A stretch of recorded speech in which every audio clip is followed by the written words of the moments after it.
squirrels found a new hideaway. Tomorrow will never be the same. There is so much hope in our hearts. Brick by brick, we shall overcome and walk right into a new start. Welcome to the brand new world. We're the children of our Mother Earth. Reach out your hands, let us heal our earth together. We will heal the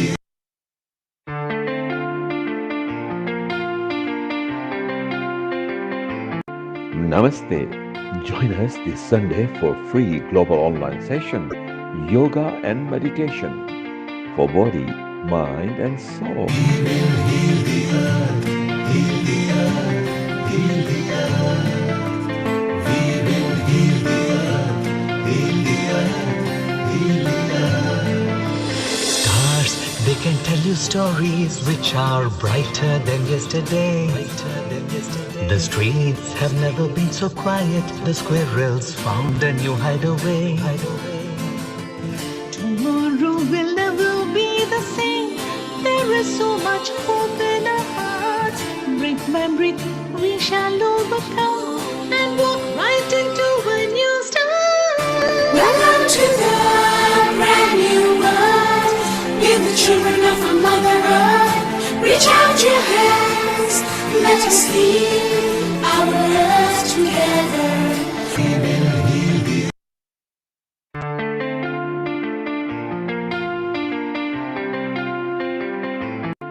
Namaste. Join us this Sunday for free global online session, Yoga and Meditation for body, mind and soul. We will heal the earth, heal the earth, heal the earth. We will heal the earth, heal the earth, heal the earth. Stars, they can tell you stories which are brighter than yesterday. The streets have never been so quiet. The squirrels found a new hideaway. Tomorrow will never be the same. There is so much hope in our hearts. Brick by brick, we shall overcome and walk right into a new start. Welcome to the brand new world. We're the children of our Mother Earth. Reach out your hands, let us heal our earth together. We will heal the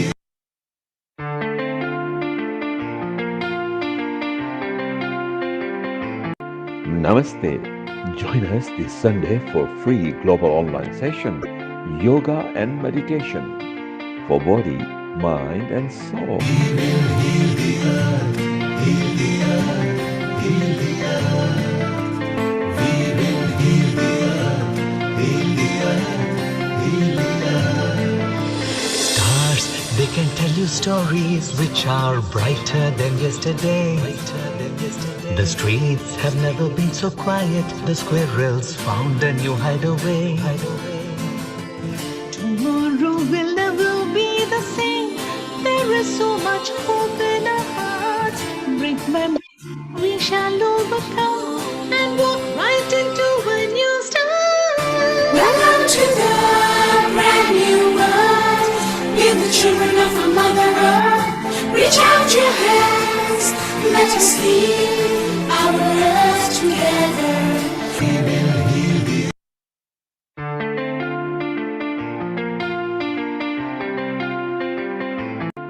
Namaste. Join us this Sunday for free global online session, Yoga and Meditation for body, mind and soul. We will heal the earth, heal the earth, heal the earth.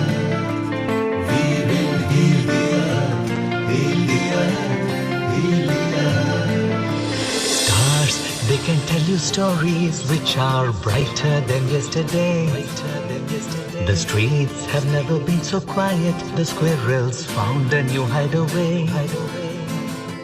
Tomorrow will never be the same. There is so much hope in our hearts. Brick by brick, we shall overcome and walk right into a new start. Welcome to the brand new world. We're the children of a Mother Earth. Reach out your hands, let us heal our earth together. We will heal the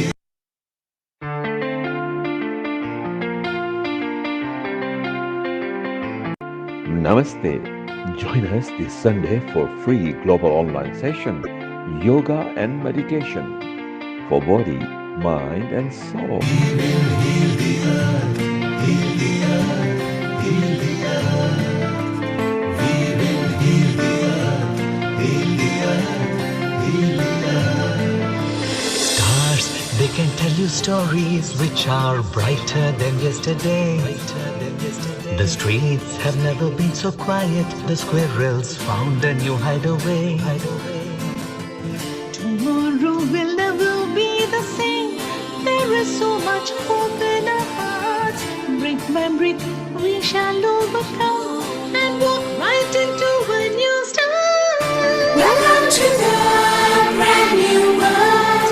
We're the children of a Mother Earth.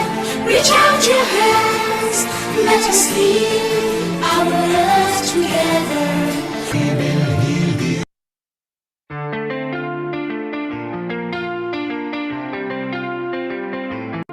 Namaste. Join us this Sunday for free global online session, Yoga and Meditation for body, mind and soul. We will heal the earth, heal the earth, heal the earth. We will heal the earth, heal the earth, heal the earth. Stars, they can tell you stories which are brighter than yesterday. The streets have never been so quiet. The squirrels found a new hideaway. Tomorrow will never be the same. There is so much hope in our hearts.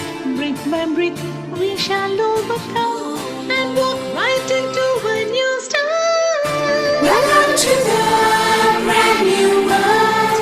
We're the children of a Mother Earth. Reach out your hands, let us heal our earth together. We will heal the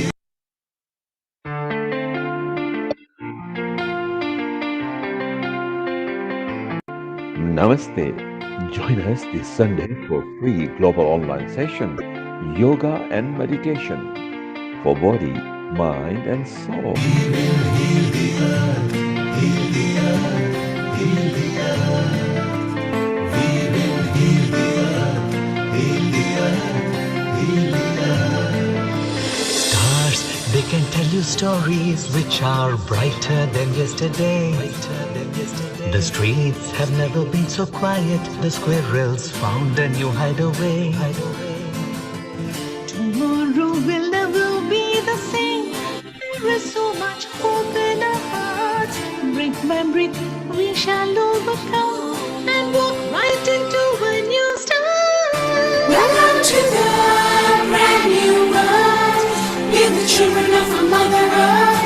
Reach out your hands, let us heal our earth together. We will heal the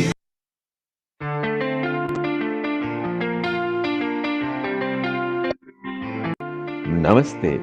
Join us this Sunday for free global online session, Yoga and Meditation for body, mind and soul. We will heal the earth, heal the earth, heal the earth. We will heal the earth, heal the earth, heal the earth. Stars, they can tell you stories which are brighter than yesterday. The streets have never been so quiet. The squirrels found a new hideaway. Tomorrow will never be the same. There is so much hope in our hearts.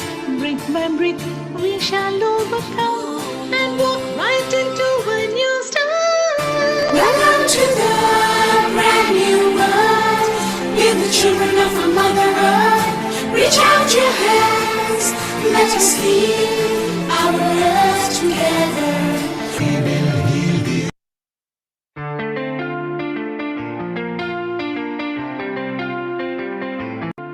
Namaste. Join us this Sunday for free global online session, yoga and meditation for body, mind, and soul.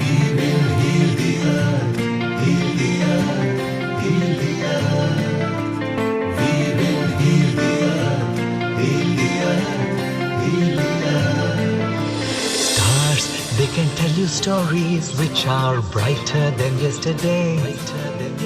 The streets have never been so quiet. The squirrels found a new hideaway.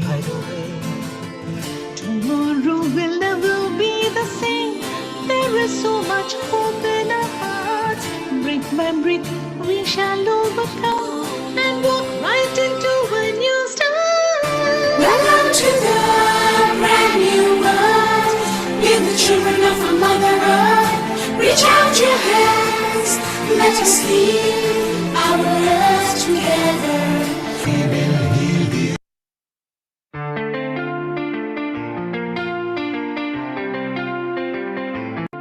Namaste. Join us this Sunday for free global online session, yoga and meditation for body, mind, and soul.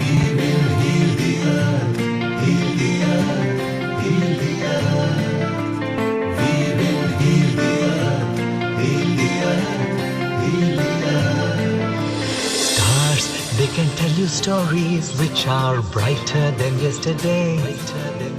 The streets have never been so quiet. The squirrels found a new hideaway.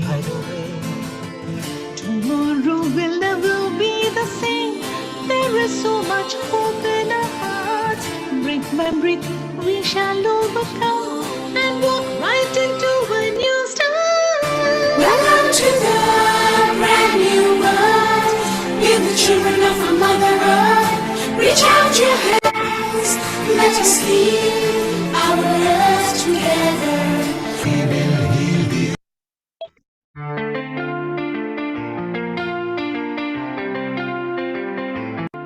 Namaste. Join us this Sunday for free global online session, yoga and meditation for body, mind, and soul.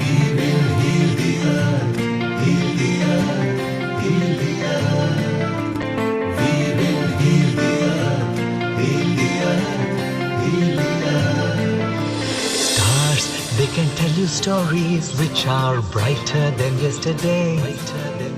The streets have never been so quiet. The squirrels found a new hideaway. Tomorrow will never be the same. There is so much hope in our hearts. Brick by brick, we shall overcome and walk right into a new start. Welcome to the brand new world.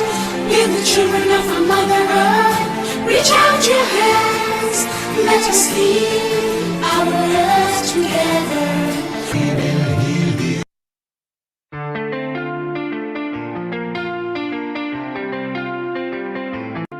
Namaste. Join us this Sunday for free global online session, yoga and meditation for body, mind, and soul.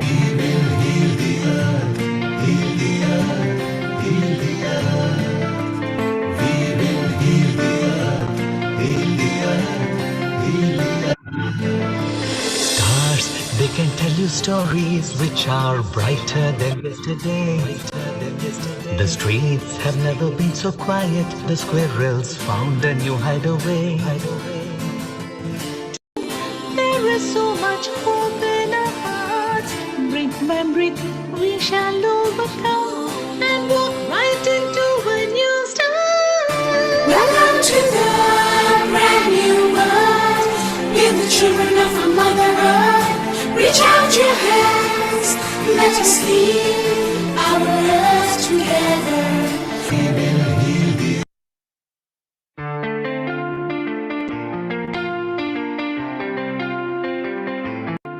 Namaste. Join us this Sunday for free global online session, yoga and meditation for body, mind, and soul.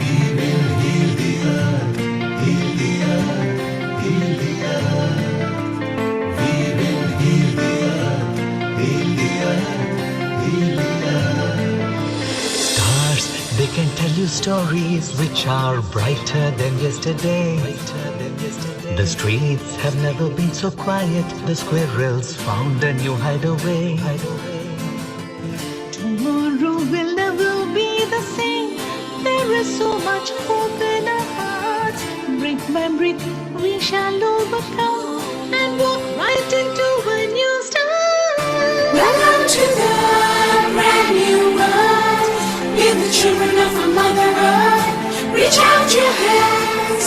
Let us heal our earth together.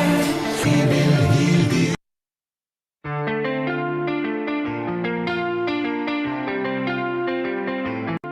Namaste. Join us this Sunday for free global online session, Yoga and Meditation for body, mind and soul. We will heal the earth, heal the earth, heal the earth. We will heal the earth, heal the earth, heal the earth. Stars, they can tell you stories which are brighter than yesterday. The streets have never been so quiet. The squirrels found a new hideaway. Tomorrow will never be the same. There is so much hope in our hearts. Brick by brick, we shall overcome and walk right into a new start. Welcome to the brand new world. Be the children of our Mother Earth. Reach out your hands. Let us heal our earth together. We will heal the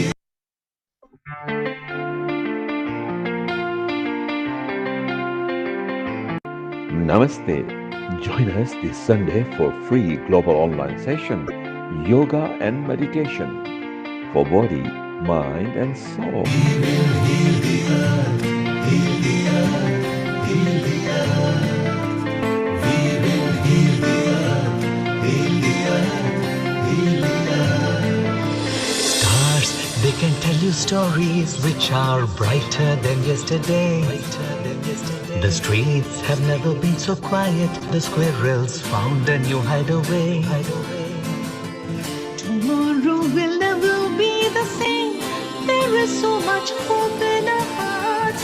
Brick by brick, we shall overcome and walk right into a new start. Welcome to the brand new world. Be the children of our Mother Earth. Reach out your hands. Let us heal our earth together. We will heal the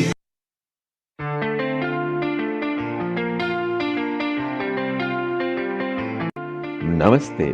Join us this Sunday for free global online session, Yoga and Meditation for body, mind and soul. We will heal the earth, heal the earth, heal the earth.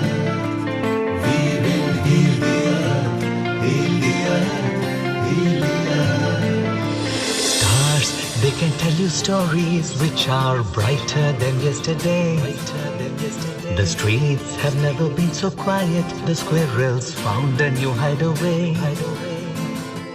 Tomorrow will never be the same. There is so much hope in our hearts. Brick by brick, we shall overcome and walk right into a new start. Welcome to the brand new world. Be the children of our Mother Earth. Reach out your hands. Let us heal our earth together. We will heal the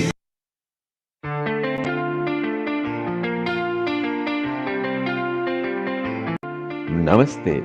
Join us this Sunday for free global online session, Yoga and Meditation for body, mind and soul. We will heal the earth, heal the earth, heal the earth. We will heal the earth, heal the earth, heal the earth. Stars, they can tell you stories which are brighter than yesterday. The streets have never been so quiet. The squirrels found a new hideaway. Tomorrow will never be the same. There is so much hope in our hearts. Brick by brick, we shall overcome and walk right into a new start. Welcome to the brand new world. children of our Mother Earth. Reach out your hands, let us heal our earth together.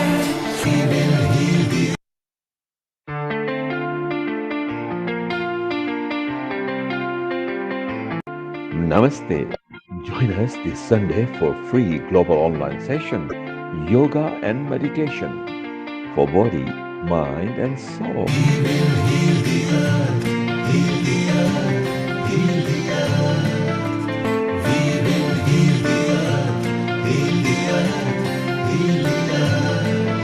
Stars, they can tell you stories which are brighter than yesterday. The streets have never been so quiet. The squirrels found a new hideaway. Tomorrow will never be the same. There is so much hope in our hearts. Brick by brick, we shall overcome and walk right into a new start. Welcome to the brand new world. We're the children of our Mother Earth. Reach out your hands, let us heal our earth together.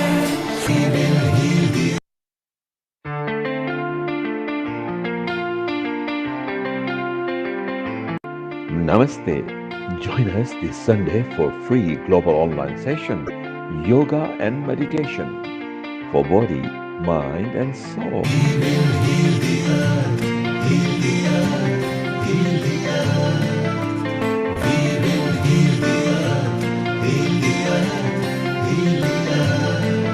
Stars, they can tell you stories which are brighter than yesterday. The streets have never been so quiet. The squirrels found a new hideaway. Tomorrow will never be the same. There is so much hope in our hearts. Brick by brick, we shall overcome and walk right into a new start. Welcome to the brand new world. We're the children of our Mother Earth. Reach out your hands, let us heal our earth together.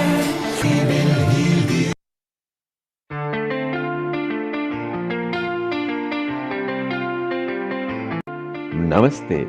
Join us this Sunday for free global online session, Yoga and Meditation for body, mind and soul.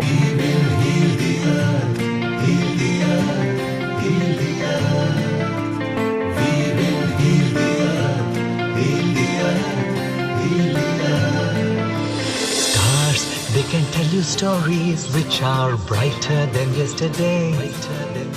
The streets have never been so quiet. The squirrels found a new hideaway. Tomorrow will never be the same. There is so much hope in our hearts. Brick by brick, we shall overcome and walk right into a new start. Welcome to the brand new world. We're the children of our Mother Earth. Reach out your hands, let us heal our earth together.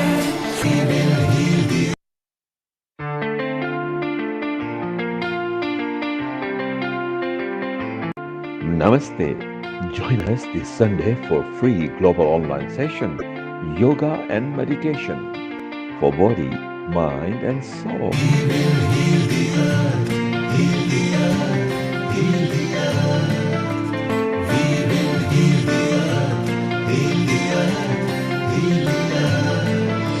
Stars, they can tell you stories which are brighter than yesterday.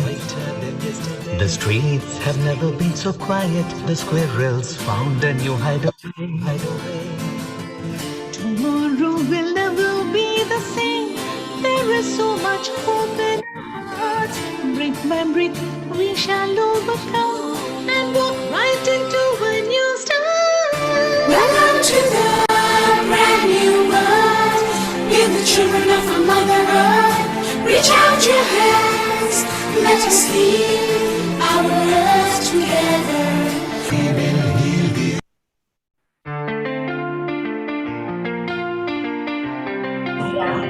वापस हो गया word 10, 9, 8, 7, 6, 5, 4, 3, 2, 1. A global, 10, 9. a global namaste to all. Good morning, good afternoon, and good evening from wherever in the globe you're connecting to us with. Welcome to Healing Our Earth, a community channel, a global community channel that offers free online events every week. This week is yoga and meditation. How exciting is that? Okay, this is our 93rd event. Can you believe it? Our 93rd event. That's amazing during this pandemic time. Now, we have something very exciting lined up for you today. But before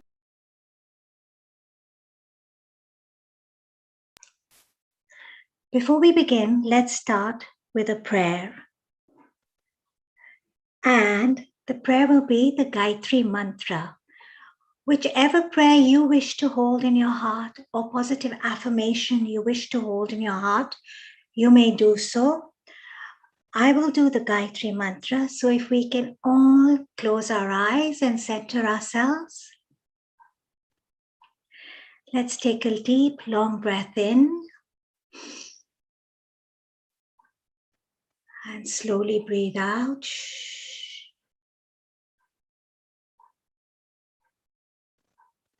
We will do 3 Gayatri mantras or any affirmation or prayer you wish to hold in your heart. Om Bhurbhuva Swaha Tatsavitur Vareniyam Bhargo Devasya Dhimahi Dhiyo Yo Na Prachodayat.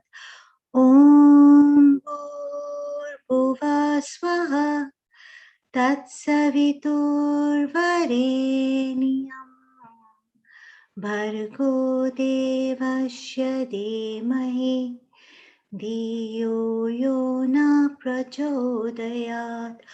Om Bhurbhuva Swaha Tatsavitur Vareniyam Bhargo Devasya Dhimahi Dhiyo Yo Na Prachodayat. Om Shanti Shanti Shanti Om. Centering yourselves, keeping your eyes closed, let's all take a deep, long breath in and breathe out long.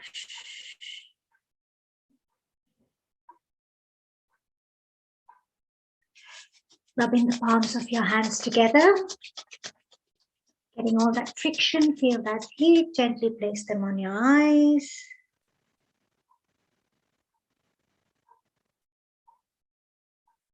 And when you feel whole and complete, you may slowly, gradually and gently, you may open your eyes.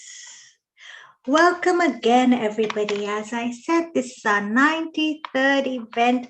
How amazing is that? And today I'd like to introduce you to a special guest and our facilitator, Mr. Himanshu Mehta. Now, let me tell you something about this incredible gentleman, Mr. Himanshu Mehta.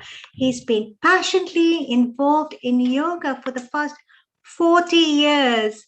And he's been active since the age of 12. Isn't that amazing? And he's advanced in many yogic schools of thought, such as Hatha Yoga by BKS Guruji Iyengar, Sri Yogendra Ji, Dr. Yadav and Hansaba, Shivanand, Bikram, and Patabi Joyce. Wow, amazing. For the past 7 years, Himanshu Ji has been doing Kar Seva He gives free coaching every Saturday in the Surya Namaskar, the sun salutations. That is so fantastic, Himanshuji, amazing. Yoga and pranayama every Saturday, amazing. For the elderly and primarily his mom, he devised the chair Surya Namaskar. Now that is something I would love to learn, the chair Surya Namaskar. He's also known to have devised the slowest form of the Surya Namaskar with chakra meditation on mantra and music. Oh my God, that so resonates with me in the Panchamahabhut. Amazing. I need to learn this all. The first of its kind globally. Amazing, Himanshu ji. Are you there? Global Namaste. Welcome to Healing Our Earth. One moment. Global Namaste to everyone. Welcome to Healing Our Earth. What a privilege it is to be invited by Healing Our Earth team on this free global online session. I know, and it's so wonderful to have you here. Thank you so much. We're looking forward to your lineup. But before we begin, I'd like to say a little bit more about you. So you pursued a career in philosophy, psychology, and yoga, and you wrote a thesis that was, in fact, the best thesis written in the past 35 years. That is so inspirational. And you're indebted to the City of London, and you have a story of two miraculous twins, which is going to be published soon, and we can't wait to hear all about that. You're a social activist, and you manage the beach and beach gardens, creation of the yoga park, which we want to hear more about later. You have hobbies. I believe I've heard you have hobbies like golfing, riding, motorbiking, jet skiing, one of my favorites, jet skiing, kayaking, gymnastics, aerial yoga, martial arts, and Malcolm. We would love to learn more about all this and so much more. I mean, you've done pole rope, hanging, manas, all the different forms, and we'd love to hear more from you. But before we get into what you have lined up for us, I'd like to introduce the one and only Dr. Mickey Mehta, a global namaste, Dr. Mickey Mehta. How are you today? I'm very well, Seema. How are you? I'm so happy to see Manshu, yoga partner. Happy to see Deepal and Neil Kumar in his swanky glasses. Always gives me. Welcome to Healing Our Earth. Now, you're a global holistic health guru, a corporate life coach for the past 39 years to Bollywood stars, top politicians, Indian Incorporated, and several more Miss Worlds and Miss Universes. How inspirational. You've also trained the police, the army, the navy, the air force personnel, and you hold an honorary double doctorate in holistic health, life sciences from the Open International University for complementary medicine. I am so inspired. Dr. Mehta, you have been a great inspiration to so many all over the globe, and you have won several awards. You're the author of the best-selling Shunyam Quotient, which I just picked up on Amazon yesterday after I learned about it, and Lose Weight, Gain Shape. And you have spoken at TEDx, IIT, and have conducted holistic health workshops globally and inspired so many. And we are so looking forward to what you have to say to us today. You've been an author, a philosopher, you have the brand institution, the legendary, and you are the Dr. Mickey Mehta who gets one energized, naturalized, optimized, maximized, wellness revolutionized, and gets them Mickey-mized. I just love that, Dr. Mehta, and it's such a pleasure to have you on Healing Our Earth. And you have also introduced Himanshu ji and Deepal ji and brought them forward on this platform. So once again, a very, very warm welcome to you. Seema, hi. Truly, it is truly a great honor that on this day, Teachers' Day today, that I get to introduce two wonderful teachers very close to my heart. One is, of course, my brother Himanshu, and secondly, of course, this girl Deepal Modi, who's so wonderful, so peppy, energetic, so innocent, so naive, yet full of knowledge and information, and full of springy energy within her. So normally, when you become a teacher, and as you keep growing and evolving, so being there for 40 years, then growing, suddenly you feel alone. And then I realized that I get a call from a gentleman called Himanshu Mehta, and he says, "Why don't you come and speak to my group on a Mahashivratri?" And then I said, okay, here I got a friend, a brother, a fellow yogi. And then, I get so much inspired when I see his group, because the group is so dedicated, so sincere. It's only because the Guru himself is so sincere. Himanshu, as the leader of the group, is so sincere, so passionate, and so devoted to the cause of teaching yoga and to the cause of learning yoga. And can you imagine that, I've become a little complacent about where yoga is concerned. I don't get into deep practice of yoga now and then. But Himanshu yet is so much deep into practice of yoga that shows a level of commitment. And that level of commitment I bow to, I salute. And then I can comfortably say that I'm so proud of a yogi I know personally as a friend.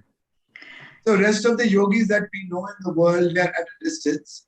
Himanshu is very close to my heart, rather in my heart. And I regard him as a big guru of yoga for a simple reason that he still studies, he still practices. So people, when they become champions, they get rusted because they get complacent. So I've got a little rusted and complacent. However, I read up a lot more, but I don't practice physical yoga. But Himanshu does everything so sincerely. So it is truly a pride and honor to have him introduced to Healing the Earth organization. And being the Teachers' Day, I would just tell all the fellow humans that the most important lesson of life is start walking. Start walking and you will reach a destination. Stop if you must to pause, to re-strategize, but then start again. Don't stagnate anywhere. Yoga is a journey of evolution of mankind where Vikas and Pragati go hand in hand. Yoga is also a journey of evolution of mankind where the Pashu in you becomes the Prabhu. So it is taming the Pashu in you. It is domesticating that Pashu in you. It is transcending the Pashu in you. So Pashu is instinctive and the Prabhu is a superconsciousness. And it's the journey from being the Pashu to Prabhu, superconsciousness. And as I always tell people, that it's only a human who can rise above gods and fall below animals for a simple reason, because humans have a free will, humans have a choice. So you have a choice to rejoice, choice to choose, or choice to lose. Yoga always makes you a victor. And if you're not a yogi, you are a victim. But then never play a victim card if you are complacent in life. Choose to become a yogi, choose to grow, choose to embrace yoga. And yoga is the principle of yoga. And there I would say the yin and yang of yoga, the Chandra Surya of yoga, the Shiva Shakti of yoga, everything that is opposite is brought into equilibrium by yoga. That is And so. who better than my friend Himanshu, who is going to demonstrate some couple yoga and demonstrate the slow motion yoga. It takes a lot of power and control. Okay, and yoga makes you Atmanirbhar. And if I were to see Himanshu's life, and in a nutshell, he is completely a self-reliant, independent man. Yoga makes you independent. Yoga makes you an individual. An individual, which means a person who has a duality which is indivisible. Indivisible duality. So we are born with duality. So I would simply say yoga is where the Dvait translates into Advait. And when the dualism becomes one and becomes indivisible, becomes whole, becomes complete, gets integrated, fellows like Himanshu are born.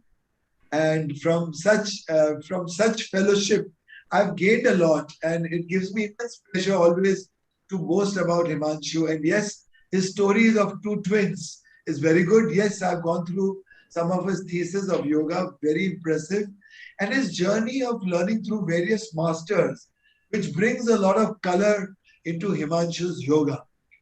Most importantly, Himanshu, like me, does not align with a particular form of yoga, because me and Himanshu, we both believe that yoga is such a vast umbrella under which we can keep learning.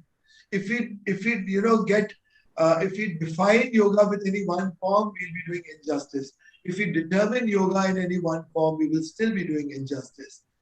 So Himanshu has added so many colors of yoga. Now that colors want to be a part of his life. So colors get a complex when they see Himanshu, because every Saturday, and he posts lovely pictures on our yoga group.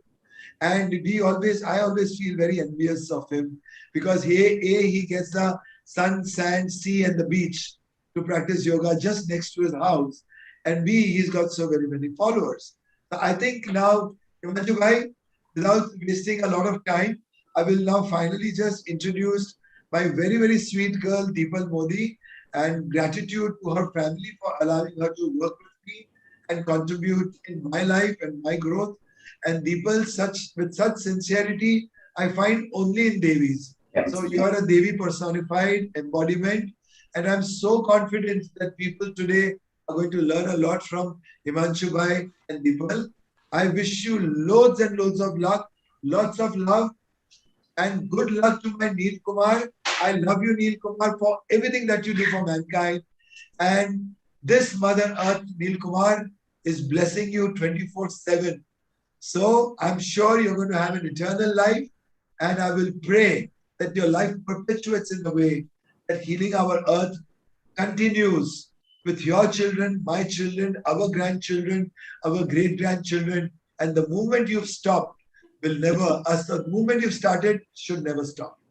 So I hope now with Himanshu and Deepal, you all will get energized, maximized, optimized. And with yoga and healing, our earth will get Mickey Mouse. Mickey Mouse. Great, my great. Love you. Such powerful words. Thank you, Mickey ji, and so Thank you. inspirational. You spoke about the equilibrium of Shiva and Shakti and bringing it into balance, and the umbrella of yoga, the journey that never ends. It is a journey that never ends, a journey to know oneself, to go within and really come into balance. Such inspirational words. Thank you so much for your kind words. And yes, we're looking forward to Himanshu ji now and seeing what you've got lined up for us. Yeah, I'm joined by my team, the young yoginis. Okay, we are the best and the most dedicated ones from our 108 Surya Namaskar group Juhu. And we will together be demonstrating partner yoga. Now, in just brief few words, I would say partner yoga can be practiced with any other individual and gives much deeper stretches along with an emotionally uplifting feeling of unity. So I would request, or rather inform the people watching us, if they can partner up with their brother, sister, wife, girlfriend, whatever, okay, and join us with the practice, they would really enjoy. They would have wonderful stretches, wonderful practice of yoga.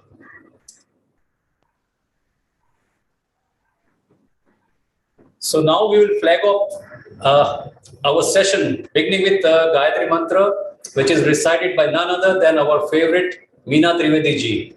So that has come from London as a gift from her. It's a wonderful recite she's done. So we'll start the session. Thank you.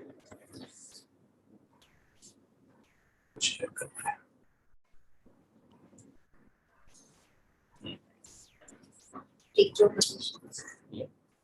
Please. Yes.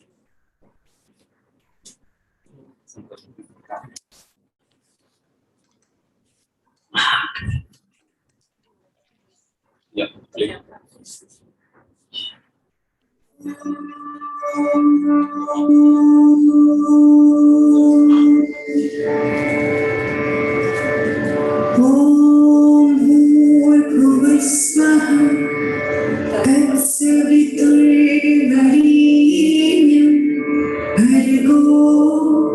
देवस्य धीमहि धियो यो न प्रचोदयात्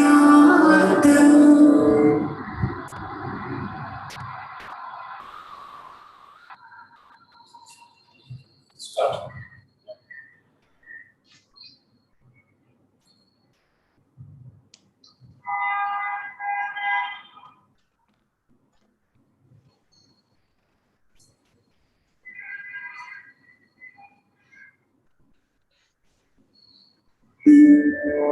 धियो यो न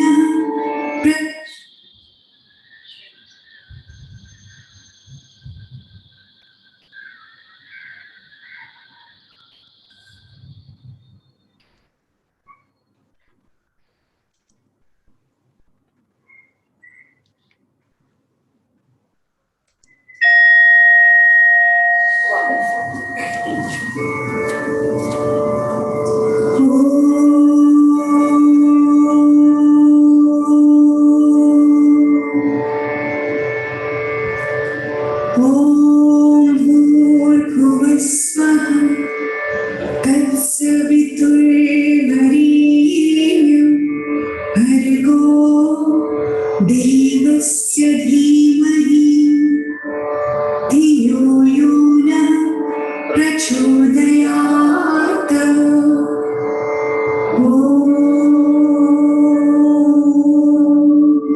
ॐ भूर्भुवस्सुः तत्सवितुर्वरेण्यं भर्गो देवस्य धीमहि धियो यो न प्रचोदयात्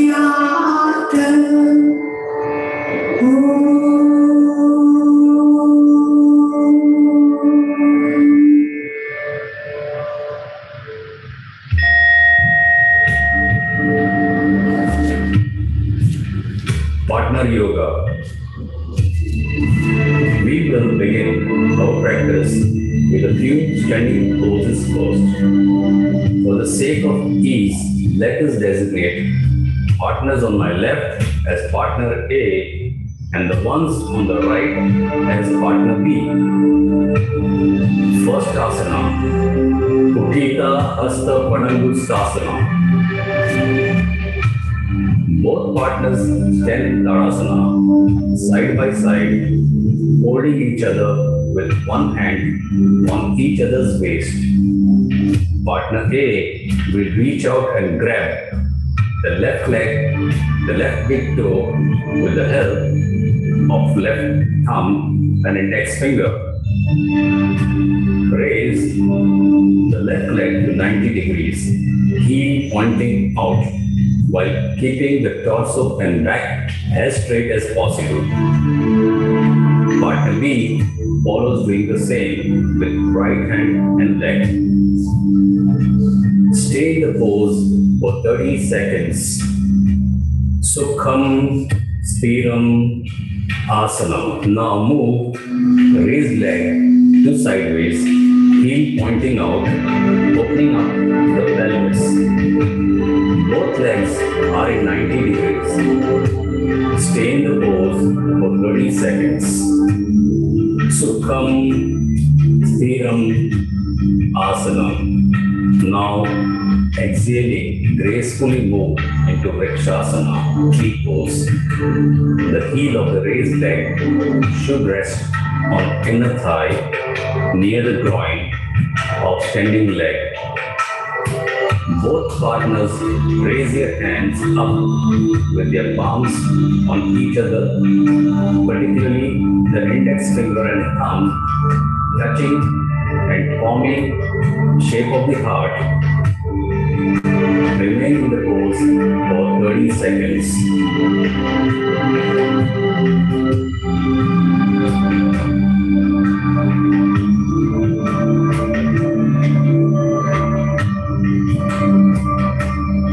Sukham Stiram Asanam.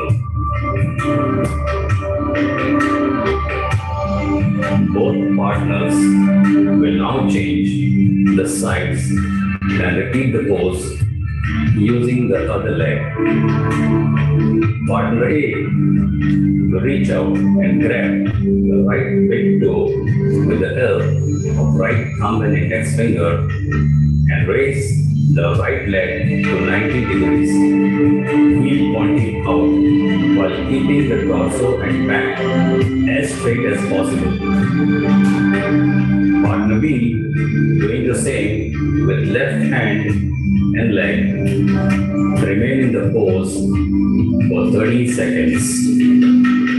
Sukham Stiram Asana. Now move the raised leg through sideways, heel pointing out, opening up the pelvis. Both legs are at 90 degrees. Stay in this pose for 30 seconds. Sukham Stiram Asana. Now exhaling, gracefully move into Vrikshasana, tree pose.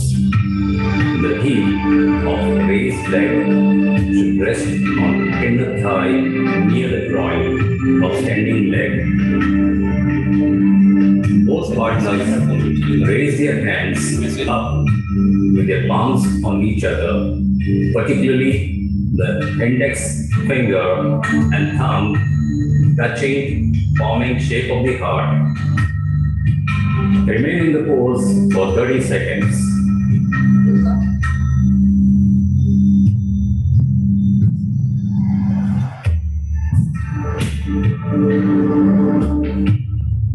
Sukham Stiram Asanam.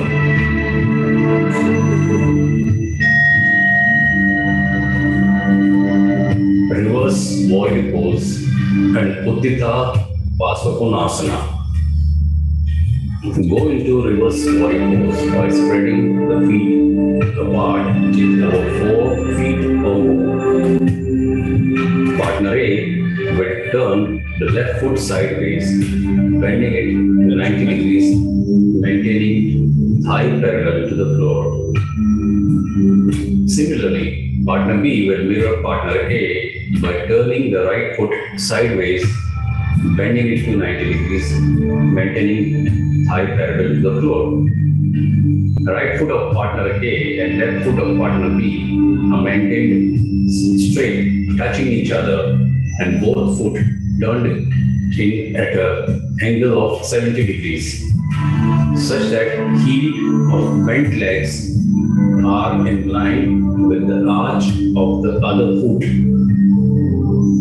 Partner A will rest right hand on the back of the knee, while partner B will rest left hand on the back of the knee. Partner A raises the left hand and partner B raises the right hand, stretched out. Both partners look up and stretch up, striving to touch the fingers up in the air. Stay in the pose for 30 seconds. Sukham Stiram Asanam.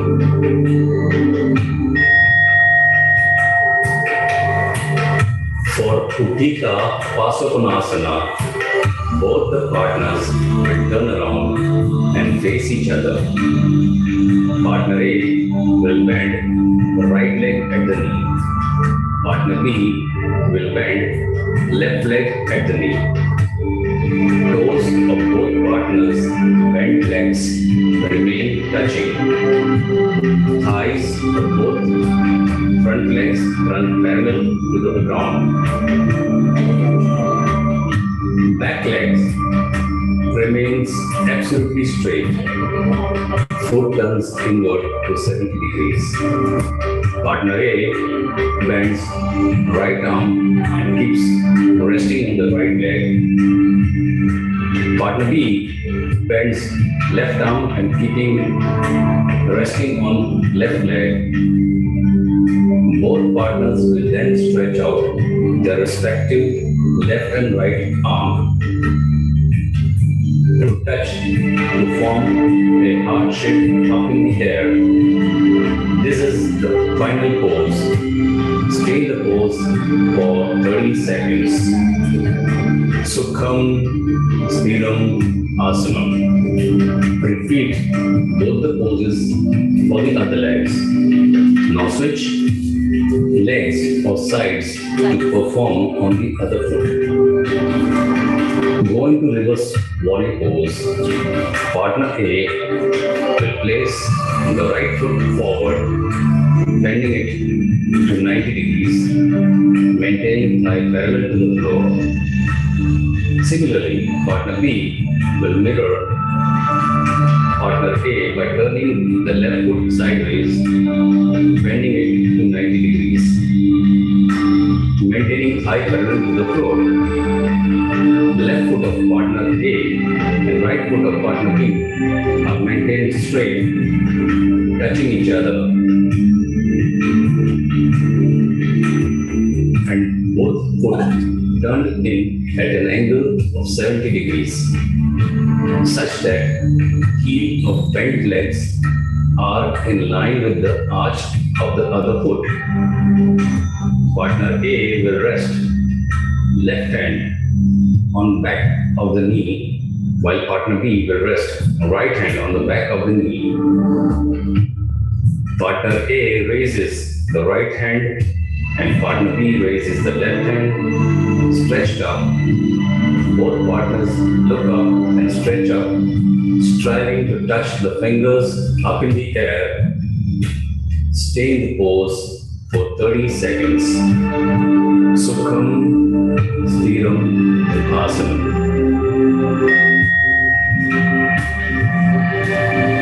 For Uttita Pasakonasana, both the partners will turn around and face each other. This time, partner A will bend left leg at the knee. Partner B will bend right leg at the knee. Toes of both partners bend, legs remain touching. Thighs of both front legs run parallel to the ground. Back leg remains absolutely straight. Foot turns inwards to 70 degrees. Partner A bends left arm and keeps resting on the left leg. Partner B bends right arm and keeps resting on right leg. Both partners will stretch up their respective right and left arm to touch to form a heart shape in the air. This is the final pose. Stay in the pose for 30 seconds. Sukham Sthiram Asanam. Uttanasana. Both partners are back to back, interlocking each other's elbows. Partner A will go into half forward bend. Partner B will be somewhat lifted and feel the chest and upper body opening up, feeling an incredible stretch. Stay in this pose for 30 seconds.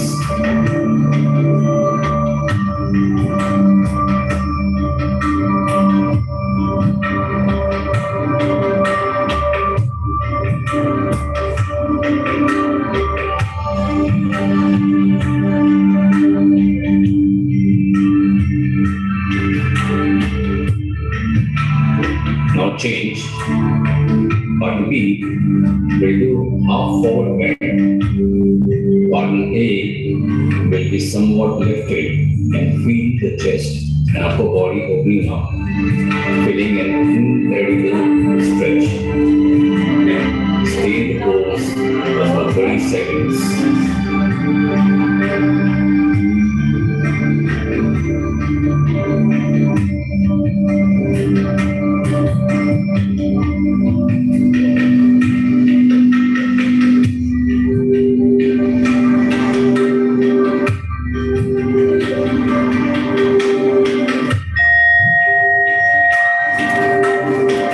Sitting postures.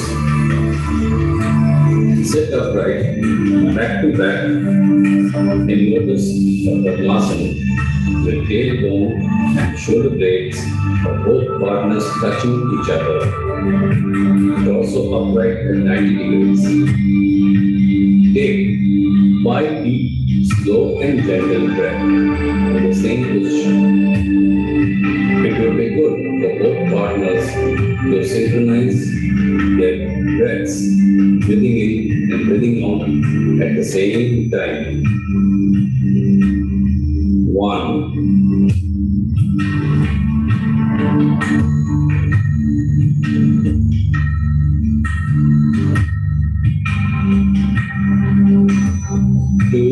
Breathing in.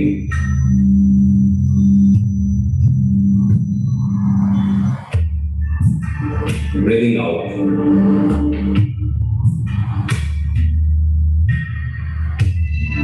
3. Breathing in.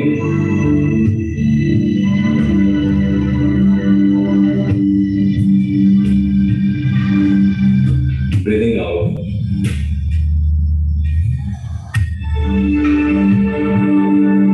4. Breathing in.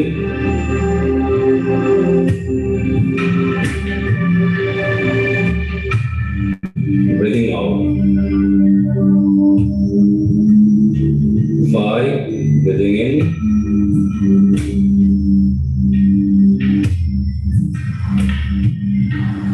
Breathing out.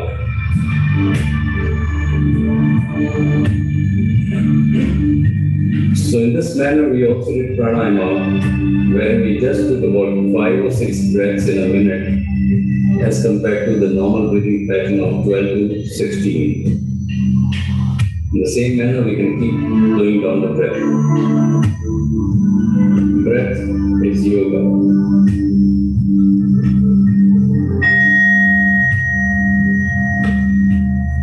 Next, sit relaxed with tailbone and shoulder blades touching each other.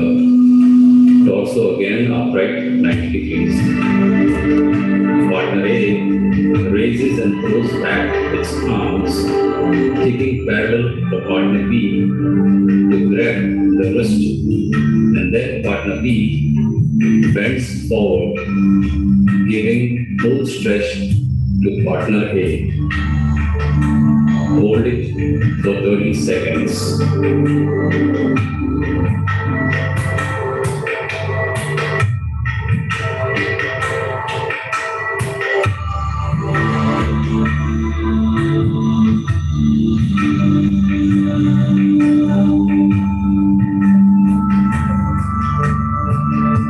Now, it's partner B's turn. Sit relaxed with tailbone and shoulder blades touching each other. Torso upright 90 degrees. Partner A raises and throws back its arms, kicking parallel for partner B to grab the wrist, and then partner B bends forward, giving full stretch to partner A. Hold it for 30 seconds.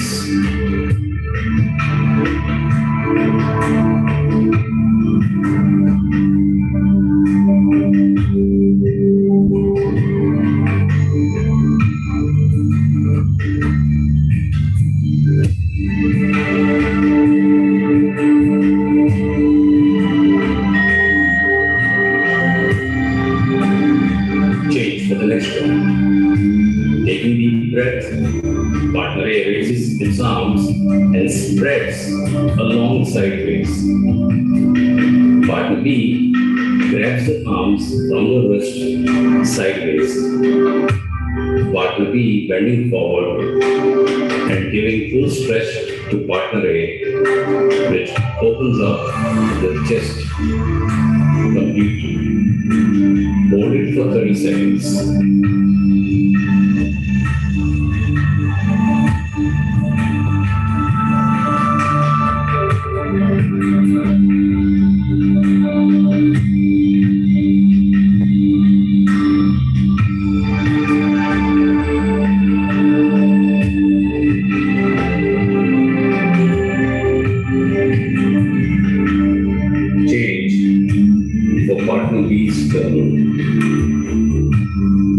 Taking deep breath, partner B raises its arms and spreads along sideways.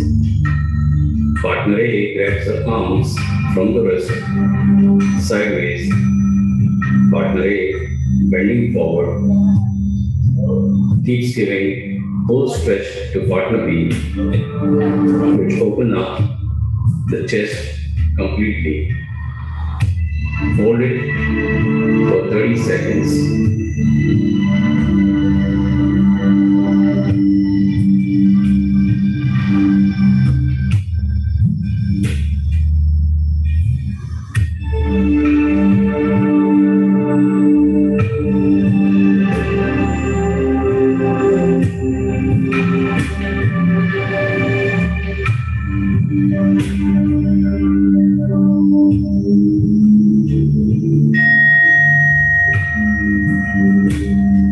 Both partners bend their right leg backwards. The right heel touching the left thigh of their partners. The left leg is bent in front, touching the inner side of the right thigh. Each partner places their right palm on their own left knee, and the left palm is placed on the partner's knee. Keep exhaling and pushing and twisting.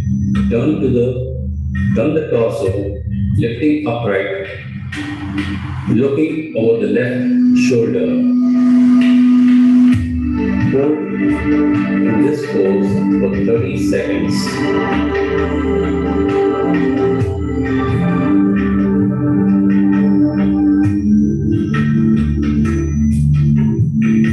Sukham Stiram Asana. Now, change the position for the other side. Both partners bend their left leg backwards. Left heel touching the right thigh of their partners. The right leg is bent in front, touching the inner side of the left thigh. Each partner places their left palm on their right knee and the right palm placed on the partner's knee. Keep exhaling, pushing and twisting.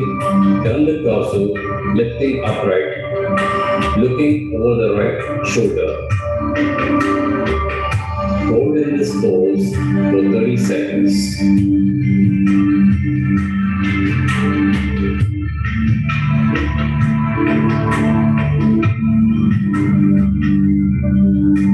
Sukham Stiram Asana.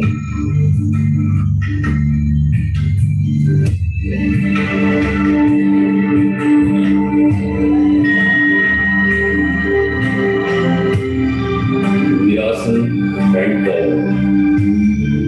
Partner A goes into Virasana, bend forward. The arms are kept parallel and stretched from the wrist. Palms raised up and forehead resting on the ground, keeping the neck and the whole body completely relaxed. Now, partner B will lie on partner A back to back, aligning its body, tailbone over tailbone, shoulder blade placed over the shoulder blades, head over the head slightly touching. Partner B, once comfortable in position, will stretch the legs, keeping them together, and opening up both the arms sideways, stretching and opening up the chest. This gives a fantastic stretch. Stay in this pose for 30 seconds.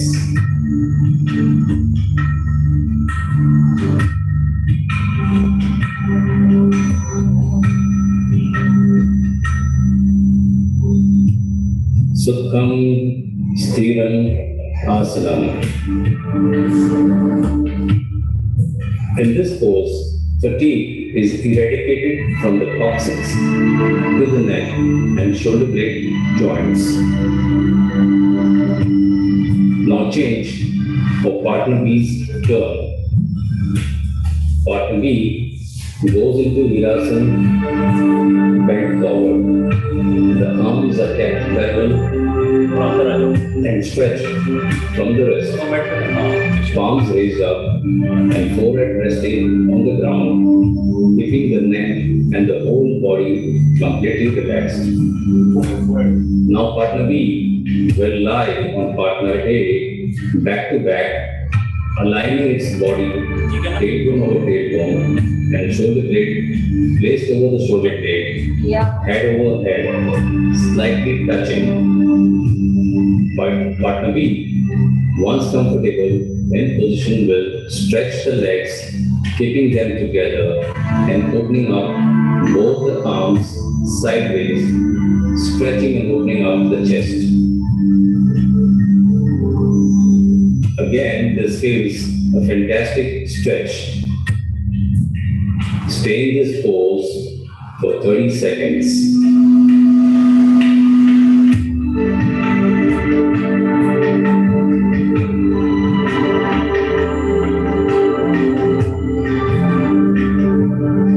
Sukham Sthiram Asana.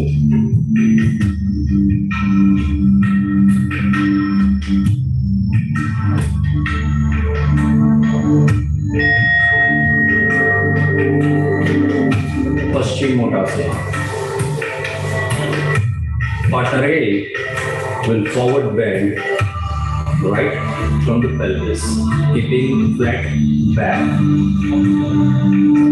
Partners will hold each other's hand by the wrist and their feet pressing against each other. Partner B will pull partner A by the wrist to get the optimum stretch. Stay in this pose for 30 seconds or more.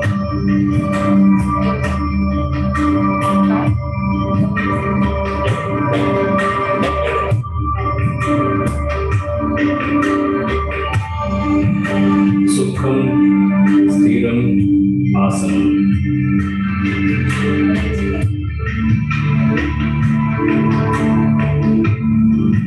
If the posture is correctly done and breathing regulated as required, then one will not feel any weight on the back. We will demonstrate this phenomenon by letting a person stand on the back.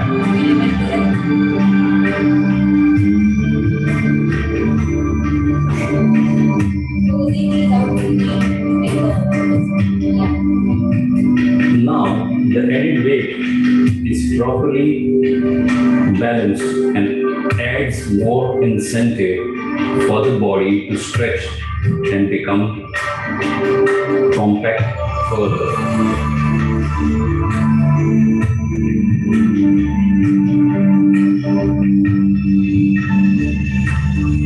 Sukham Sthiram Asana.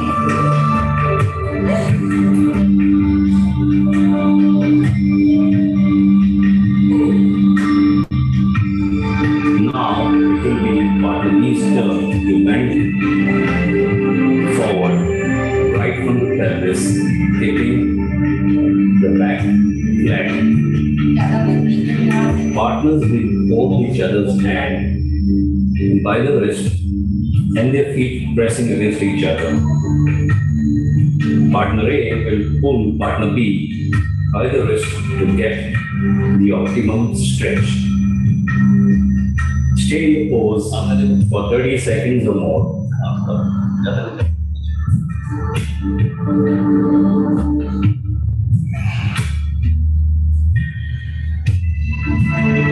Sukham Sthiram Asanam.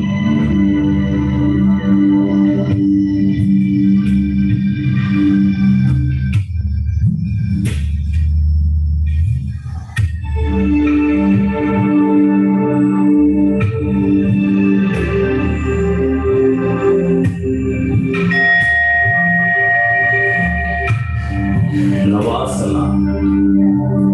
From Paschimottanasana, both partners bending their legs a little, holding their hands by the wrist, will raise the legs up to the eye level while balancing on coccyx, feet supporting and pressing against each other with the hands holding by the wrist on the sides of the legs.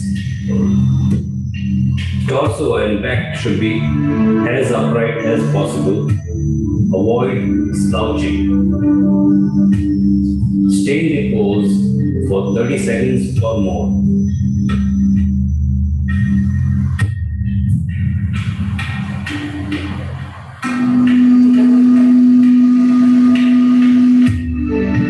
Sukham Sthiram Asanam.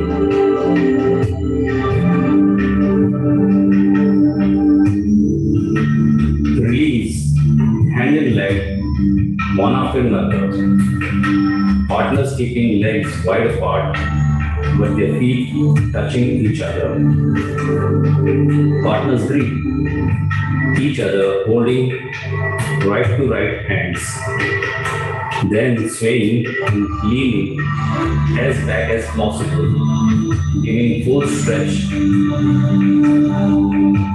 Giving full stretch, opening up the chest. Stay stretched for 30 seconds.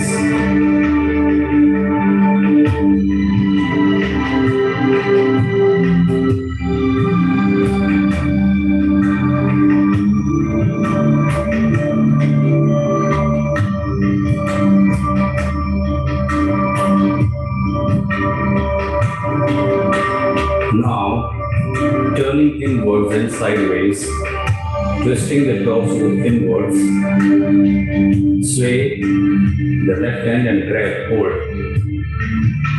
of both partners' feet,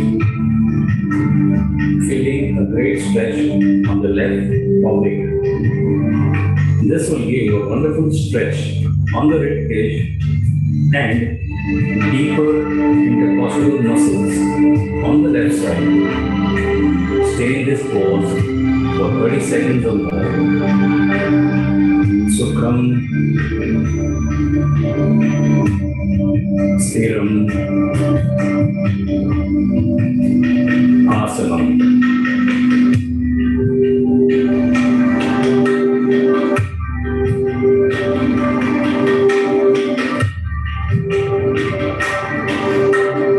Now, for the other side, partners will change the grip by holding each other's left to left hands, then swaying and leaning as back as possible, giving full stretch, opening up the chest.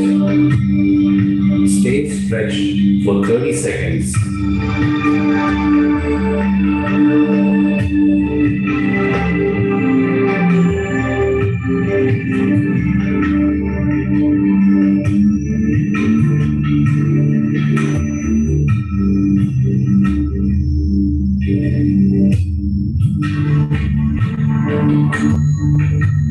Now turning inwards and sideways, twisting the torso inwards, sway the right hand and grab hold of both partners' feet, feeling a great stretch on the right oblique. This will give a wonderful stretch of the rib cage and deeper intercostal muscles on the right side. Stay in the pose for 30 seconds or more.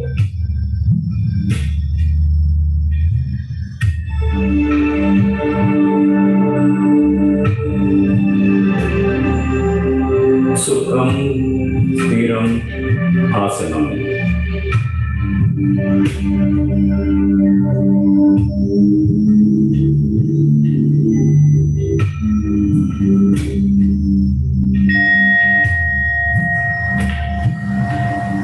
Samakonasana or center splits. Now, the partner A will help partner B to widen the legs to perform center splits by pushing with the legs and pulling the hands in front with flat back, striving to have forehead touching the ground. Stay in this pose for 30 seconds.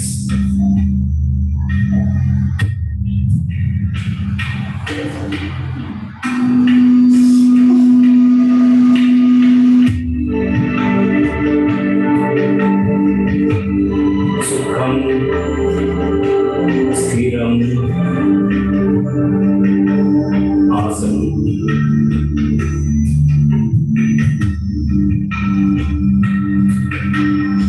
Now partner B will help partner A to widen the legs to perform center splits by pushing with the legs and pulling the hands in front with the flat back and striving to have forehead touching the ground. Stay in this pose for 30 seconds.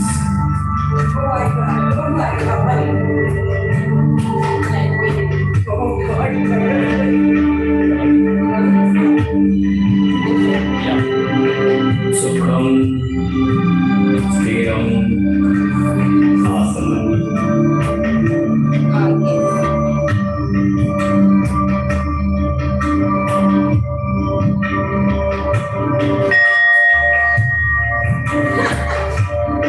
Badakonasana, butterfly.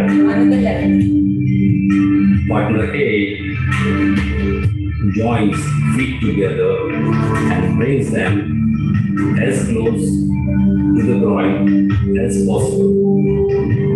Thighs should be rolling forwards. Raise the hands and bend forward. Partner B will hold A's wrist and pull to get a beautiful stretch. Optionally, a person can stand on partner A's thighs to get an incredible stretch. The inner thighs and opening up of the pelvis, which is quite difficult to achieve. Stay in this pose for 30 seconds.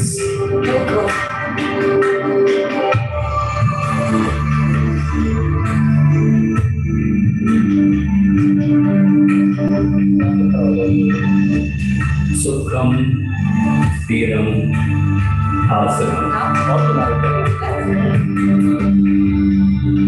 Partner B joins the feet together and brings them as close as possible to the groin. Thighs should be rolling outwards. Raise the hands and bend forward. Partner A will hold partner B's wrist and pull to get a beautiful stretch.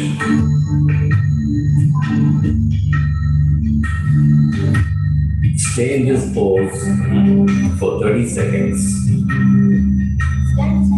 Sukham Stiram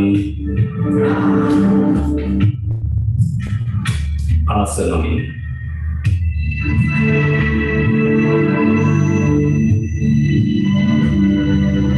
This brings us to the end of our partner yoga exposition. Thank you. Mic down.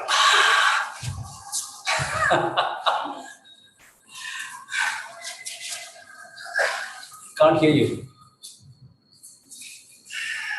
Himanshuji, that was fantabulous. Yeah. Absolutely fantabulous.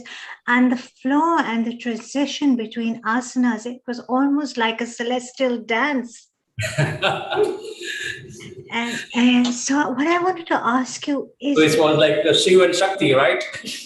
perfect balance of Shiva and Shakti, Yeah. so beautifully executed. Almost, I felt like I was watching a celestial dance. There was so much divinity in the energy and the way all of you transitioned from one asana into the other. Is it Vinasya? They call it No, Vinasya. Vinyasa, yeah. Vinyasa yoga. Basically, when you do a slow breathing pattern, then becomes Vinyasa yoga. Vinyasa yoga. Okay. It was a yogic dance, like I said, a celestial dance, so beautifully executed.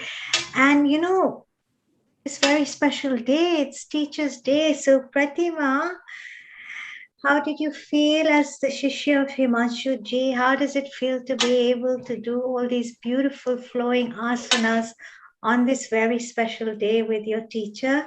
First of all, global namaste to everyone.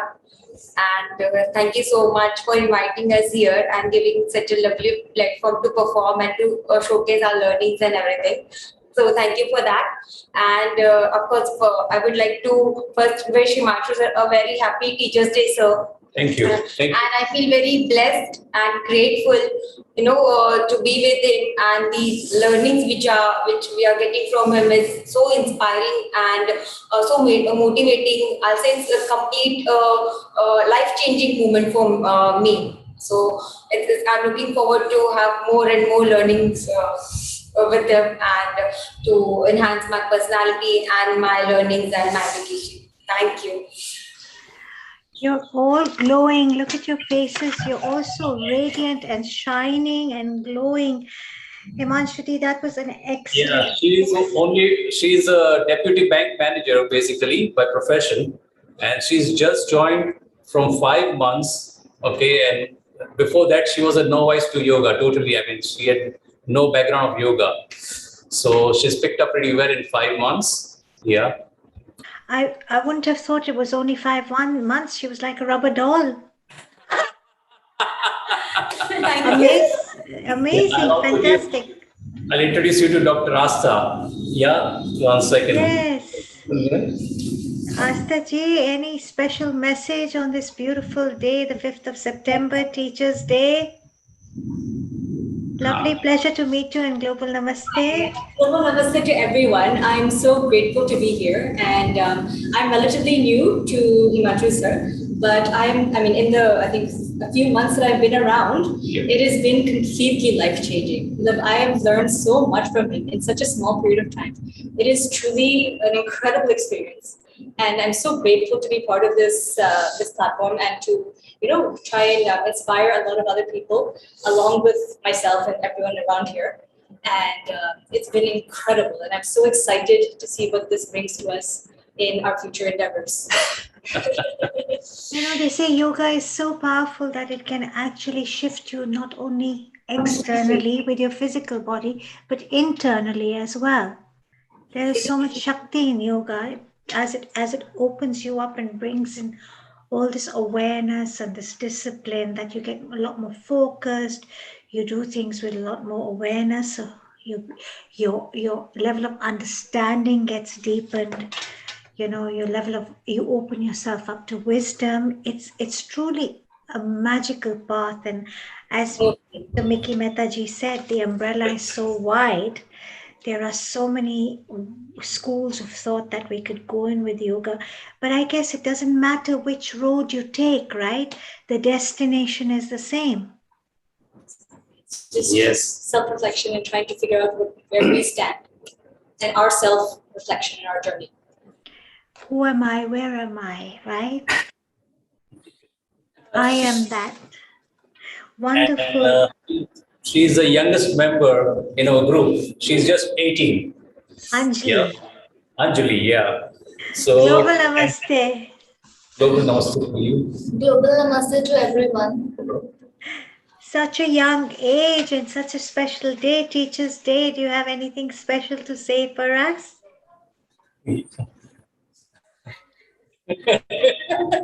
She's very shy. Her smile says it all. Her beautiful smile says it all. Thank you. Yeah.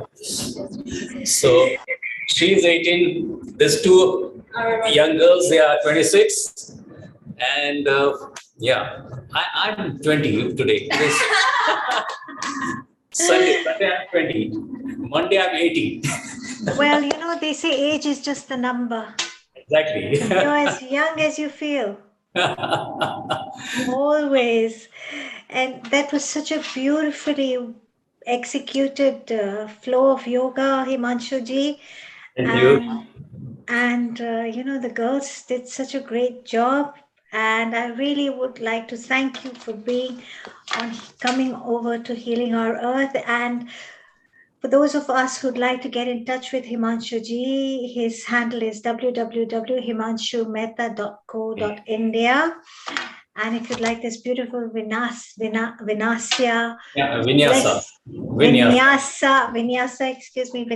celestial flow of yoga, do get in touch with him. And, it's been such a pleasure having you here today. And I'd like to thank all of you, and I'd like to thank Dr. Mickey Mehta. I'd like to thank Dr. Mickey Mehta, whose Facebook handle is Dr. Mickey Mehta. Yeah. And having said that, yeah. So I'm attached to the website, my URL, so the viewers can take a look. And I was happy to see one of the viewer also performing with us. So I think it's Ratan Halai. Yeah, is it right, Ratan Halai? You were performing with us, practicing, right? Enjoy the practice, I believe. And I think Deepal also, you two are trying some poses. Yeah, great. Yes, we are looking forward to seeing what Deepal has lined up for us after this. And I was reading up on you, and you've done Hatha Yoga. I had my first experience of Hatha Yoga in my early 20s with John Friend many years ago. And today's yoga was different from Hatha Yoga, right? Oh, it's a Hatha Yoga. Anything that's physical part of the yoga is known as Hatha Yoga. Right. Whether it's Vinyasa, and then you have the different branches. Right. Okay. Yoga. Because you have like Hatha Yoga, Bhakti Yoga, Karma Yoga, and Jnana Yoga, Raj Yoga. So Jnana Yoga and Raj Yoga is same. So various branches, but the destination is just the same. The destination is just the same. And and like I said, your celestial dance was truly special. So I'd like to say thank you very much to all of you. Namaste, Minaji, to her. We played the Gayatri mantra recited by her. Wow. Yeah. Namaste, global namaste. Thank you so much for playing that. I thought I must catch up. Thank you, Minaji. Global namaste, Minaji. How are you? I'm fine, thank you, Seemaji. How are you? Did you watch that beautiful celestial dance performed by Himanshuji and his team? No, I just joined. I just now joined this minute, so I missed it. But I'm going to catch up with the recorded version, definitely, for sure. You must do so. It was absolutely beautiful. And I can see Deepalji is there. About Deepal, I've seen her video, and she does wonderful work for the children, especially for the children. And she combines with the story and makes it so interesting, so absorbing for the children. And it's dance as well as yoga form combined together and blended with a lovely story. So over to you. We've traveled to Mumbai today with Dr. Mickey Mehta, with you and Deepalji. And Deepalji is a globally certified and highly experienced yoga teacher. She has learned yoga from different schools of thoughts across India. And you specialize in teaching different methods. You're certified as a master teacher and evaluator from the Ayush Ministry. That is so wonderful. And the government of India, of course. You've taught yoga to 3-year-olds. Like Himanshuji said, you tell stories and you make everything so beautiful and yogic. And up to 80-year-olds, that is a wide gap. It must require a lot of skill in performance and, of course, in guiding them. Fantastic. That is so wonderful. Now, you are very warm and caring in nature, I believe, and I can see that from your face. And you have helped many, many people get healthy. So I must get in touch with you very soon. And in this session, you're going to be talking to us about the physical and emotional connection of the 7 chakras. Now, once again, this is down my alley. The chakras, the sounds, the affirmations, and everything. This is fabulous. The colors of the chakras, and understanding about consciously moving awareness from the basic instinct to the higher level superconscious awareness. Oh, Deepaji, this is really going to be an exciting session. What treats we've had today. We've had Dr. Mickey Mehta come and speak to us and inspire us on the power of yoga and the Shiva Shakti and how wide the umbrella of yoga is. Himanshuji's beautiful celestial dance with his team. And now you are going to lead us into from the basic instinct to the super conscious awareness. This is something I'm really looking forward to. But before we go further, Deepaji, we can contact you on your Facebook handle at deepapatel.14. Am I right? Yes? Excellent. And we are looking forward to your lineup and what you have for us today. So welcome, Deepaji. Thank you so much for being here on Healing Aura. Global namaste to everyone. Well, thank you so much for such a nice introduction by you, Seema ma'am and Himanshu ji. It's truly a pleasure. And most importantly, the best part today is the Teacher's Day, and we got a guidance from our guru, Dr. Mickey Mehta. It's my honor that I have an opportunity to work with him. Our religion is healing the people. So we work together in helping people getting better. So, and again, this platform is again healing the world. So it's really an amazing opportunity for me to connect with more souls, more beautiful souls. So, and today I'm going to talk about the chakra meditation. So, as we all know, our soul purpose as either physically or mentally. Every soul purpose is to get connected to the higher self. Dr. Mickey Mehta says that open body leads to the open mind. So with Himanshu ji, we have opened our mind, and now I'll try to something that will help us open our inner self, inner bodies, to get us connected with the higher self. So basically, I would like to share something before I start. Yeah.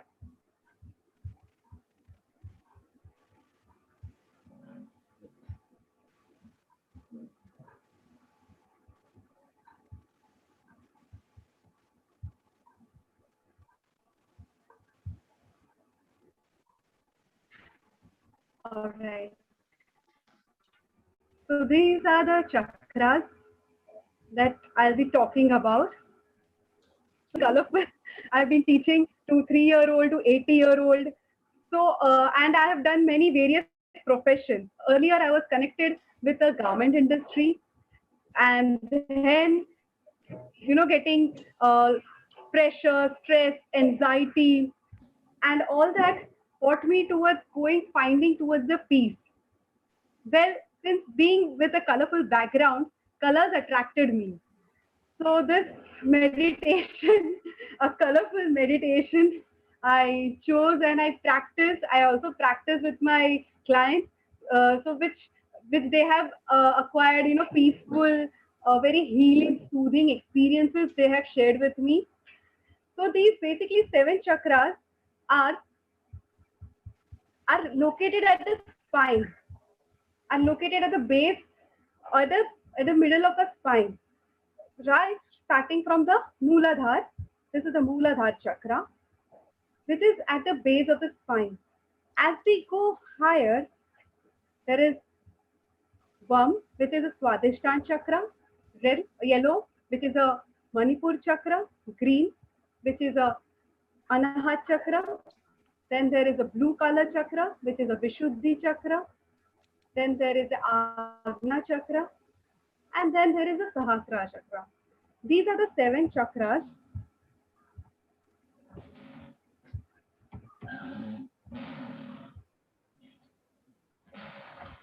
So this base chakra, the Mooladhara chakra, is connected to the root, the base of the spine, which is more of a fight and flight responses, which is more connected with the basic instincts, survival, for the food, for shelter, security. When these chakras are blocked, we feel fear, we feel, like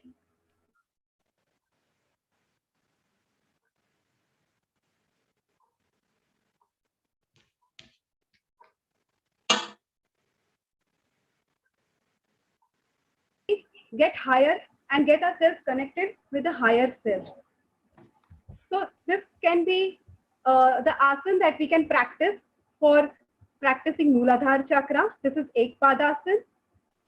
And also we can just meditate on a color red by uh, chanting the mantra Lam. So these mantras are actually the code, like how we have coding system in our computers. So these are the codes that help to open up, the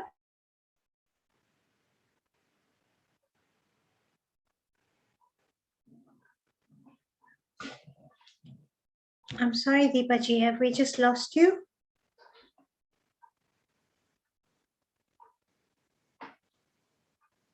sacral chakra.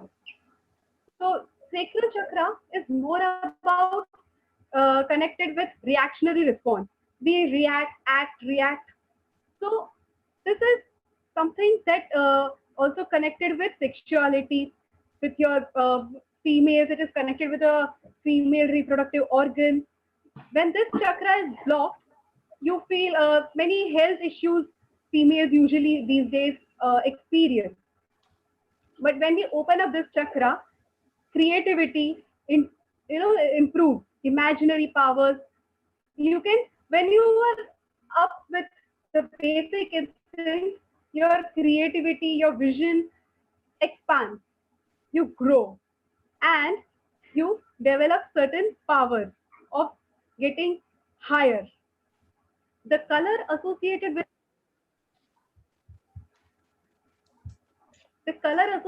this is orange color, and the beej mantra, again the code that is, I would say it code in a technical term, is the VUM. So when we use this, we'll be though practicing after the explanation. When we use this, when we practice this mantras, this help us open up. So when we open up these chakras, we balance, we harmonize ourselves with the basic instincts, with a very basic thing that every animal is connected, but our sole purpose, which is to go higher, can only happen when we come above the basic things. So then we can move towards the Manipur chakra, which is connected with the color yellow. In this, we develop willpower, the strength within us. Solar plexus, there is a vacuum in it. The element is fire. So metabolism, digestion, all these things work better when this chakra is active. And when imbalanced, you face problems with the chakras and the organs around it. But when we open up these chakras, we feel more uh, stronger, powerful, and it is also considered as a second brain in yoga. So this, when we open up, we are opening up to the new dimension of getting more strength. We can also get this strength through sun. Sun, fire is the element, so sun is associated with it. So when we go out in the sun, don't you feel like we feel just refreshed when you are sitting inside the room? especially in lockdown, we might have experienced. We're just sitting in the room, but when we just go outside, get us connected with the sun, we take a walk at the beach, or you just feel the sunlight on your face, you just feel refreshed, the energized.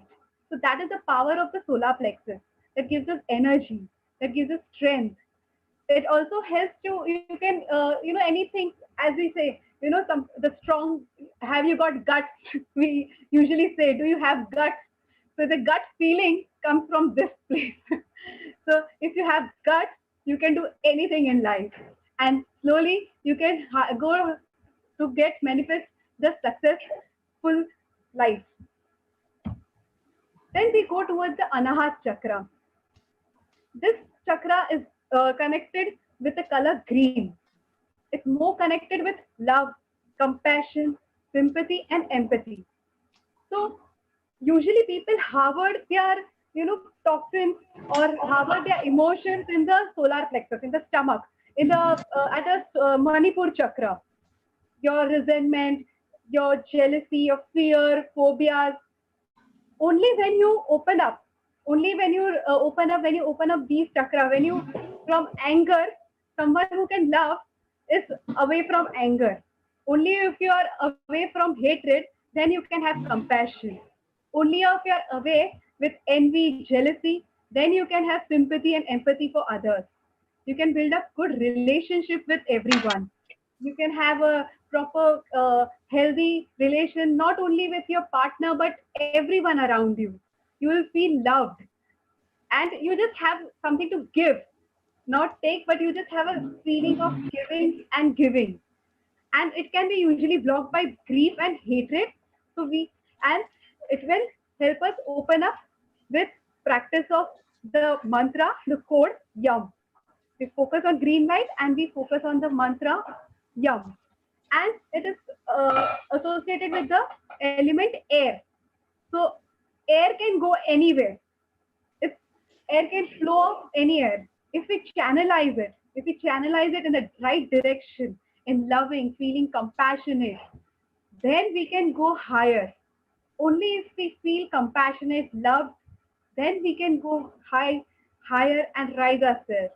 This is the asana that is associated with. This opens up the chest. So even your heart, you don't have to go to the doctors to open your heart. When you just practice asanas and practice this thing, you just open yourself with your friends, with your relatives, with your near dear ones, and you can rise higher. As we raise higher, we go towards the Vishuddhi chakra, which literally Vishuddhi translates into the filter. You're getting filtered towards the higher. Very good demonstration. Thank you, Simanshuri. You're going towards the higher self. Your communication skills get better. You develop pure because you're getting filtered with all the harbored emotions, all the toxins, all the negativities, and it just is a place where it's taking you higher. You can communicate better. You have a sweet voice. It's not just a sweet voice, but a voice which has love and compassion and love for everyone you can communicate with. Even they feel connected with you. They like to communicate with you. And usually it is blocked with the illusion. But when you focus on the Bij mantra hum and the color blue, it will open up and take you to the higher dimension. The throat chakra, that is the Vishuddhi chakra, is also connected. It upregulates and downregulates all your glands, all your hormones in the body.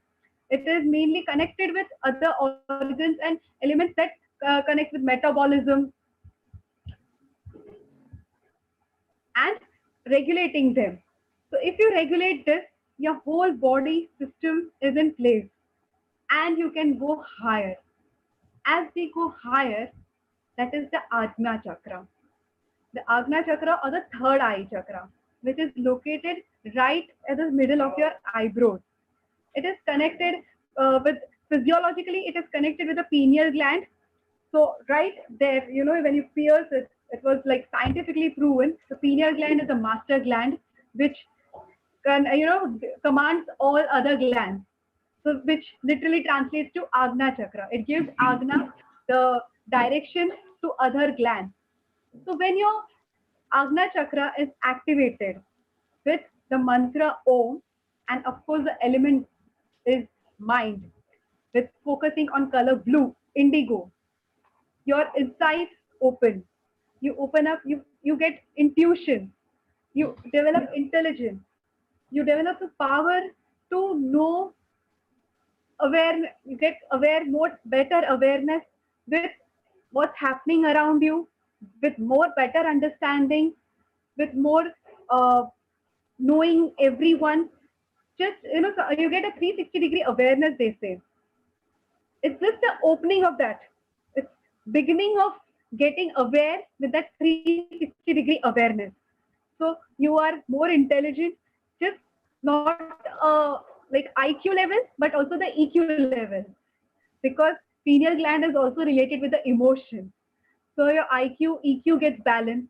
You are more calm, soothing. And if there is this chakra is blocked, you will feel problems like headache, sinuses, and many others. If you practice balasana, getting calm down and relaxing yourself, you breathe out all the toxins, all the negativities from your mind, and just surrender yourself to the higher self. Then you go towards the Sahasrara chakra, which is the crown chakra, which is located at the top of your head, right where your hair starts twirling. It's a space where it is located right there. It is connected with the color violet, and the mantra that we need is Om. And when you open up this chakra, it's a sacred response chakra. It will be called as a sacred response. You feel ultimate peace. It's a total awareness of everything. You're just beyond all the worldly pleasures and attachments, and you just go high, feeling unconditional happiness, feeling total bliss, a profound happiness, which brings peace not within you, not just within you, but also a people around you.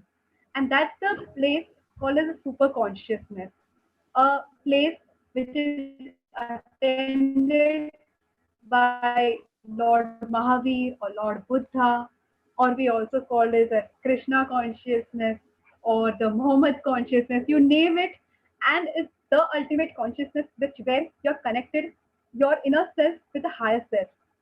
And this can be blocked through ego. When you're blocked with this chakra, one may go, may feel cynical and unbalanced. But when you open up with getting connected with, it's like you're watching a movie. You are watching everything, but with a detachment and with a feeling that you're surrendered, you're connected with the higher self. You feel total bliss, happiness. So once again, I would say the all the chakras, these 7 colors, or the colors of rainbow, will be in your life when you meditate, when you get connected. Of course, first you need to open up your body, as Himanshu ji is the best for it. We have to practice asanas. It can be any sort of asana or meditation.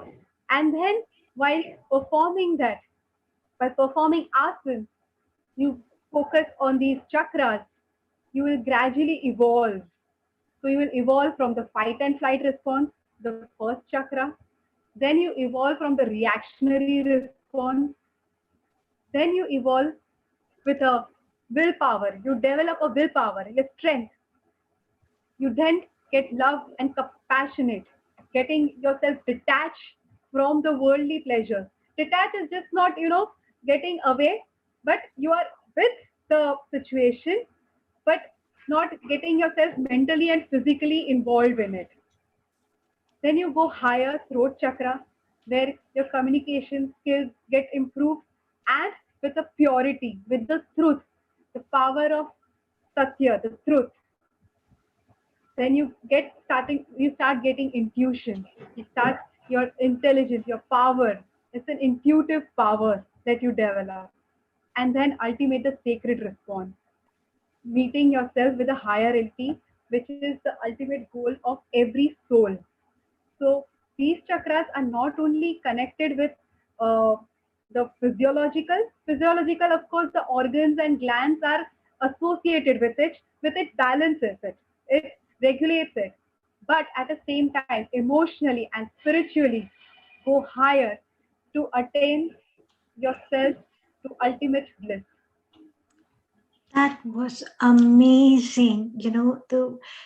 You described it so superfluously, Deepalji, and the journey from the Mooladhara to the Sahasra, into super consciousness, and you described the colors of the rainbow, and I never thought of it in that way, the Vibgyo, that yes, the chakra colors are the colors violet, indigo, blue, green, yellow, orange, and red. And I couldn't help but think of super consciousness and the song Somewhere Over the Rainbow. Somewhere over the rainbow, that is the super consciousness, right? When you reach up to the 1,000-petaled lotus in your Sahasra, when you open up, that is super consciousness. And you've given a beautiful description of the colors and the mantra that resonates with each chakra. Now, I have been reading up on chakras and chakra meditation, and recently I came across someone, I can't remember her name, and she was speaking about chakra foods. Yeah. So foods that correlate to, red foods with the Mooladhara, orange with the Swadhisthana, yellow with the, solar plexus, green with the Anahata, indigo, with the Vishuddhi of the throat, and then Ajnana, and I think that's white, right? The Ajnana? Yeah. Ajna is indigo. Yes. Indigo, sorry. That's blue, indigo, and then we've got the violet, right? So they say you can balance your chakras through your diet. You can, you can open them up with the sounds. You can enhance them with the colors. And really it's a journey into super consciousness with discipline and time, of course, right? Yes, of course. And awareness. Yes. So in this food, I would like to add recently research was done. So you need to include more and more all different foods when you include in your diet. Your just of mental and physical dementia. People can overcome dementia and all the mental and physical diseases. So just including colors to your diet, colors surrounding you. I have all the colors in my wardrobe also.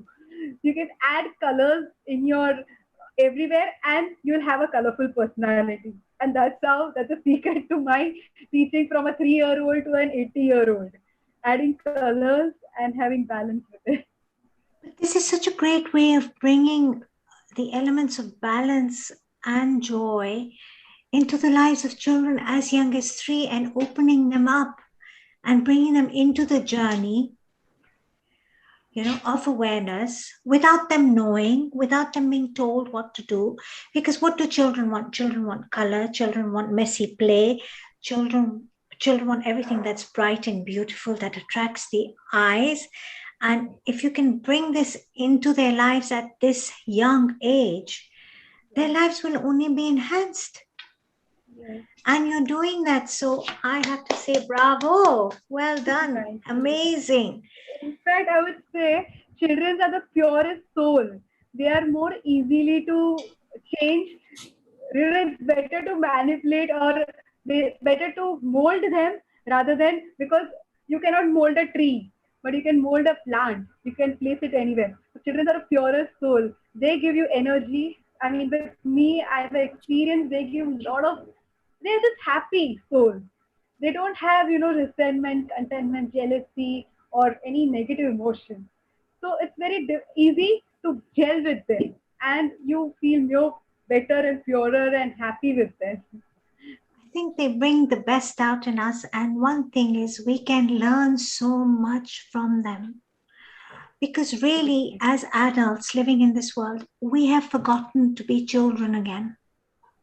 Perfect. And it's only through the children that we can be reminded to tap into our playful inner self, to tap into that being who can actually let go and sing and dance in the rain freely.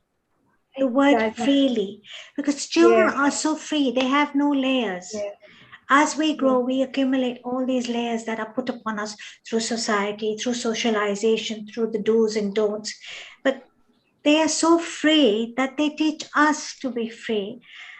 Yes. This was so inspirational, Dipalji. So inspirational. Amazing. I would. Great. Himanshuji, so amazing, right? What she said. Yeah, I was telling about Deepal. Yeah, it was a wonderful exposition she gave us on the chakras, and she has given a pathway for Jivatma to merge to Paramatma. So all we have to do is focus on the chakras.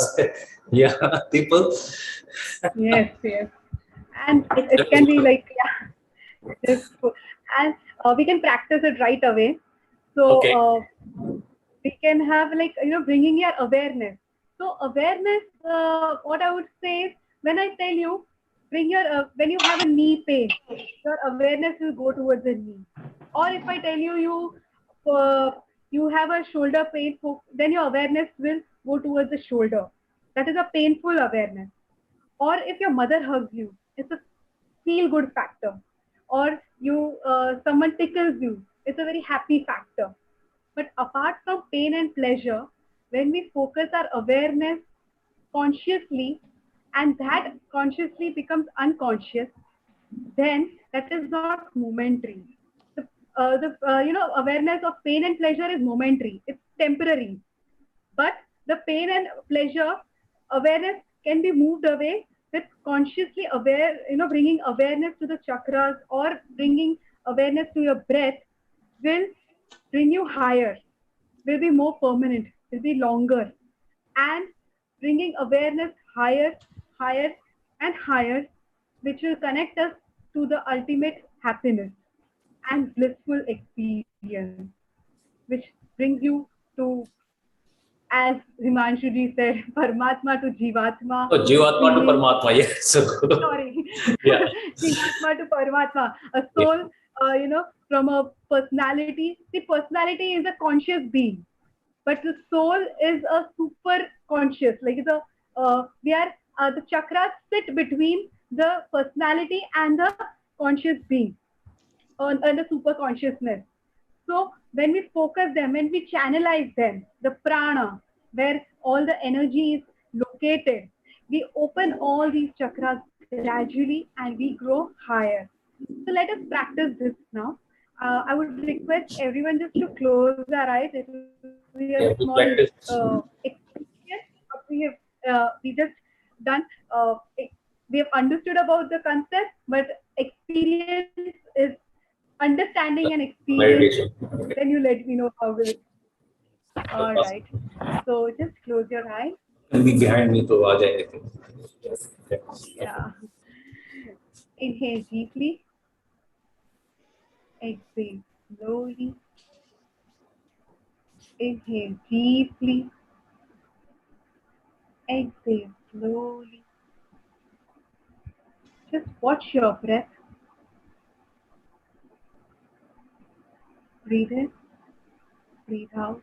Relax your body, relax your mind, and just consciously bring your awareness within yourself. Watching your breath. Now feel the red light. Bring your attention towards the base of your spine. Bring your attention to the base of the spine and visualize the color red. Visualize the color red around you. You feel rooted.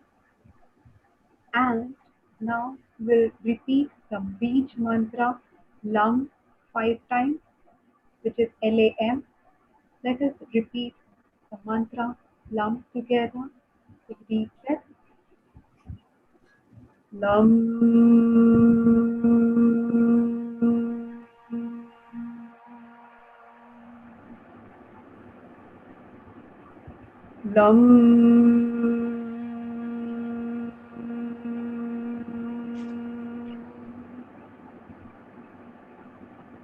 Lam.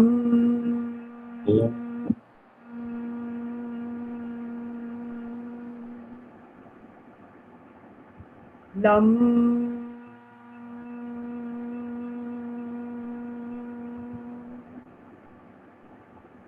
Lam.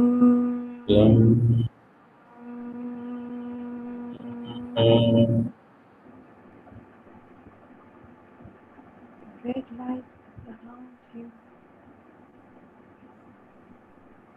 You feel more secure, more safe, more rooted. Slowly see the light turning orange. Bring your awareness higher,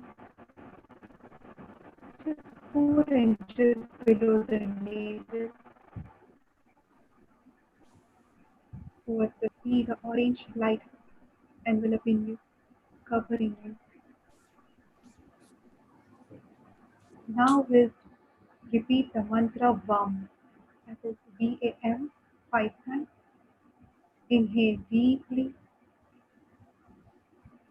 and VAM.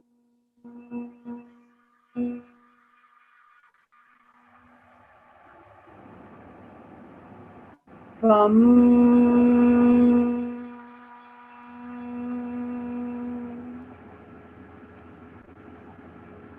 VAM.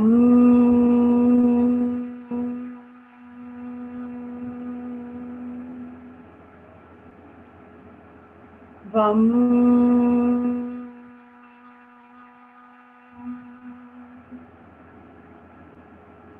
VAM.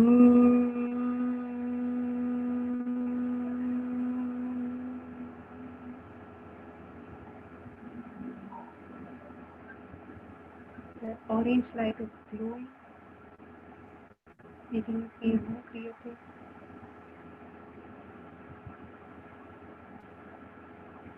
Rising higher, we go towards the solar plexus, just next to solar plexus, where there is a Manipur chakra. See the yellow light covering you.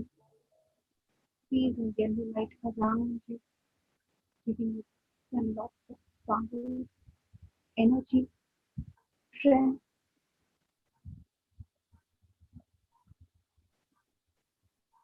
With this, we'll repeat the mantra Ram, R-A-M, Ram, 5 times.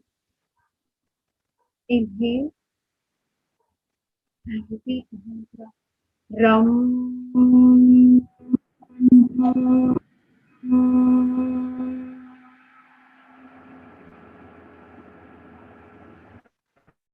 Ram.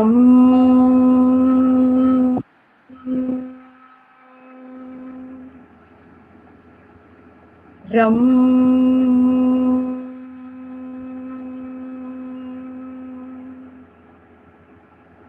Ram.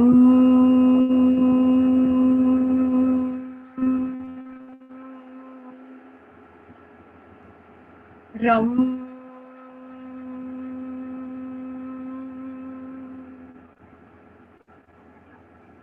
The yellow light has grown brighter, brighter,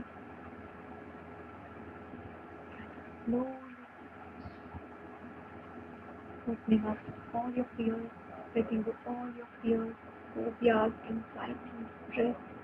We go towards the center of your heart. See yourself surrounded by a green light now.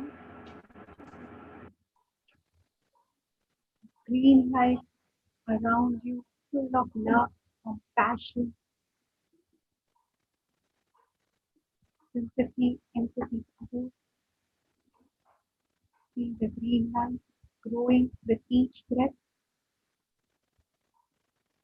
Now we'll repeat the mantra YAM, Y-A-M, YAM, 5 times. Inhale deeply. YAM.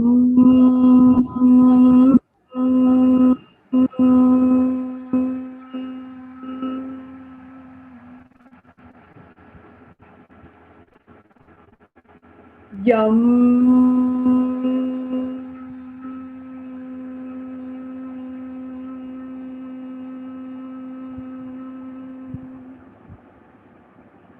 Yum.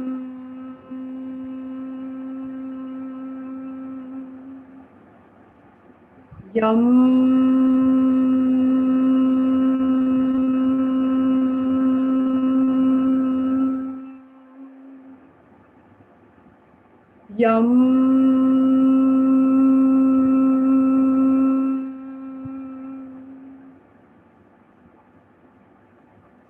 Get yourself connected with the resonance of the sound, feeling more love, more compassion.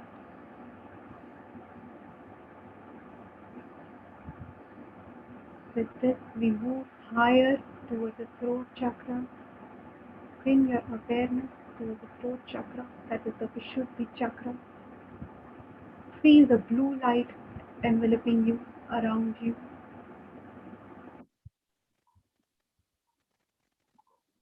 Pure blue light, full of purity, bringing you higher from all the attachment and resentment. You feel more pure, more truthful, to express yourself better. With each inhalation and exhalation, you see the blue light growing brighter and brighter. Here, we'll repeat the mantra hum, H-A-M, hum, 5 times. Inhale deeply and repeat hum.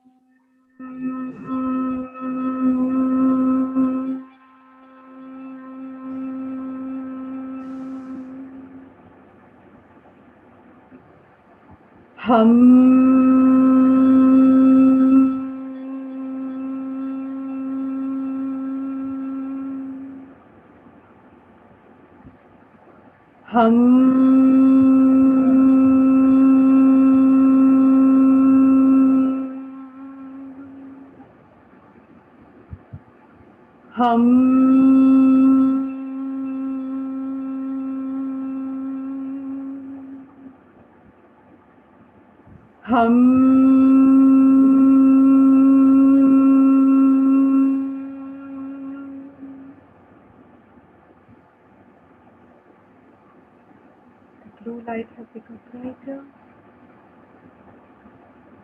making you feel more purer. With this, you can communicate with others, express yourself completely, freely with everyone around you. As we become purer, we move our awareness higher between the two eyebrows at the third eye chakra, that is the Ajna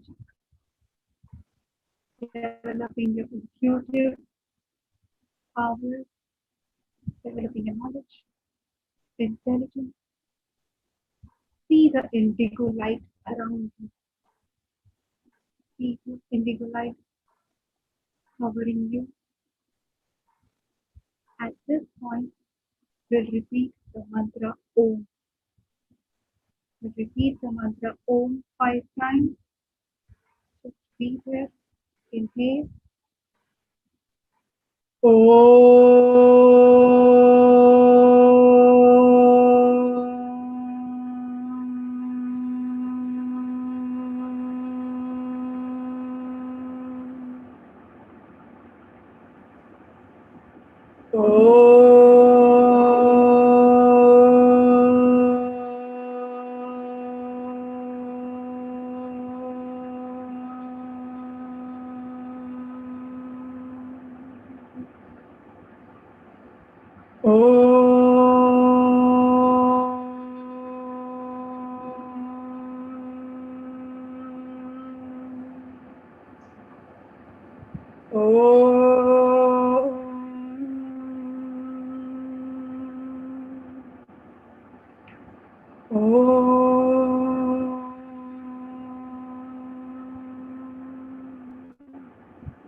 The indigo light has become brighter.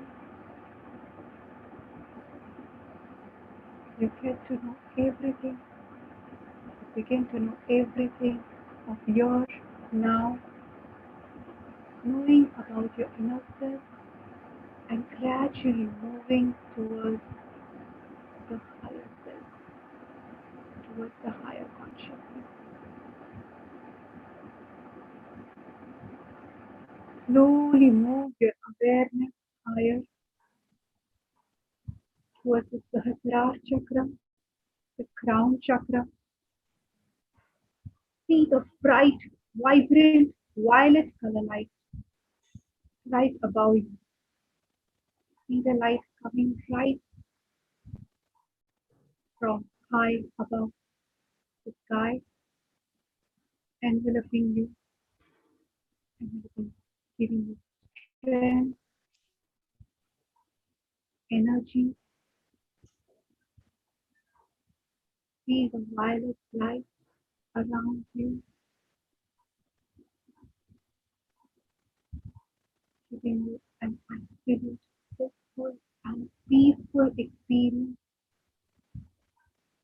At this point, we repeat the mantra Om. Once again, we repeat the mantra Om 5 times. Inhale deeply. Om.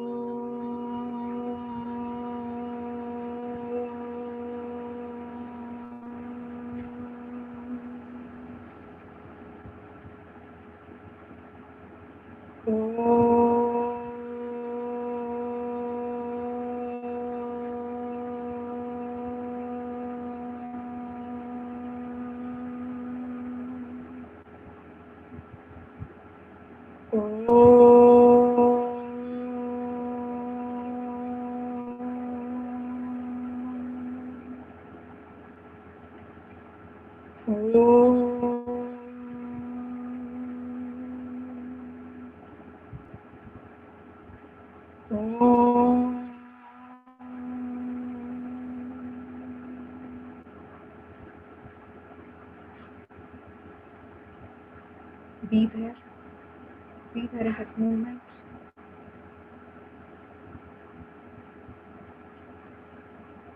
Feel the happiness. Feel the joy. Feel the love. Love by higher consciousness. The inner consciousness connected with the super consciousness. You feel one.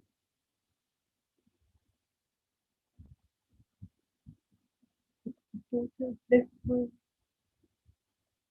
peaceful, relaxed feeling.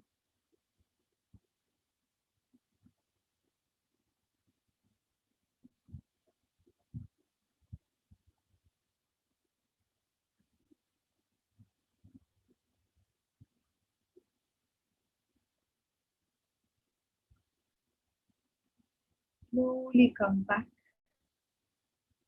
Bring your awareness around you. Softly, gently open the eyes.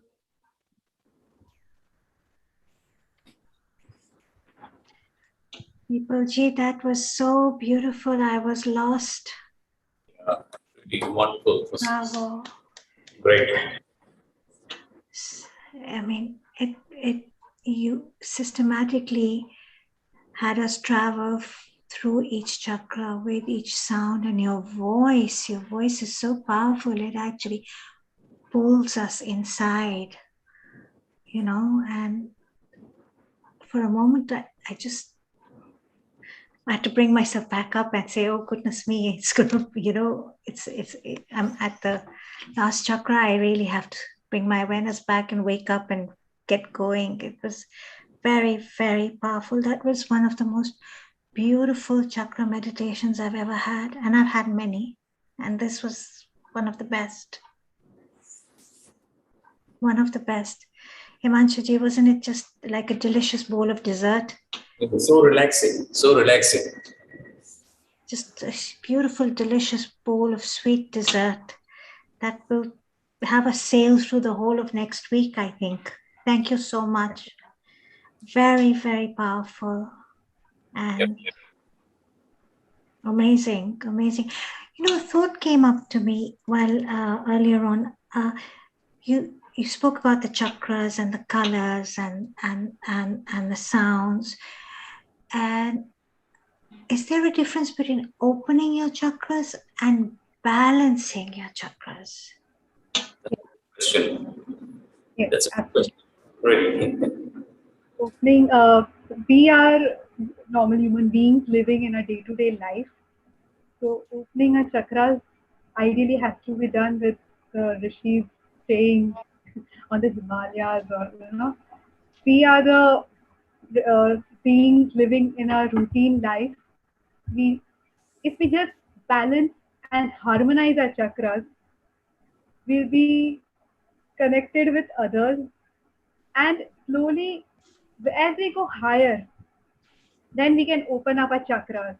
This Right. this can have a reversal effect also, just focusing on the meditation and not focusing on our daily routine. That can have a reversal effect too. So we being a householder, if we just balance and harmonize, that's a miracle itself. That's a magic in itself. We talking each other, connecting each other.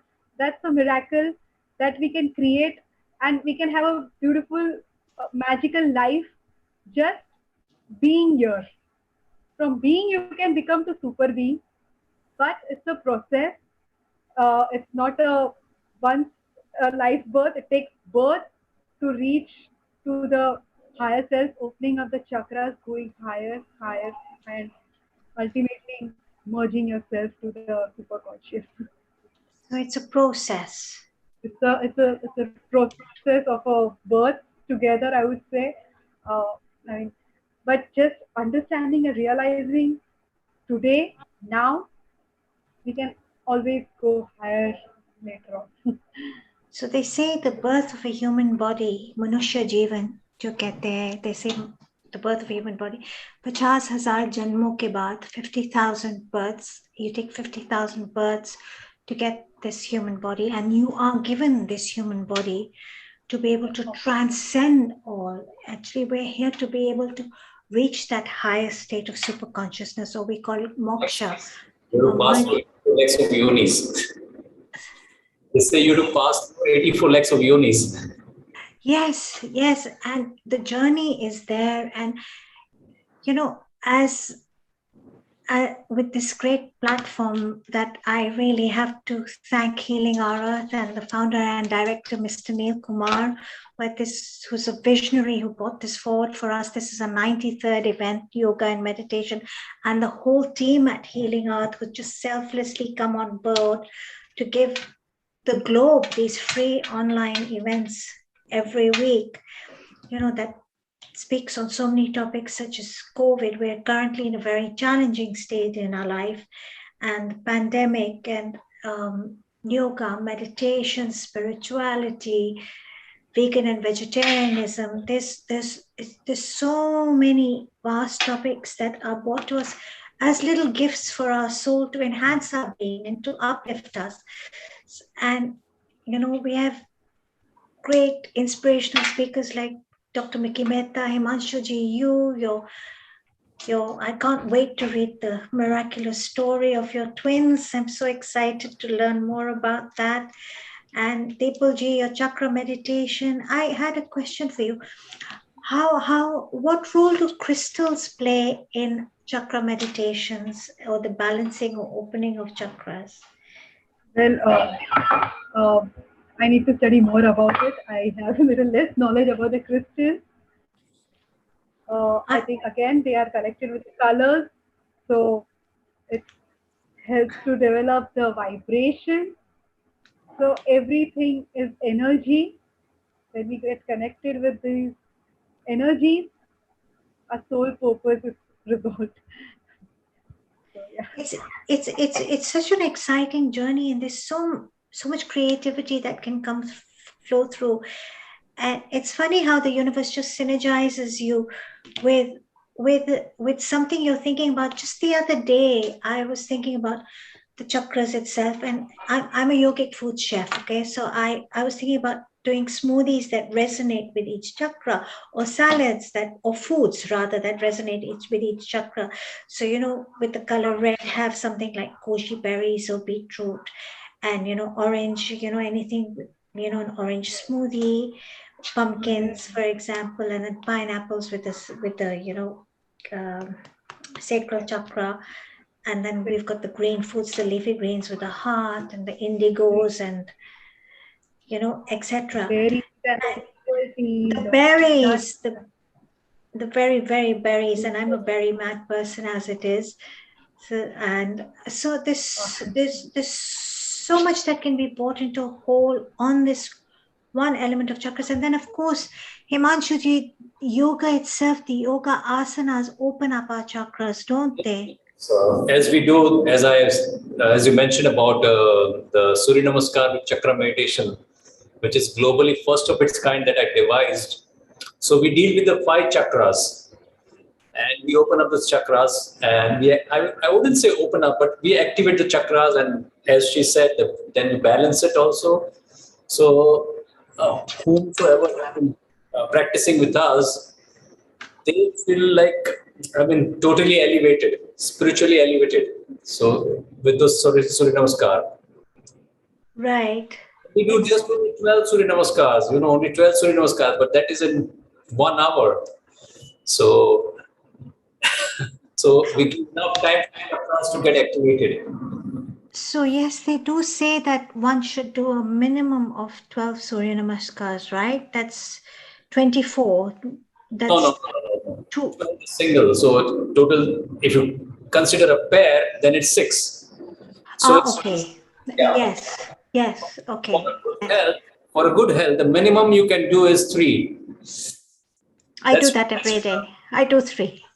Oh, then you're sorted.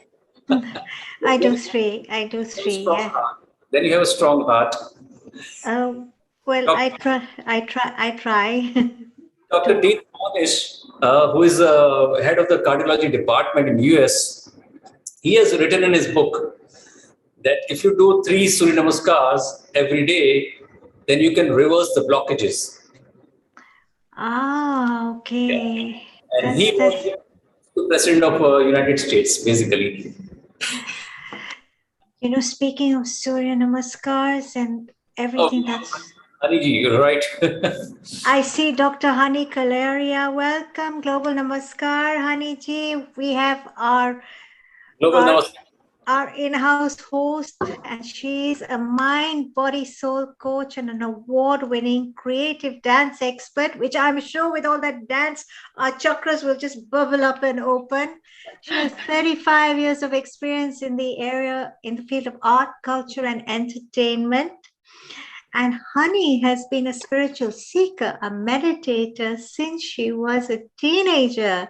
Oh, wow. And she regularly practices Samarpan meditation, which is a part of Dhyana Yoga. So we have a yogini here, taught by the Himalayan yogi Shiv Krupanand Swami. Honey's enjoyed studying many spiritual disciplines, we know that, and yogic sciences, ranging from Raja Yoga, taught by the respected Brahma Kumaris, the school of thought that I follow by my spiritual master, His Holiness Sri Sri Ravi Shankar Ji, The Art of Living, Vipassana by Goenka, Isha by Kriya by his respected Sadhguru Ji, Kundalini Yoga by Yogi Bhajan, wow! Vedantic spiritual practices taught by Chinmaya Mission, Honey, the list can go on and on with you. As well as other Western practices such as mindfulness, TM or transcendental meditation. And you believe it's important to self-reflect, contemplate, and grow. Absolutely. Absolutely. A global namaste to everybody. And what a wonderful discussion you guys are having. I was feeling left out. I was thinking, I can't wait to join you guys. You know, such amazing things you're discussing. And of course, meditation is very close to my heart. It's something that I've been I'm a firm believer that if everybody meditates, we'll have a different world completely. A little bit of self-reflection, a bit of self-introspection, and an inner journey will definitely change each and every single one of us for the future. So, for example, if you want to change the world, let's start by changing ourselves one step at a time. And I think in that way, we can create a profound change in the world. But Seema, you also have an amazing background. So while I'm here, that I know that you gave me such a wonderful, introduction, but I also have to say that, with our dear friends here, and of course, Himanshu, as always, I just want to say, Himanshu ji, you are doing amazing with all your yoga classes and everything, making people fitter and healthier and more joyful through the work that you do. We're very proud to have you as part of our Healing Our Earth family. Really, you add a lot of words of wisdom. You add a lot of amazing, amazing transformation in people's lives through the work you're doing. But I also wanted to share with, of course, yourself and, of course, our dear Seema. I have to say that you give such a wonderful, introductions to other people. But you yourself as well, you were born in Nairobi, Kenya. So there's a multicultural Seema that we have here.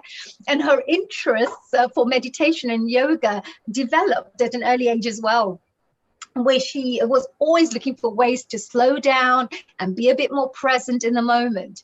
And of course, as the founder of Pranayam, yogic teas, and a yogic foods home chef, which we all know about, her philosophy is simple: you are what you eat. And your thought processes as well. I think she's very, very keen on creating positive thought processes. And she also believes that your thought processes and the way in which you breathe can positively or negatively impact your mental and physical health. Seema, you do a lot of things in the spiritual realm as well. And you're also a qualified breath, water, and sound teacher. Oh my God, with the Art of Living. I love the Art of Living because I've studied some of their work too. And you also run sessions for the ethnic minorities in Hong Kong. So we've got a very, very multicultural Seema with us here, from British to Hong Kong to India to Kenya. So we've got a real multicultural spiritual wellness expert here. So thank you as well for your things, Seema. You tend to do a lot of great work here, don't you? How did you find today's day then, Seema? How has it been for you so far? It was wonderful. I so much inspiration with Dr. Mickey Mehta and Himanshu ji and Deepal and her chakra meditation. I think I got lost there for a moment, and I had to knock myself back up and say, okay, come on back on board. It's time now. But I could have gone on and on. And I like I said, Himanshu ji's yoga session was a celestial dance. So I love that dance bit that you bring in, because, we always say that creativity comes from the higher consciousness. Like when you sit down and suddenly you get inspired to write a poem, or you write a song, or you start singing a song. So that inspiration comes from the highest source, we call like universal consciousness. So even art, dance, music, anything creative, I believe it has a beautiful consciousness connection to it. And that's the reason it makes you feel joyful. Anything which is good for you, anything that is positive, will always make you feel joyful, right? It's so interesting that you said that, honey. I've met people who could not paint for toffee. Excuse me, they just couldn't paint in their younger age when I was schooling with some of the girls. And they embraced, either a form of dance or yoga or meditation, and went with it. And suddenly they just blossomed into this beautiful lotus. And they're painting the most beautiful pictures, or if they've taken up the best musical instrument and given it 100%, and they've, just gone into that realm of creativity, watered the seed and have it grow, and it blossoms into this beautiful flower. And it's true, it happens. It may not happen immediately, but all you have to do is plant a seed. Once the seed is planted and you water it, it will grow. And like you said, the super consciousness or the divine will give you the grace to allow that to blossom. Absolutely. And I don't know what Himanshu thinks about this, but I always say that, meditation is like a spiritual shower. So when you sit down, it's a shower for your soul, as we go and have a shower every single day for our physical body. If you sit down and meditate every single day in your own way, whichever meditation seems to work for you, but whatever way you do it, but that time will help you to get kind of like a spiritual soul shower for your soul. So it cleanses all the negativities, the negative charges, for the day. Throughout the day, you've been tired, stressed, maybe had a little fight with a neighbor here or whatever's happened, kids screaming and shouting, whatever you have to deal with in life, everyday life. You just wash. What do you think, Himanshuji? What do you think? Oh, yeah, it's like visiting the mind parlor, mind parlor. That's it. So, because there's so many things going in the mind. We have 60,000 thoughts in a day. So it's regulating everything. And as we say, it's all between the 2 years every time. Yeah, from getting madness to the mindfulness. Yes. Oh, Deepal, how are you, my dear? Yes, you're very good. Yeah, I can see with the headphones, it definitely helps, doesn't it? Discussing with the headphones, can hear it all clearly. So, Deepal, how has your journey been for your meditation? Because today we're celebrating meditation and yoga, and it's a topic which is very, very, people consider it as fashionable, but actually, if you really look into it deeply, it's so powerful. It's not just a fashion trend. It's actually a life transforming type of a topic. What do you think? How does that topic feel for you? So yoga and meditation, yoga is very close to my heart. So as I said, from madness to mindfulness, I come from a fashion industry.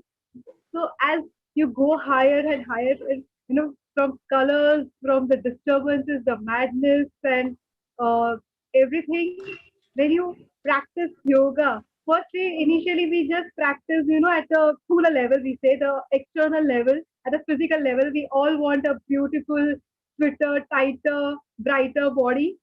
But then in the journey, we realize it's just not the body, it's the mind. And when you get into the mind, then you realize it's the soul that we need to connect with. And that is where we feel absolutely happiness, and other things are just a very menial and not so important anymore. Yeah, that's absolutely right, Deepal, because I know Seemaji would also be, sharing this probably, but I believe, we've got different layers to ourselves. So as you have a physical body, we have our emotional body. We then have our mental body. So the emotion body is all your emotions and feelings that are connected there. Then there's the mental body where all your thoughts and memories and everything is there. And then as you move out, you have a spiritual body too, which is where the soul connection takes place. So if you do yoga and meditation, you're actually clearing not just your physical, making yourself strong physically, but you're starting to balance your emotions. You're also starting to get more positive thoughts because, of course, you get positive endorphins that are being released while you're doing, physical movement. And then as you start getting more balance, you get a better chance to raise your consciousness so you can understand the spiritual world. So that as you start getting ready, you have to prepare your body to get ready to absorb that knowledge, as we say. So the soul consciousness that you're talking about is absolutely correct.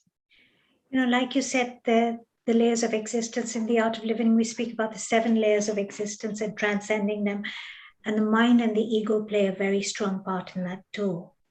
It's hard to try. And I think as human beings, we're born with the ego, and the ego is something that we have to constantly really do a lot of inner work and inner reflection on how to transcend beyond the ego.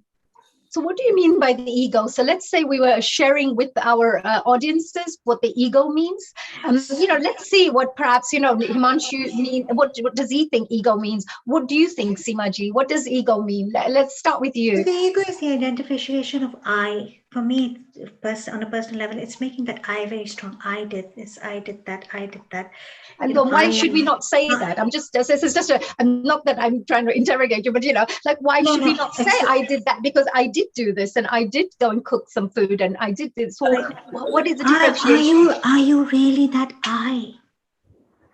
Think about this question. Are you really that I? Yeah, but if I went and cooked some food and I say, it wasn't me, it was someone else who cooked that food in the kitchen, it couldn't, so how would you explain I and the ego? How would you differentiate? Think again, who am I? You really have to think at a deeper level. I'm Seema. Yeah, I have this body. Yeah, I'm from Kenya. Yeah, I'm a yogic food chef. Yeah, but who am I? That is where you have to take that journey to really find out who the real I is. Aham Shiva. Aham Shivami. They say Aham Shivami. I am Shiva. I am Krishna. I am Radha. I am Ma.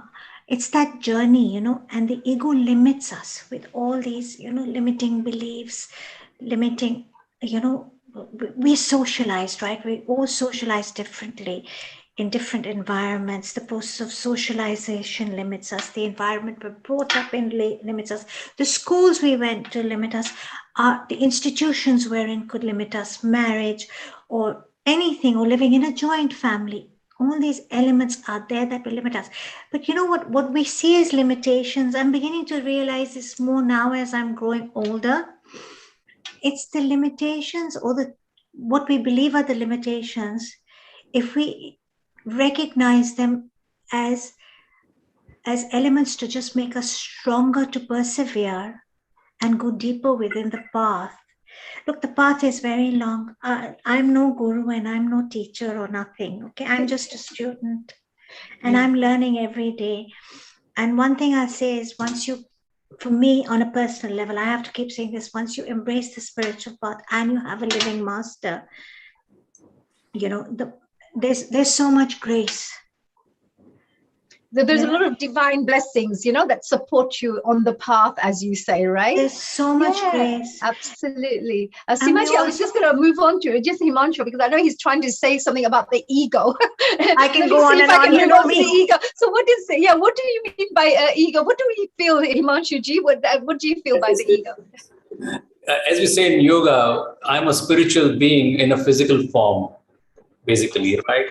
So we have the study of 25 tattvas. So it is said that if you have the knowledge, right knowledge of 25 tattvas, you can liberate yourself. You can reach the Kevalya.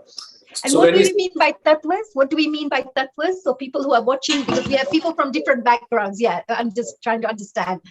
So it's a Purusha and Prakriti. Now we can go deep and we can have hours and hours of discussion in that, but I'll go as brief as possible. So first is Purusha and Prakriti. So Prakriti, after Prakriti comes Buddhi. And Buddhi then Ahankara, that's the ego. Okay. Now, when we see ego and Buddhi, Buddhi is the intellect. So ego and Buddhi, they play a seesaw. Okay. So when your intellect is working fine, your ego is suppressed. Okay, and that's the practical aspects of it. And when the ego shoots up, then your buddhi doesn't work. As we see the Ravana was a great, knowledgeable Brahmin. He was as good as a god, right? But what really happened to him was the ego took over his buddhi. So that made him collapse. So we could say buddhi means reasoning power. Is that right? Basically the intellect. Yes. So you go beyond, and how you utilize that intellect. So everything on this universe is like Triguna. Okay. So when we say Triguna, that's Rajas, Tamas, and Sattva, right? Right. So what do we mean by that in English terminology? So we're saying Rajas, Tamas, and Sattvic. Yes? No, Tamas is a dullness, lethargy, laziness. Right. Rajas is you're agitated, accelerated. excited, a lot of energy. Yeah. And sattva is you're blissful, you're bright, everything is fine. Okay. Peaceful, balanced state. Exactly. So what happens when we know? That's what I explain to my students here when I conduct my Kar Seva session every Saturday. That morning when we wake up, we are in a tamas state of consciousness. We are like bored, we don't want to go. Maybe somebody will put the alarm instead of alarm, the snooze and all. Okay, and then of course you decide to go. So the rajas gets activated. The rajas is dominating then. Before the tamas was dominating, then the rajas is dominating, and then you have a fantastic yoga session, and you are like totally energized. You feel so blissful. And this Saturday, Pratima, she was there. This Saturday we had a hilarious session that everybody did. I gave a very tough class. We had a Surya Namaskar for 1 hour, then we had a yogic warm-up for half an hour, and it was raining cats and dogs, and we all did Surya Namaskar on the beach, despite of heavy rain. Wow. And then, everybody was so energized. They were all in a euphoric state. So they were totally from Tamasic, they went to Rajasic state, and from Rajasic, they went to Sattvic state.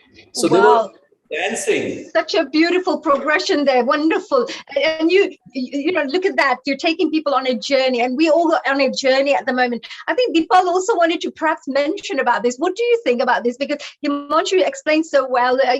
We have Simaji who also explained in her way what, which I feel is really, really true. The way we go through our lives. And Himanshu ji talked about the 3 different areas. What about you, Deepal? You just shared something just now. What do you mean by the ego? What does it mean for you? Because we all teach each other, we have to remove the ego, we have to, control our ego, we need to do, what is it, the ego that we're talking about? Because everybody may have a different description, and what does it mean for you, Deepal? You're muted. Hello, Deepal. Oh, I think she's frozen there. Hi. Okay, no problems. Back here again. We're going to be going on to Nabanita very soon as well. I think we will be able to interrogate her soon as well. But Sivaji. Yeah. Hi, Nabanita. I know we're going to be seeing you very shortly as well. And you've been listening to us discussing this, what ego means, etc. And in our spiritual journey, we all talk about we have to get rid of our ego. We have to live a more spiritual life, etc. What does it mean for you that, because we are sharing with our audiences, our global audiences, what do we mean by ego? First of all, global namaste to you, Haniji, and global namaste to all of our audiences and our Neel Kumar ji, who is motivating us to come into this platform, share our knowledge and radiating that knowledge to everybody around us. And that's what is also one of the essences of yoga. Yoga is not only keeping yourself fit mentally, physically, and when you are mentally balanced, you are radiating that knowledge, you are radiating that love, that scent of love all around yourself. You're building that beautiful, healthy, happy community around us. So when it comes to ego, I think I haven't come with anything when I came to this world, and I'm not going to go with anything from this world. So what is there for me to think about as ego? Nothing belongs to me, actually. It's all God's. I'm only his representative. He has given me, endowed me certain responsibilities, and I'm the chosen one when I'm teaching someone. And I am utterly grateful to that Almighty for choosing me to do this magnificent job. So, that's amazing. Look at that. That's great. So you're saying when you're doing about ego, it's exactly what Simaji had talked about. It's not about me. It's not about I did this, I did that. But you're talking about you do the work, but you do it not through that I am doing it, through the fact that the universal energy is working through you as a channel to go and do the work that it needs to do. And each time, the purer the channel is, the purer the vehicle is, the more good work and positive work can be done in the world, in other words, right? So if we work on ourselves and we work on clearing ourselves, clearing our chakras and becoming more purer in thoughts, in deeds, in speaking, anything, you know, you will find that the energies will be able to work through us to do even more good work. And he also shared about Neil Kumarji, and that the fact that, you know, he's brought this wonderful community together on healing our earth, which are like-minded souls, all attracting, you know, that we are like a magnet, attracting each other to come into, yeah. And we talk about soul as a solo soul, but then we have a group soul as well. There's a collective consciousness, one consciousness for my own, but then there's also collective consciousness. And if we are vibrating in a certain frequency, we will all get pulled into this other vortex, we call it, right? Where the energy is. So if healing our earth is that energy that's creating that little vortex, we all tend to, all the souls, like-minded souls will start getting drawn to it, as we say. That's how I see it as well, you know, from my side. So I'm not sure how everybody else would see it. And then you can do even more good work, because then you have collective energy, collective strength, unity, to go and do good work out there, so which is also very helpful. That's very true. Thank you, Nabanita. And Simaji, you know, when we talk about all of this and we come back to these wonderful discussions that we're having here, why do you think it's important for people to meditate in terms of, like, you know, because we talk about health reasons, spiritual reasons, whatever. Why do you meditate? Why? What does it do for you? To be more present in the moment and to know myself. Very powerful, very powerful. Actually, if you knew yourself better, how would that change your life? If people go on this journey that you're going on, where you get to know yourself better, how would life change for them, and how has it changed for you? See, Haniji, the journey is very long. Okay, it doesn't come just like that. It's a process. And like I said, everybody has their own school of thought. There's Taoism, there's Buddhism, there's Raja Yoga, there's Bhakti Yoga, there's Mantra Yoga, there's, Hatha Yoga. I follow Guru Gyan. Okay, I have a teacher because I need a teacher. I believe we need a teacher for everything. Your mother is your greatest teacher. She teaches you not to fall when it's dangerous, and she allows you to fall when she knows you're going to learn something. The same thing a guru does. Yeah, there's a lot of mercy and compassion. They won't allow you to fall where you're not required to fall, but they make you fall when you need to learn a lesson. And they'll repeatedly do it to you until you learn. You know, well, everybody has been through that, isn't it? Ram had to go for 14 years and had to have those challenges. Lord Jesus had to go through all the crucifixion and so much, of people going against him, for what he's trying to teach. So there are sometimes you're on a path, but look what happened after that. Look how many people it has transformed through that channel. And meditation is a process where you shed your layers. We come with so many layers, 50,000 births, samaskaras. We have a sahasra, we have a sushma nadi, which stores all our past impressions from our Muladhara chakra right up to our sahasra. We have all these past impressions. How do you rid yourselves of these impressions? They have to come to the surface. Mantra chanting, nam smaran, meditation. That's your inner bath. Exactly. That's your inner bath, and it's a process. If a guru, an enlightened master wants, they can say, okay, fine, this person is ready. Boom. They don't have to go through the process, but it is the process where you shed your layers. I've done my spiritual shopping. Okay, I started at 2021. I went to Ganesh Puri in Siddha Yoga with Swami Muktananda and Bhagwan Nityananda. I followed Sikhism because my father's half Sikh. My late father was half Sikh. I went into Arya Samaj because my grandmother, Sanatan Dharan, Swami Ramdev. Every school of thought is beautiful. Every school of thought Absolutely. has something for everybody, and every school of thought would have something different for everybody. But the answer is the same. There's always the truth is the truth all the time. The one truth, because anybody can't fight the truth. You can't argue. The truth will always be the truth. Love is good for you. Compassion is good. Forgiveness is good. Generosity is good. It's a truth, which nobody can argue against. Oh, Seemaji, I just wanted to say we're kind of coming to the end of and we are moving on to Nabanita very shortly. But I just wanted to say one day we need to come down and we need to ask you for your whole story, because it would be wonderful to hear your journey into the world of spirituality. And of course, Himanshuji as well, we need to perhaps get you on board to talk about your story, how you came into this, because there's so much knowledge both of you are sharing with our audiences out there that you must have gone through some process yourself, for you to be able to. Yeah, you asked about meditation. So I would say, in short, about meditation, it starts with more of an introspection, and it's kind of an auto-hypnosis, okay? And then gradually, once you realize yourself, it's more about self-realization. So you start detaching with whatever attachments, because we get attached to so many things. So eventually you keep on detaching, and then it may come a stage. Of course, the journey is on. It may come a stage that you are totally detached from everything. Absolutely, because that detachment is what we're working towards, right? As soon as you have this attachment, you know that there's always going to be hurt.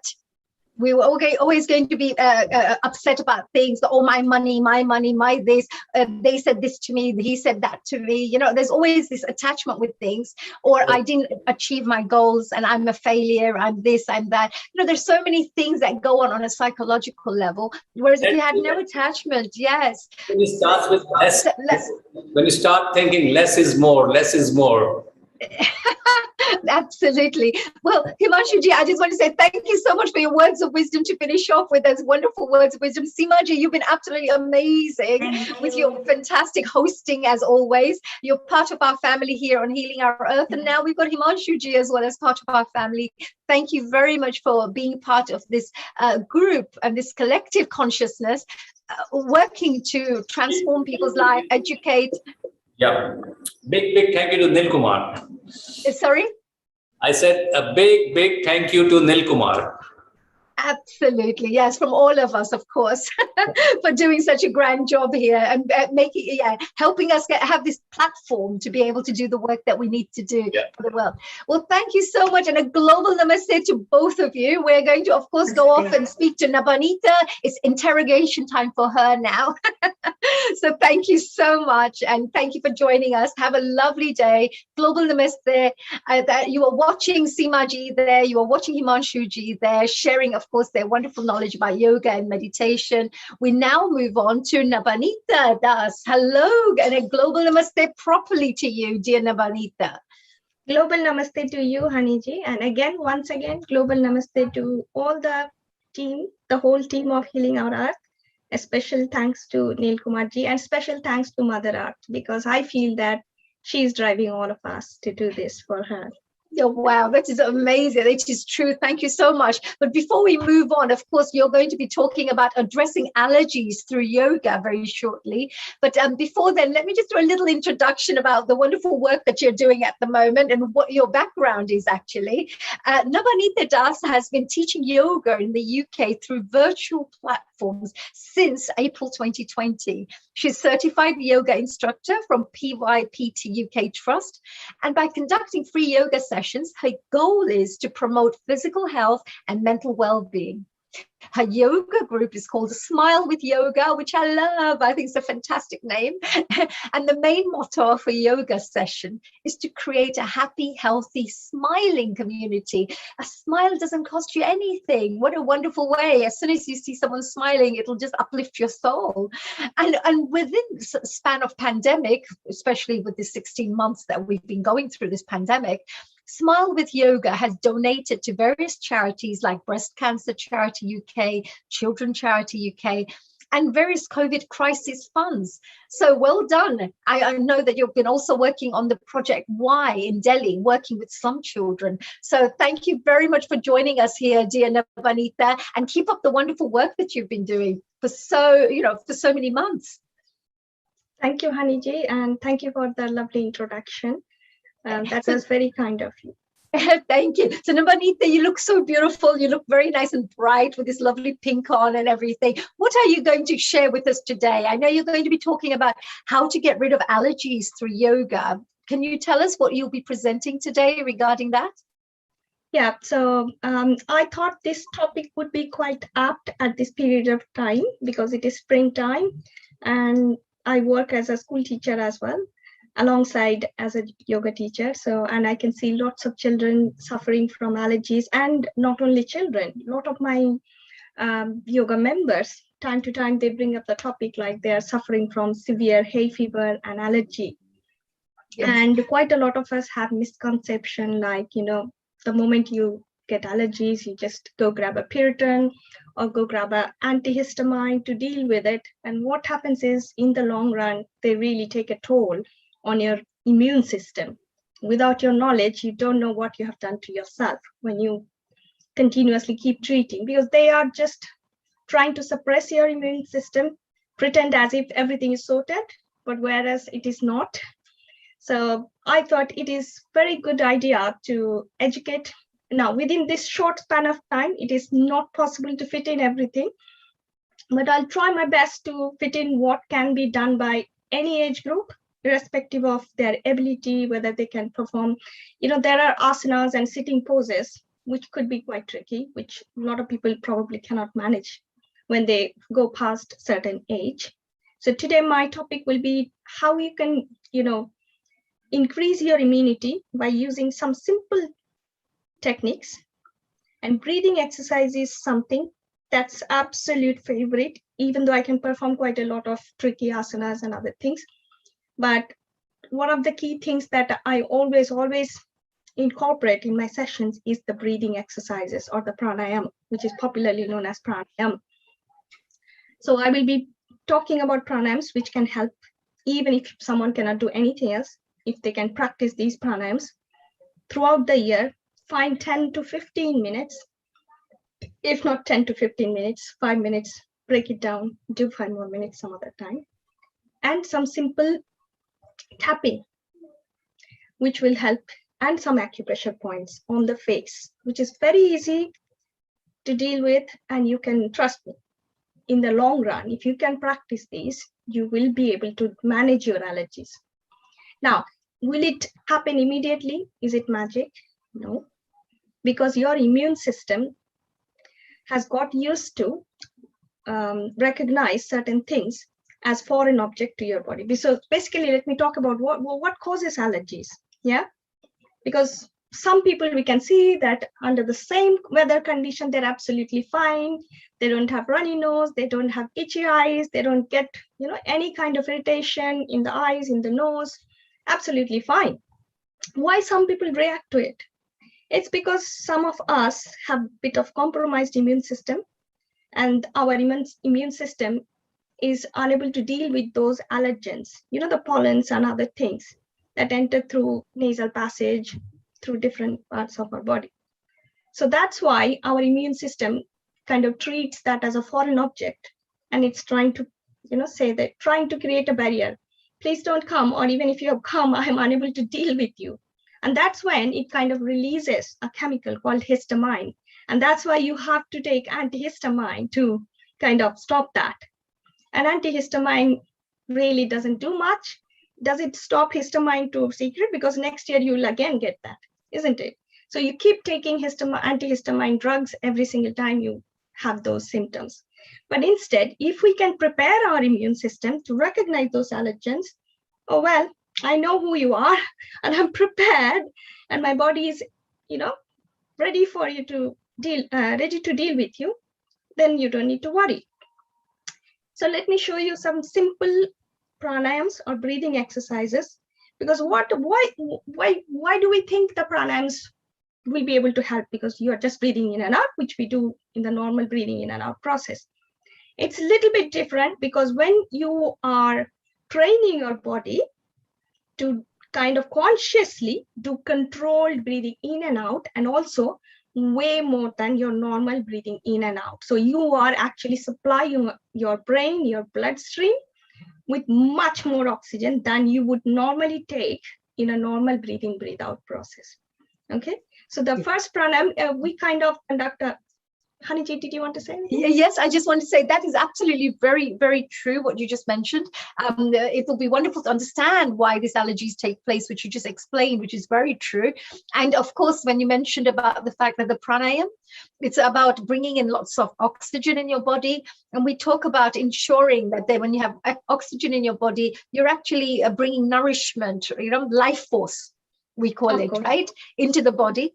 And that will also, of course, they talk about how that tends to make your skin healthier, get rid of toxins. There's so many benefits from you just doing pranayam, which of course includes the allergy side that you're talking about. Is that right? Absolutely. And because you brought in the topic of getting rid of toxins, and I'm glad that you brought that up. Getting rid of toxins from the body is one of the key things, and that we can do through pranayam. So when I come to pranayam, the pranayam is nothing but you are actually exercising with your prana. And prana, the main source of prana is the air, because you can go for days without food, without water, without anything else. But if you can't probably survive for more than half an hour, for 1 hour, if you have really strong lungs, you probably can survive for 1 hour. But that's it, you can't survive. So the main source of prana in our body, for our physical body, of course. Now I know there are souls who can survive without quite a lot of things for ages, because they're but this is like us mere mortals, right? Yes. That we have to think about. And the fact that this is something that we can do on a practical level every single day. So it's things that everybody can implement in their lifestyle. So this is actually lifestyle management. And it's also about the fact that you're looking after, just like you manage your money and you manage, your mortgages and your expenses or whatever it is, you're managing you as a person, as your health and everything, your well-being. So it's life management actually. And if you incorporate these little exercises in your life, it will enhance your living standards in such a way that you feel healthier, you feel more energized, you don't have to suffer these little allergies that you're talking about. So by putting in a little bit of time will definitely help to make a lot of difference. And I just wanted to point out the fact you mentioned it doesn't happen overnight. So it's just like you have vitamin tablets. They won't just the next day change your, you have to take it over 3 months. So over 3 months, you see a huge difference. You go for a blood test beforehand, you go for a blood test after 3 months, and you're fine again. So I can understand that you have to take that time. So I'm just sharing with the audience members that when these exercises are given, do try it out over a period of time, because you're guaranteed to have some changes in your life, but because they're so powerful. But it's slow and steady. So please go ahead, and Nabanita, it's all yours now. Please show us what exercises you feel would be great for us. And all the audience members who are watching right now, please do sit down and try it out. Try some of these exercises out with Nabanita. Thank you so much, Haniji. So we kind of, for me, we kind of have a package of pranayams, which we say that not to compromise, just do one and don't do the other. So it's like a set of 4. There are loads of pranayams. If you're just looking to address allergies, do at least the 4 pranayams, main 4 pranayams that I'll be demonstrating today. And I will be also telling you health and safety warnings, who should be doing, who should not be doing. Okay, so the first one, Bhastrika, it can be done by anybody. Only thing is the intensity varies. If you kind of had any surgery, or if you are kind of, having high BP or heart problem, we always say that any breathing exercise you should not be doing with any kind of faster pace. Of course, we have something called Anulom Vilom, which is always for anybody, everybody is recommended to be done in slow and very gentle pace. So this is called Bhastrika, and the mudra, and we hold different mudras in our sessions. But for today, we'll just stick to something called Gyan Mudra, which is index finger pressing against the thumb. And sitting pose, you can choose any sitting pose. If you are already a yogi, you can hold Padmasana, or you can hold Siddhasana, where you can just keep one leg at the top, any one leg at the top, or simple cross leg, or sitting on the floor. If that is not your thing, you can absolutely manage all of these that I'm going to show by sitting on a chair itself. So if you're restricted, if mat is not your thing, you find it hard to sit on a mat, you can manage all of these by sitting on a chair. But make sure you keep your posture nice and straight, because when you have a nice and straight posture, that itself kind of gives you a good health. So I don't want to go into that topic. That's a big elaborate topic, which kind of helps in many ways. So sit tall nicely, hold this mudra, any sitting pose that you have chosen. Bhastrika is nothing but deep, long breathing, deep, long breathe out. Almost like normal breathing, breathe out, many people think. But there's a difference because you're taking a lot more oxygen than your normal breathing, breathe out. So watch me. And as a result of, because you have filled your lungs with quite a lot of oxygen, as a result of that, your diaphragm has shrunk in and your abdomen has come forward. And that kind of indicates that you have filled your lungs with quite a lot of air, which has oxygen. And as you breathe out, you're going to take it very gently, slowly.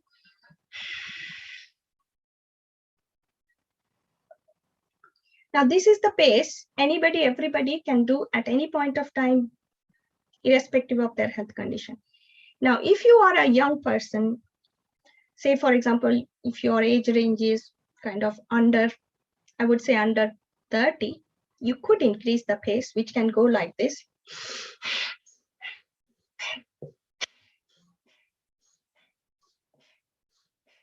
Which is absolutely fine.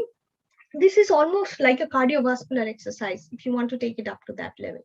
So only through breathing exercise itself, you can build your lung capacity. And of course, anytime you have to listen to your body and take it as per your body. You do not cross the boundary to achieve some result in short period of time. Then it will not kind of give you the result. It may be reversed. Okay, so that's why a lot of people have misconception that yoga, sometimes you should not be really doing it. It may harm you because you don't know whether you're doing it. So if you are doing under supervision of some teacher or guru, you probably won't go wrong. Okay, so this is something that helps to build your lung capacity.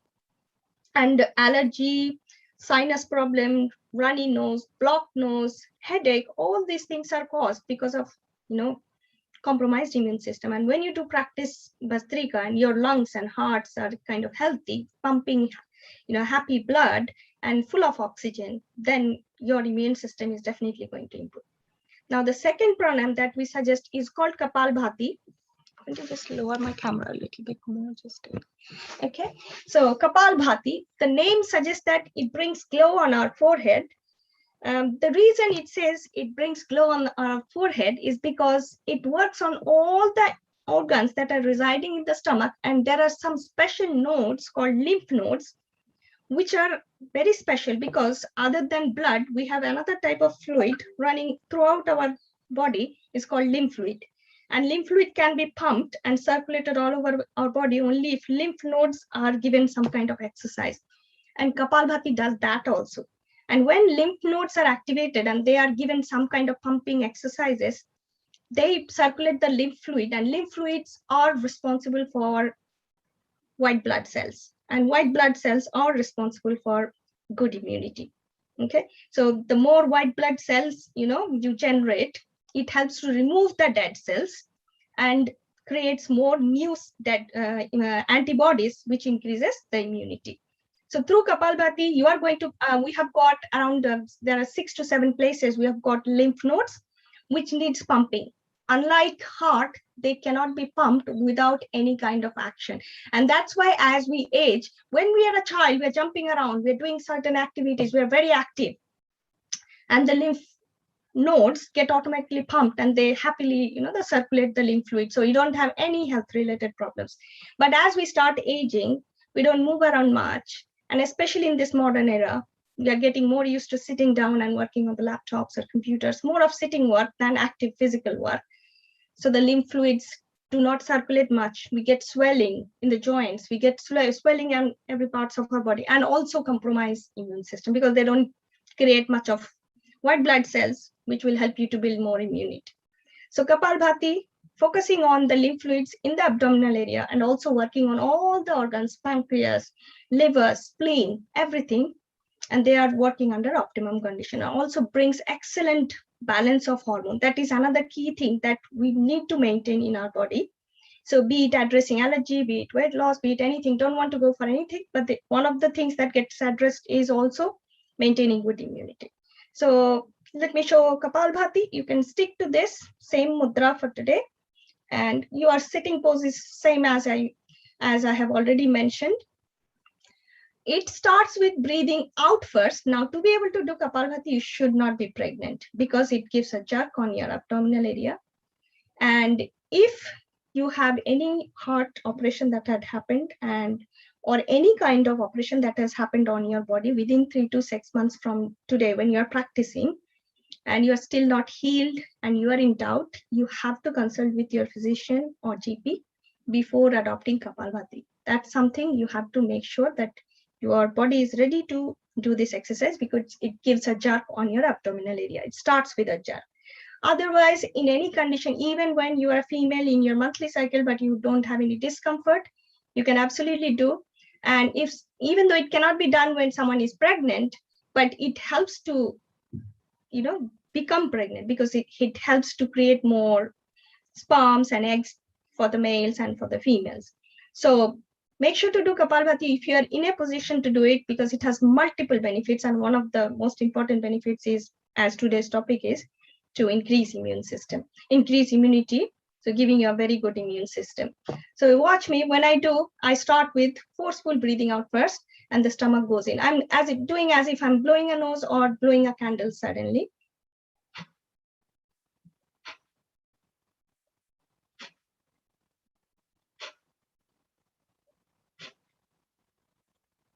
So as you can see, because of the jerk that I'm creating on the stomach, it is giving the pumping action and all the organs inside get nicely exercised and brings excellent balance to the hormonal level.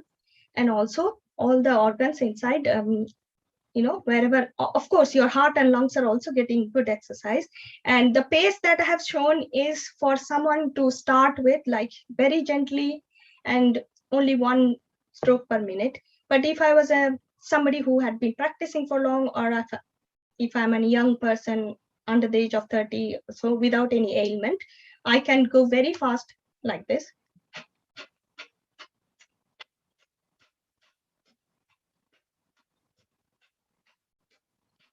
So you can see the amount of pumping, shrinking, expanding that happens in, you can understand, you can't see really. So you can understand the kind of pumping that happens to your, heart and your lungs and all the organs inside. So it also helps to melt away all the lipid fats, which we normally don't get to see, or it's hard to diagnose even through any kind of, diagnostic process. So this is second pranayama I would recommend.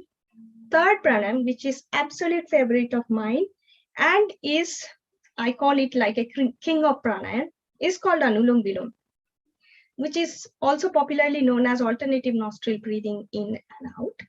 For that, you can leave one hand, which is not, whichever is not your dominant hand. If you are a righty like me, then you will take the index to the base of the thumb like this. I'm going to make use of the thumb and these 2 fingers. And it always starts with closing the right nostril like this. And you are going to start breathing in through left first. And the same technique, when you breathe in deeply, nicely, your stomach should really bulge forward. You're not going to breathe out yet, hold it. Then use the other 2 fingers. If you're a righty like me, if you're a lefty, then use the other set of fingers. Then close the left nostril, hold the breath, and release the breath through the right nostril now, and make it very slow and deep. And that's why it helps in clearing the energy channel. So I'll come to that once I finish this cycle. And you're going to breathe in through right again. Close the right, hold the breath, and releasing the breath finally through left. Okay. So that was 1 full cycle of Anulom Vilom, or alternative nostril breathing in and out. This is also popularly known as Nadi Shuddhi Pranayam in yogic language. That means it purifies all the, nadis or the energy channels. And how it helps is, it is because it is alternative breathing in and out. It also connects the left with right, right with left, brings excellent balance in your nervous system also. We talk about 2 types of nervous system, and that is also one of the key things when you want to really have a good balance of your body. To be able to deal with allergy, you need to have good balance of your nervous systems. And we have 2 types of nervous systems. May not go deeper into it, but just to let you know, the pranayama package that I'll be talking about is the first 2 is going to generate a bit of high energy. So you are activating the sympathetic nervous system. And when you do Anulom Vilom, you are actually activating the parasympathetic nervous system. So you are balancing your nervous system. It really calms down the nervous system and really balances it. And when you activate parasympathetic nervous system, that kind of helps your body go from stress mode to the relaxing mode. And the relaxed mode is known as like rest and digest mode. You do need the fight and flight mode, because you need to prepare. Your warrior is getting prepared. And when it has done all the war and all those things, done the battle, then you need to give it enough rest for it to recharge for the next set. Yeah. So Anulom Vilom brings that balance. It activates the parasympathetic nervous system. The next one that I'm going to show is going really popular, especially in this current pandemic situation. And why not? Because it prevents and cures any kind of allergens, pathogens, which might enter through the nasal passage by creating a sound frequency in which the virus or bacteria finds it hard to survive. It is known with different names. Some people call it Brahmi, which is nothing but creating a bumblebee sound. Some people simply call it bumblebee sounds. And there are different other names. Okay, so what we do is we kind of simply use our palms to close our ears, or we can. So Navanita, we have about 5 minutes or so, 5-6 minutes before we have gone on to our next guest. But please do run through that. I'm sure we can go over a few minutes, no problems. Yeah, I'm just finishing with this. So you can use any style. So my recommendation is, because the points that you will be touching using your fingers when you do the Brahmi or the bumblebee sound, they are the good points where those points will help you to kind of activate the acupressure points to help you to battle with your allergies. So you stick your thumb out, use your thumbs to close your ears, and then you can place the pinky fingers above the nostrils, not on top of the nostrils, just little above them on both sides. And then the ring finger, you place it kind of close to where your eyebrows start. And the other 2 fingers on the forehead. Sit tall as you normally sit while doing pranayam. Then deep, long breathing. And as you make sure to do gentle humming, never forceful, loud humming. As you gently start breathing out, you make gentle humming sound like this.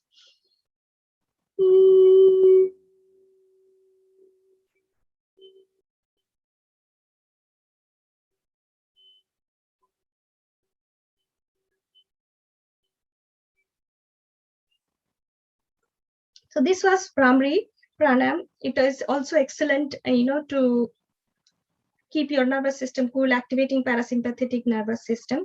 And the way we were placing our fingers, they were actually good points, because we are kind of bit of running short of time. But let me quickly tell. Your third eye position is an excellent acupressure point to keep your allergies under control. So if you can use your index or middle, and we tend to do this a lot in our sessions, in between each pranayam, when we are taking break, and taking break between pranayams is very much necessary. We use index or middle, just rub a few times along your third eye position. And you can do that as soon as you get up in the morning. Very helpful in the third eye position. And alongside your nose like this. And just under your nose, above the upper lip, use any one finger, index or the middle, just tap. And on top of, in the middle of your chin. And bringing relaxation to your facial area. That itself helps to tap different, activate different acupressure points, the sinus, and also you can pull your forehead. So start from the third eye position with all the fingers except your thumb from both the hands, and then pull nicely all the way up to the end. Take one of the fingers all the way at the back of the ears, nicely go down and bring them back up along the nose and go up again. And you can repeat this. What it does is it drains the fluid that might have accumulated around the sinus area, and you can even pinch at the root of your eyebrows. So doing this itself, the massage that I have just shown on the face, helps to clear the mucus that might have accumulated around the sinus and makes you feel very heavy and runny nose. That itself will help you to manage that. I think because we're running out of time, I will just... Yeah, no, that's amazing. No, that's Nabanita ji. I think that was amazing. I love those exercises. And also, you talked about the pressure points that you just talked about. Pressure points are really, really important because if there's energy blockages, that's what creates physical symptoms as well, isn't it? We talk about maybe more chemistry or biology in our body, but actually there's an energetic system, like we call our nadis, right, in our bodies. Yes. Where the energies or the energy is just flowing through your physical body or through your aura, etc. But if those things get stuck, then definitely you start getting physical symptoms. And what you just shared was very good, because in winter time there are a lot of people who have blocked noses and colds, etc. So if they start doing this from now, by the time winter comes in, you may find that they're already strong. The immune system is pretty strong from that. Nabanita ji, that was really amazing. Thank you so much for sharing such lovely exercises, which are, of course, transforming our wonderful audience's health and well-being. And is there any final messages that you would like to share before we say goodbye and move on to Vasanti? Vasanti ji, who's going to be joining us very shortly for some yoga exercises. And she will also be discussing how to boost up our immune system through yoga. But Nabanita ji, is there any final messages from you that you would like to share with our audiences? Definitely, absolutely. Please do take some haldi and pepper in milk if you can, because haldi and pepper, the turmeric and the pepper together works wonder with our immune system, anti-inflammatory and whatnot. It is an amazing herb that we have been blessed with. But if you have any kind of milk allergy, then you can take it with warm water. And also do consider giving break to your system. So do consider doing some intermittent fasting depending on your body condition, because that itself helps to for your immune system to work rather than your digestive system taking over all the time and busy digesting food. So unless you give your break to digestive system and let the immune system take over, that is when it starts to build more antibodies, and that is when you become more immune. So do sleep more, eat well, adopt a healthy lifestyle. That itself will sort out. Oh, wonderful. Now, Nabanita ji, if we had you around, I don't think there'll be anybody ill. Thank you for your wonderful wise words. That's my motto. That's my motto. And I love the fact that you run your smile, the yoga with a smile, smiling yoga, or just sharing with the world how it's important to smile. And I think that's one of the most powerful ways to uplift one's self, one's soul, and other people's souls as well. Just a little smile and hello, good morning, hi. Can you imagine? Yeah, good morning. Yeah. Well, what's the day today? Yeah, what's it like? And it's like, oh, all right, just a smile, please. It doesn't even cost us anything. Just a quick little smile. Such a beautiful gift. Keep up the great work. Our blessings and our well wishes are with you always, Nabanita ji. Keep up the wonderful work with the yoga, and we're going to move on and travel all the way from the UK and move on to Kenya now, and perhaps welcome our dear Vasanti Halai. So a global namaste to you, dear Vasanti ji. Global namaste to each and everyone around, wherever you are, whichever part of the world you are in. and a very big jumbo all the way from Kenya, because I'm in Kenya. Oh yes, like Jumbo, ta ta ta ta. I love that song. You know, the Jumbo song, which was Hakuna nobody was. Matata. That tata. It sounds like batata in Gujarati. So I always remember it like that. Yes, but Vasantiji, before we move on, let me do a little introduction because I know that you have some of your wonderful colleagues joining you as well. But before Vasantiji takes over here, let me just do a little introduction about this wonderful work that Vasanti Halai has been doing all the way from Kenya. She's joining us today. Now, Vasanti was born and brought up in Nairobi, Kenya. She's a science geek and loves reading about health and anatomy right from childhood. And her passion for dancing and exercise has also been there, which I love because I love my dancing too.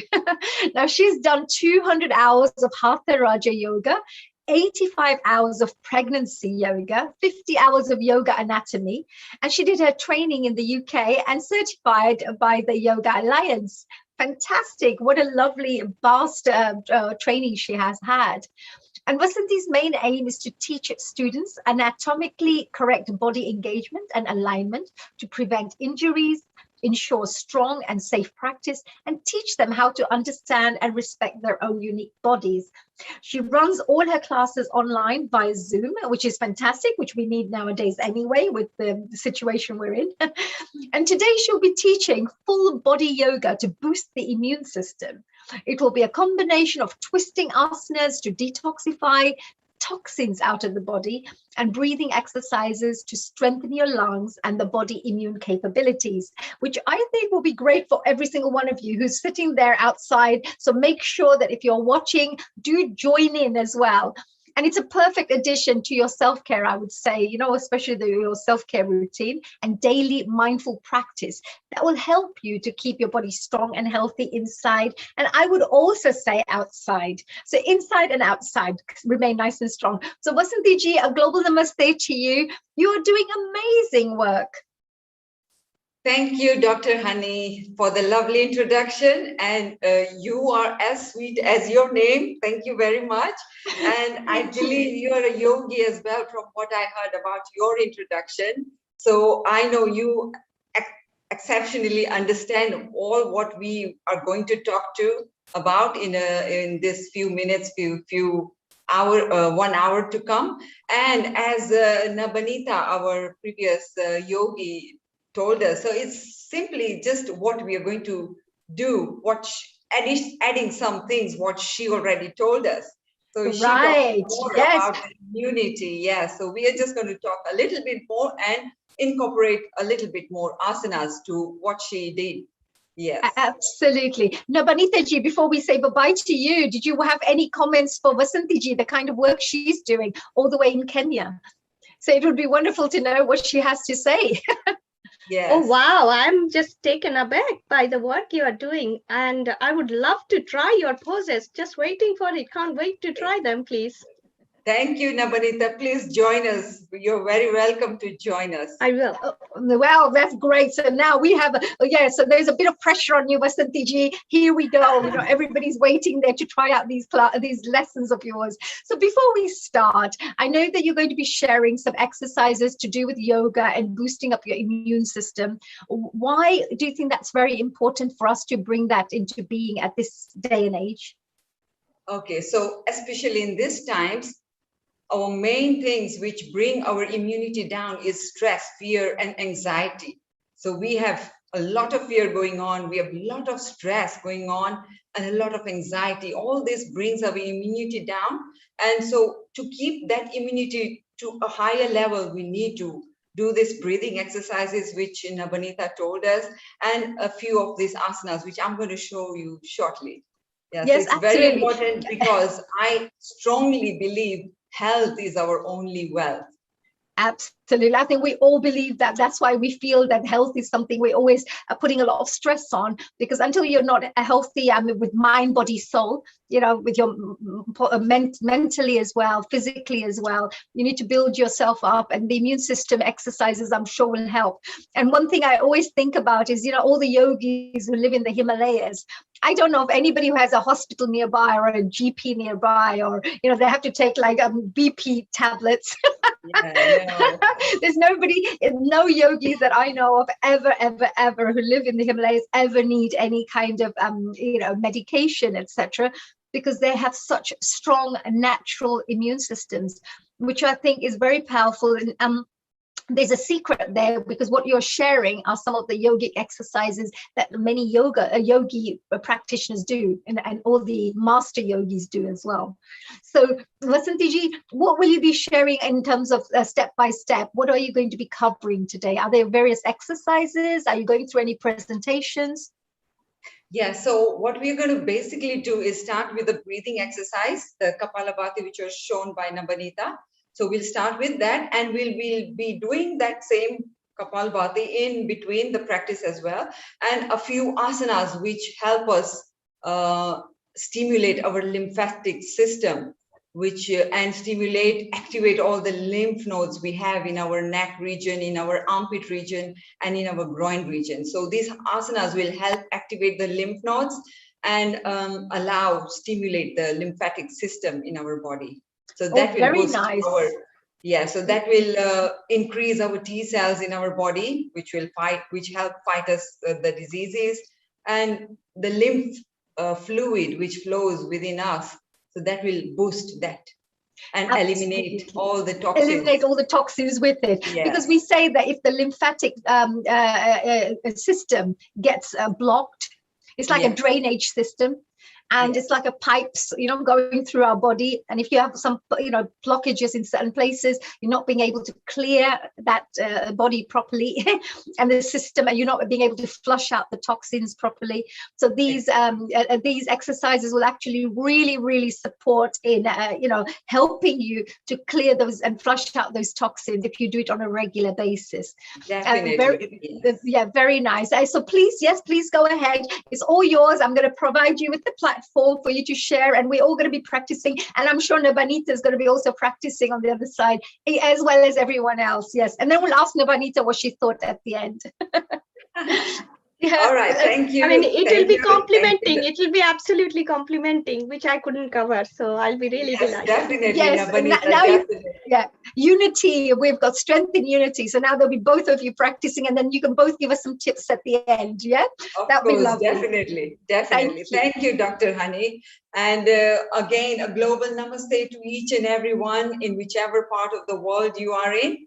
Let's begin with our breathing and our flowing with our asanas. So roll the shoulders back and down, sit up with a straight, lengthen your spine. If you want to use a block, as I usually use, feel free to sit on a block or a cushion just to lengthen your spine and tilt your pelvis so you can have a straight spine. So rolling the shoulders, just close the eyes and join your palms together at your heart center. Let's take a journey inwards and notice our energy inwards. Notice how you're feeling in your body, in your mind. And notice your breath.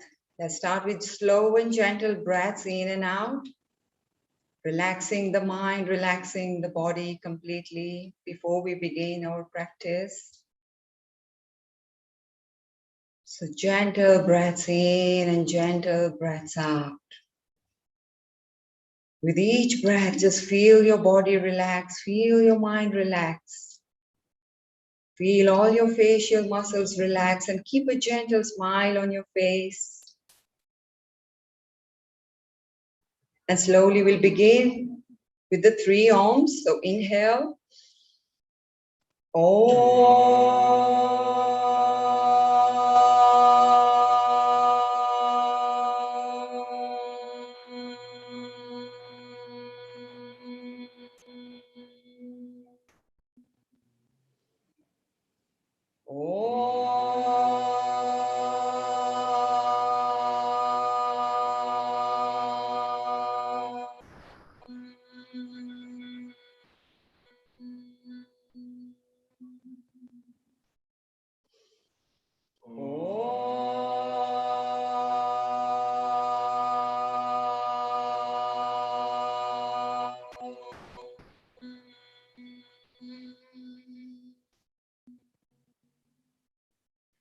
mantra of purification to purify the energy channels in our bodies as well as the place where we're about to practice.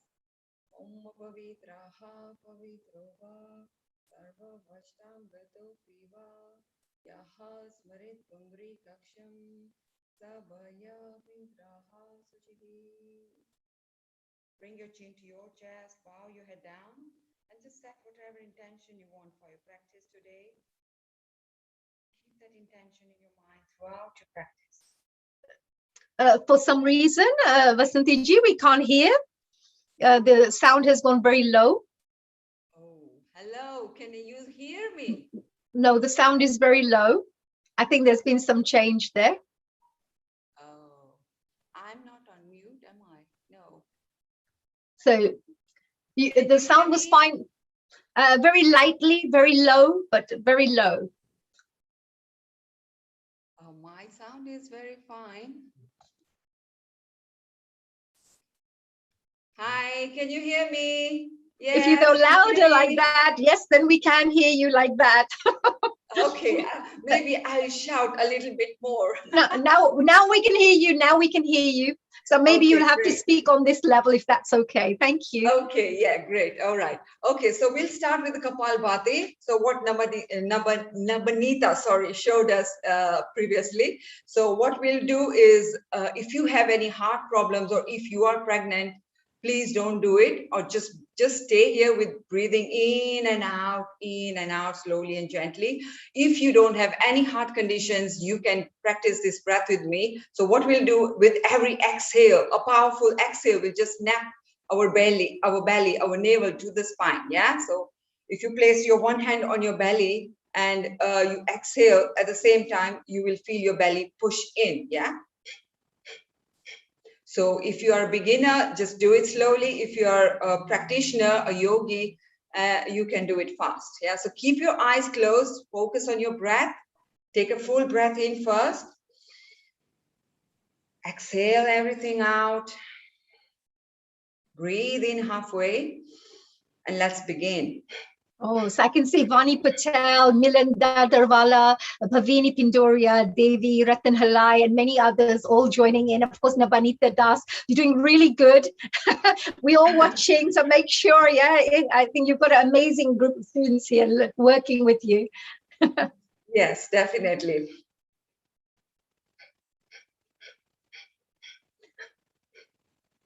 So just pump your belly in and out. That this will give you a massage to all your internal organs, and it will release the toxins out of your body by stimulating your lymphatic system. We have more than 72,000 nadis in our body. Nadis are energy channels in our body.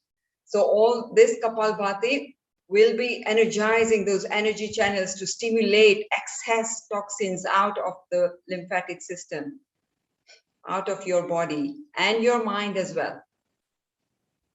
A few more breaths like that.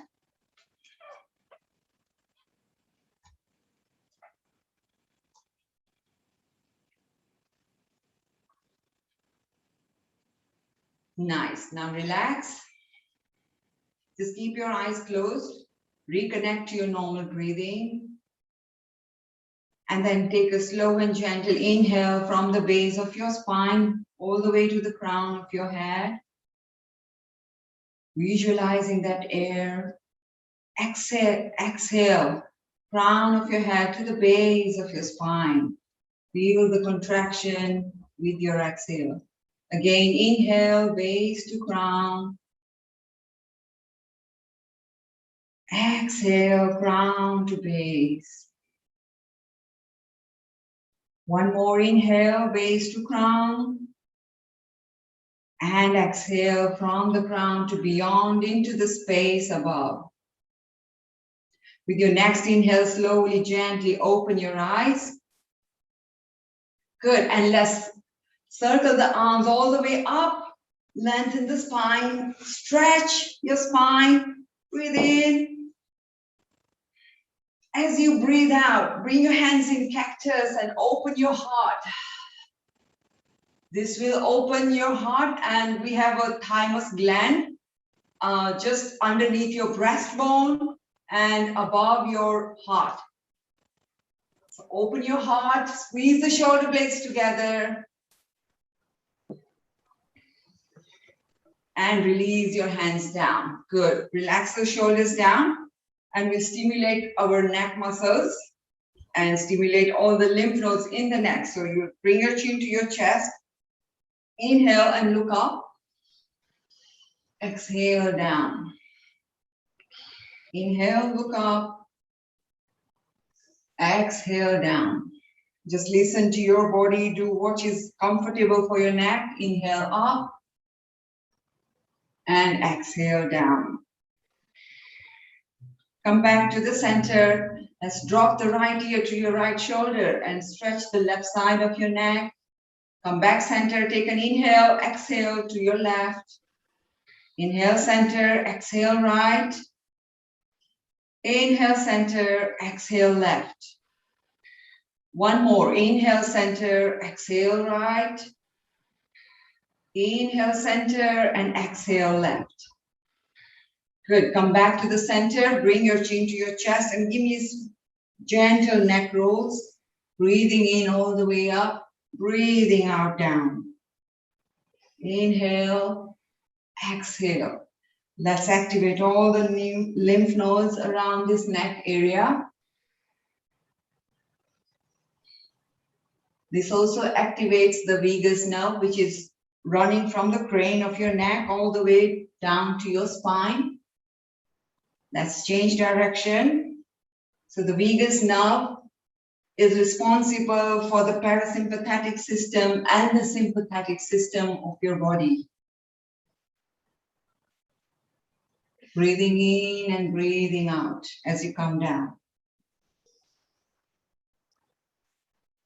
Nice. Come back to the center. Bring your hands on your knees. Let's do seated cat and cow roll. So inhale, lift your chest, lift your gaze. Exhale, round your shoulders, round your spine, chin to your chest. Inhale, breathe in, look up. Exhale, chin to your chest, round your spine, tuck the tummy in. Breathe in, up, breathe out, down. Inhale, exhale. One more inhale and exhale. Nice, come back to your neutral position. Now just gently with your fingers, tap the front of your chest. Then we have a thymus gland just underneath your breastbone and above your heart. So if you gently tap this, thymus gland will be stimulated. So this gland is responsible for stimulating and releasing T cells into our body. And these cells are responsible to fight diseases in our body. So gently tap them. Anything to do with the opening of the heart stimulates this organ which we have underneath here. All right, relax and let's come onto our hands and knees. So if you're comfortable to sit on your heels, sit on your heels, otherwise stay seated with cross-legged. So what we are going to do over here is gently cat and cow here. Again, inhale, open your chest, exhale, round your spine. You can see how my spine is rounded. Inhale, look up and arch. Exhale, round. Once more, inhale, look up and arch. Exhale, round. Nice. Now bring your hands on your shoulders. You do the same thing. Inhale, open your elbows wide. Exhale, bring those elbows together. Inhale, elbows wide. Exhale, elbows together. So now we are moving into the armpits. We have lymph nodes underneath our armpits. So we start with stimulating those lymph nodes. Again, this is also good for your thyroid gland. Your thyroid gland is responsible for your metabolism. Right, come back to the center. Nice. Now you'll bring your left hand down. With your right hand, you'll inhale, take that straight hand up, exhale, and turn it round. So you're circling your arm, straight hand, breathing in, as it goes up. Breathe out as it comes down. Remember, breathing is equally important to boost your immunity. So just go with your breath and flow with your breath. Nice. One more. Inhale and exhale. Bring that hand down. Let's change hand.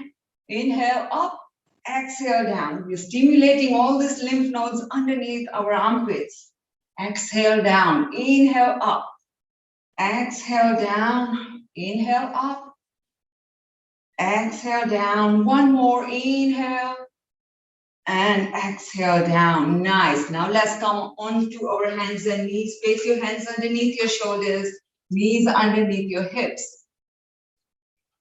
Your index finger or your middle finger should be facing forward. So turn your palms accordingly, fingers wide. And let's go with cat and cow. Inhale, open your heart, lift your gaze, exhale, and round your spine. Just warming up the spine here. Breathe in, breathe out. Breathe in, breathe out. Inhale, exhale, flow with your breath. Release all the compressed energy from within your spine. Inhale, exhale. Nice. Come to neutral spine and curl your toes, lift your hips up, come into your downward facing dog. So your sit bones go as high as you can. Bend your knees if you're very tight on your hamstrings. Let's rock and open and warm up the backs of your legs. So lift, alternate heels up and down.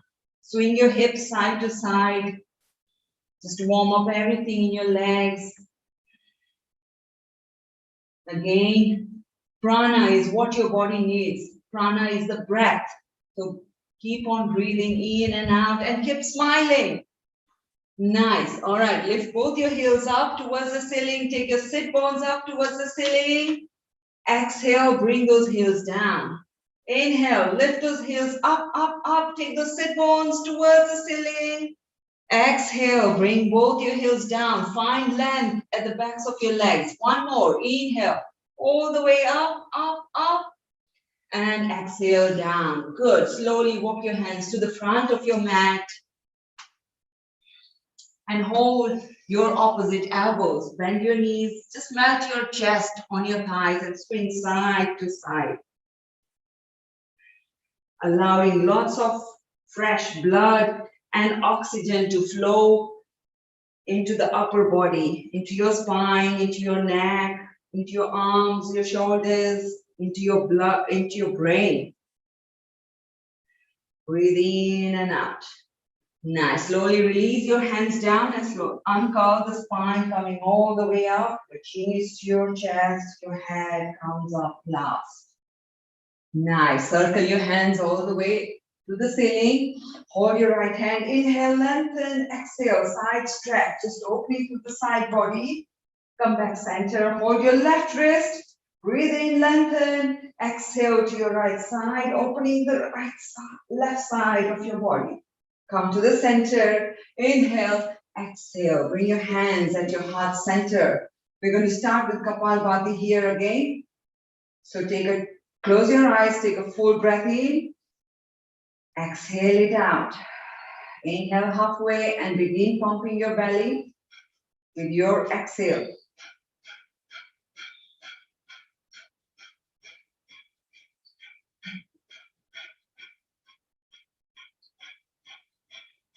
Relax. Inhale, open your eyes, take your hands up. We start with the sun salutations. Exhale, all the way down. Take your right leg behind you, bring your right knee down. Come into your low lunge. Bring your hips down, open through the hip flexor, right hip flexors. Inhale, up, up, up. And exhale, bring your hands in cactus. Open your heart. Stimulate your thymus gland here. Nice. Inhale, hands up. Exhale, bring your hands to your heart. Twist to your left, bringing your right elbow outside your left knee. Twisting is very good for your digestive system. Nice. Come back to the center, bring your hands down. Step back into your plank. Bring your knees down, followed by chest and chin, Ashtanga Namaskar. Exhale here. Inhale, roll the shoulders back and down into your cobra. Exhale into your downward facing dog. Bring your right leg forward, left knee down. Come up into your low lunge here. Open through the left hip flexors here. Inhale, exhale. Cactus arms, open your heart. Breathe. Nice, hands up, inhale, hands in prayer, exhale as you twist to your right side, bringing your left elbow outside your right knee.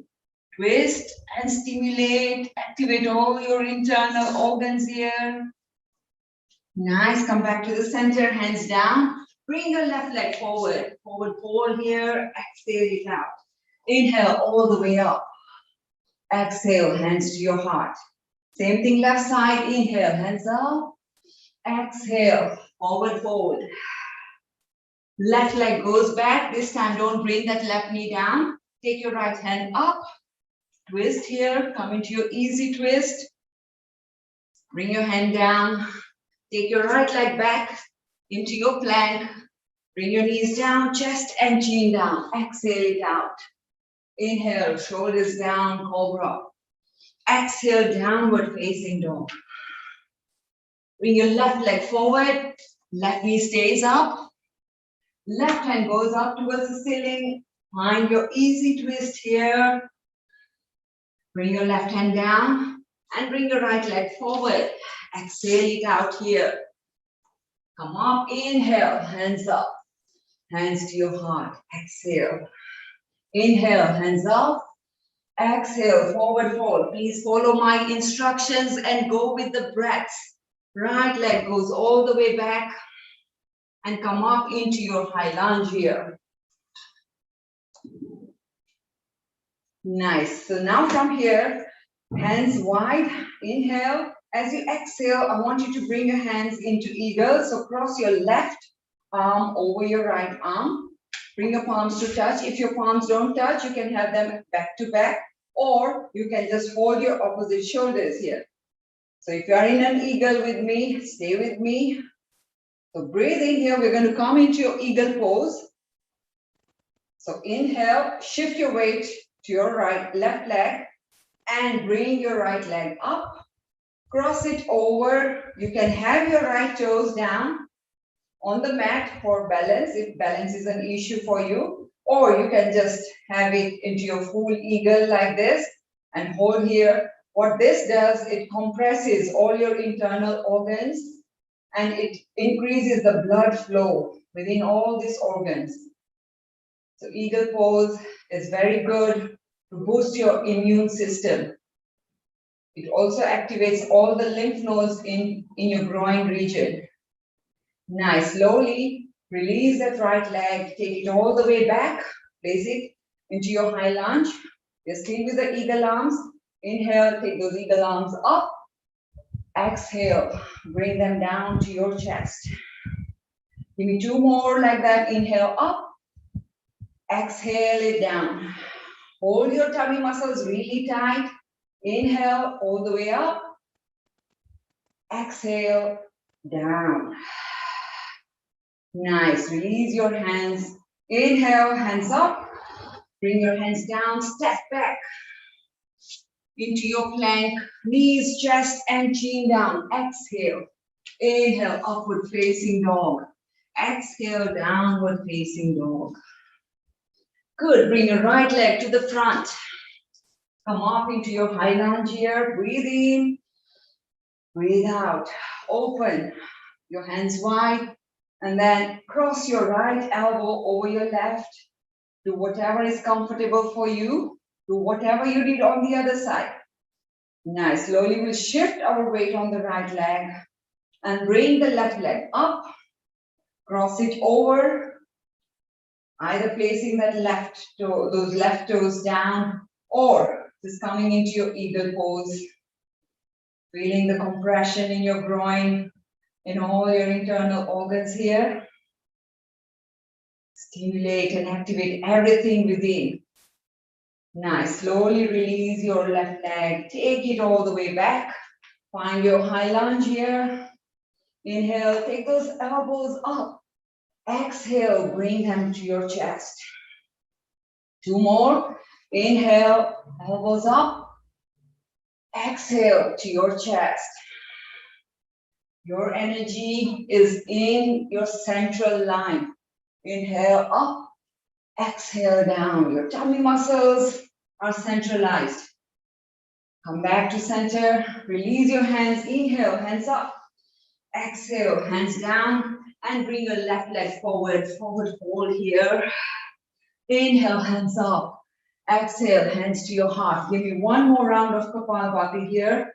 Breathe in, breathe out. Breathe in halfway, and begin pumping your belly.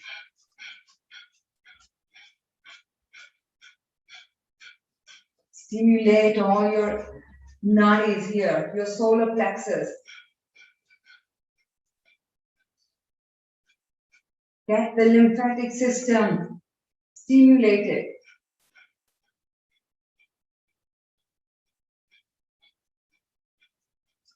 All right, relax, release your hands, open your eyes. Nice. Next, come into your chair pose. So you'll sit back in an invisible chair behind.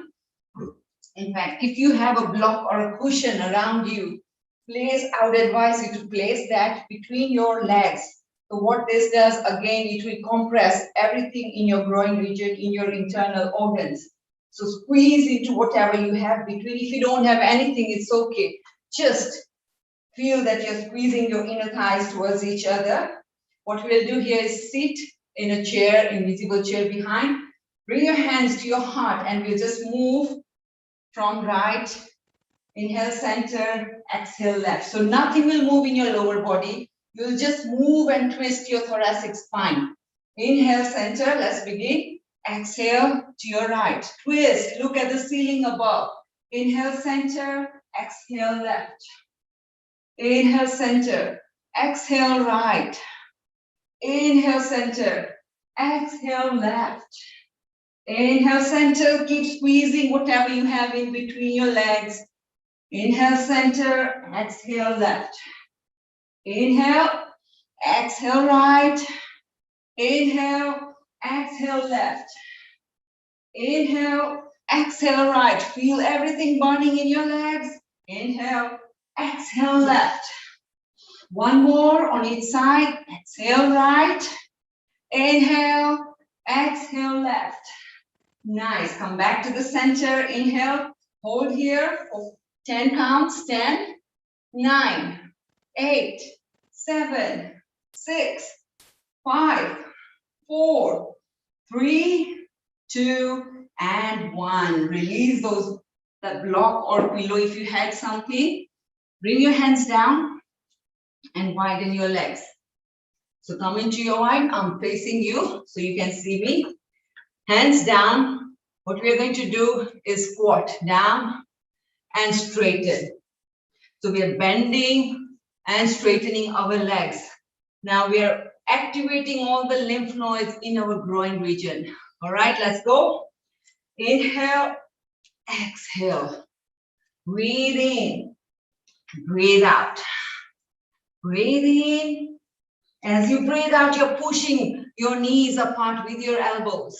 Inhale, exhale. If you can't bring your heels down, you can stay with your heels up. It's okay. Inhale, exhale. Inhale, exhale. Give me 5 more. Inhale, exhale. You can do it. Tell yourself you can do it. Keep smiling. Exhale. Inhale. Smile the pain away. I'm with you. I feel it as well. Inhale. Exhale it out. Inhale. Exhale. 1 more. In and out. Stay here. Bring your hands together and just rock side to side here. Feel the opening in the hip region. So heart openers, hip openers, any back bends stimulates all these lymph nodes which we have in our bodies. Just move side to side. If you're with your heels up, You can have your hands down, not necessarily you have to have your hands in prayer. So you can do this like this. So just listen to your body, do whatever you can. All right, bring your right hand outside the knee and place it at the side. Take your left hand over your head towards the ceiling. At the same time, push that left knee away from you. Come back center, let's change side. Take your left hand up towards the ceiling. And come back center. Nice, bring your hands down, bring your knees down, and come on your knees. If you need to place a cushion underneath your knees, if your knees are sore, please do so. And if you have a block or a pillow, again, place it between your legs, between your thighs. We're going to come into a camel pose. Again, another heart opener, activating the thymus gland. So what you're going to do is place your hands behind your back, your lower back. You will roll the shoulders back and down, squeeze the shoulder blades, elbows towards each other. As you inhale, you lift your heart. As you exhale, you take a back bend to wherever you are comfortable. If you're a beginner, just stay here. If you're a little bit advanced and you would like to reach for your heels, just go for that. So squeeze your glutes, push the pelvis to the front as you do this and breathe in and out. This is a very good for your thyroid gland. It's also very good for the thymus gland. Keep squeezing the glutes together, push the hips to the front, and then come up. Release. And release the block or the pillow which you had. Sit back, and let's realign the spine by taking a twist here. So twist to your right side, keeping your spine straight, tummy tight. Come back center, twist to your left side. After any back bend, never go into a forward fold or hugging your knees because you need to realign the spine before you go into any forward fold.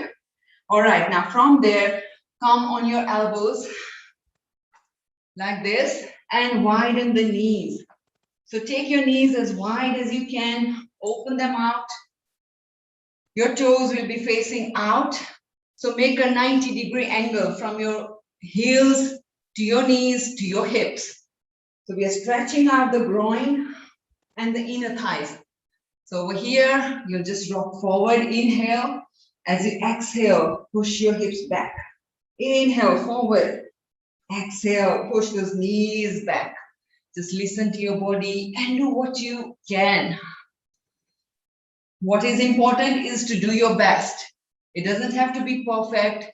Just put in your best and you're good. Go with the breath. Inhale, exhale. Inhale, exhale. Inhale and exhale. Stay there for a few breaths. Give me small pauses here. Nice. And slowly to come out of the pose, bring your feet together, your toes together. Straighten out your hands and slowly bring your knees together. Nice. Let's come into our sitting. You can straighten out the right leg and cross the left leg. Take your right hand up. Inhale. As you exhale, cross your elbow and twist behind.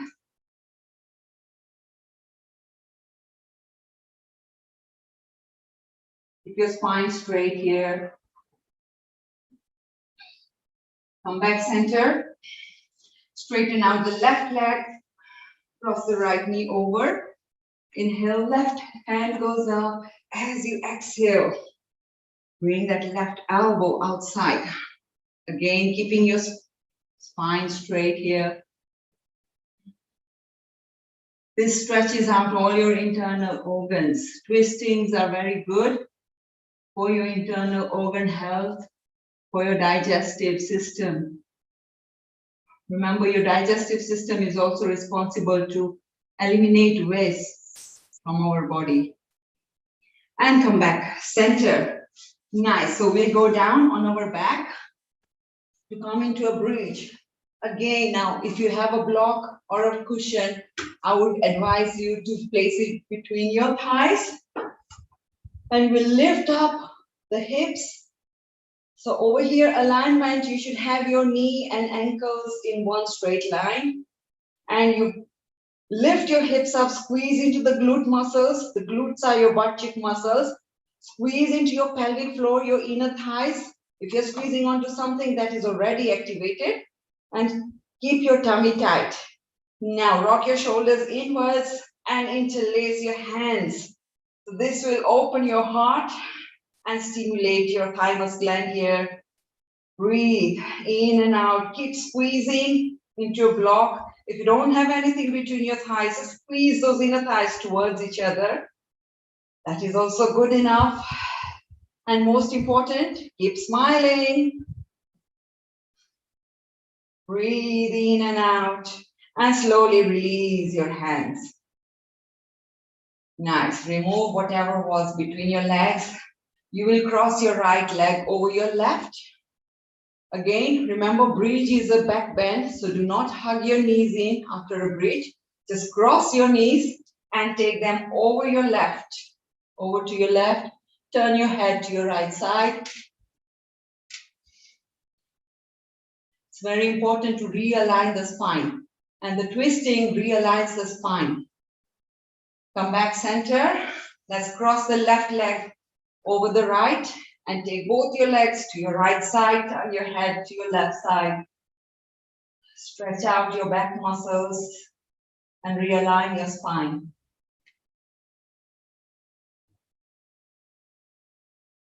Nice. Come back to the center. And we'll come to our final pose, which is a shoulder stand. So for a beginner, I would advise you, if you have a wall, you can have your legs, your hips at the end of the wall, and your legs straight up like this in a 90-degree angle. So this is also good enough to calm down and soothe the nervous system. Or if you have the practice of coming into a shoulder stand, or a plow pose, halasana. If you are able to take your legs all the way back, do so. If not, if it's not within your practice, just stay with your legs up, and that is also good enough. So if you're in a plow pose, if your legs reach all the way back, well and good. If they don't, it's okay. Now here, support your back muscles. So walk your hands towards your upper back, and your elbows are towards each other. This is good enough. So your chest almost comes to your chin. This compresses your thyroid gland and activates your thyroid gland here, stimulates it. It's good for your metabolism. If you have thyroid issues, this is very good pose. Now, if you're able to come into a shoulder stand, slowly I would advise you to take your legs up towards the ceiling. Point your toes up. Now in this pose, whichever you are in, whether it's legs on a wall or in your plow pose or in your shoulder stand, just close your eyes, focus on the third eye, the space between your eyebrows. Your third eye is directly connected to your pineal gland, the central of your brain. Just focus on your third eye and keep breathing here. And slowly, gently to release and to come out of the pose, take your legs back into your halasana, plow pose, if you were in a shoulder stand. And from there, slowly uncurl the spine. Be very careful coming down. Support your lower back. One vertebrae at a time. Slowly lowering all the way down. Your hips come down. Do not hug your knees here. So just straighten out your legs and come up on your elbows. So after a shoulder stand, you're advised to come into a Matsyasana, fish pose. Point your toes, lift your chest, inhale, As you exhale, take your head down. The crown of your head reaches the floor. If it doesn't reaches the mat, it's okay to stay where you are. Keep your chest lifted and again focus on your third eye here. Keep breathing. This is a counter pose to your shoulder stand. Whether it's legs on the wall, whether it's plow pose, or whether it's the full shoulder stand, always do this pose after that. To come out of this pose, slowly bring your chin to your chest first, and then release your elbows. Let your hands fall to the side, let your legs fall to the side. We are now in our final pose for shavasana here. Just close your eyes and let go of all your body weight into the mat. Just take a journey inwards and check in with your energy. How do you feel? What do you feel? Compare it with what you felt before your practice. Feel all the points where your lymph nodes are. Feel them activated, feel them open. Feel the lymphatic system stimulated. Feel your digestive system stimulated. Now slowly and gently slow down your breathing here. With every breath, feel your muscles softening. Feel your body sinking into the ground. Just focus on your body, on your muscles and your breath, nothing else. Relax your legs, relax your arms, your shoulders. Relax the front of your body, all your internal organs, all your core muscles, all your energy channels. Relax the back of your body, your lower back, middle back, upper back. Relax all your neck muscles.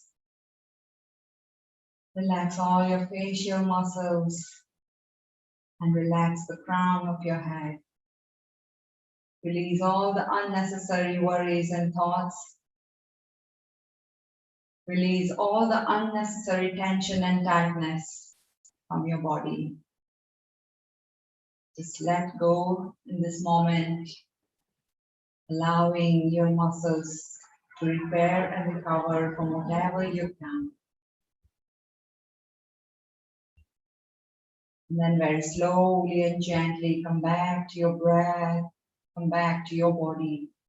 Start by moving your head side to side, rocking it gently. Wiggle your fingers and your toes. Feel your mind and your body relaxed completely at this moment. Then gently take your hands over your head. Bring your feet together, point your toes, and give yourself a very good stretch. And slowly hug your knees in one by one. And gently rock side to side.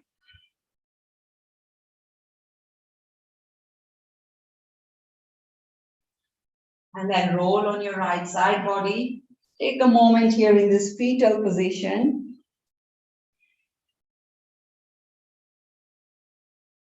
And using your left hand, slowly push yourself up.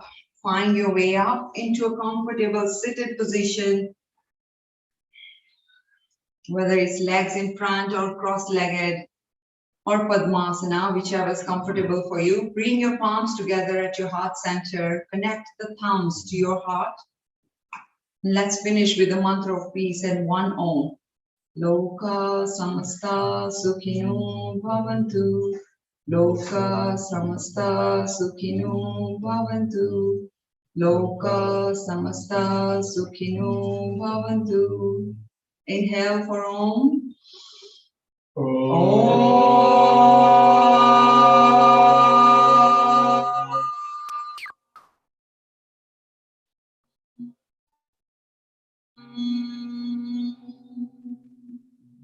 Shanti, Shanti, Shanti.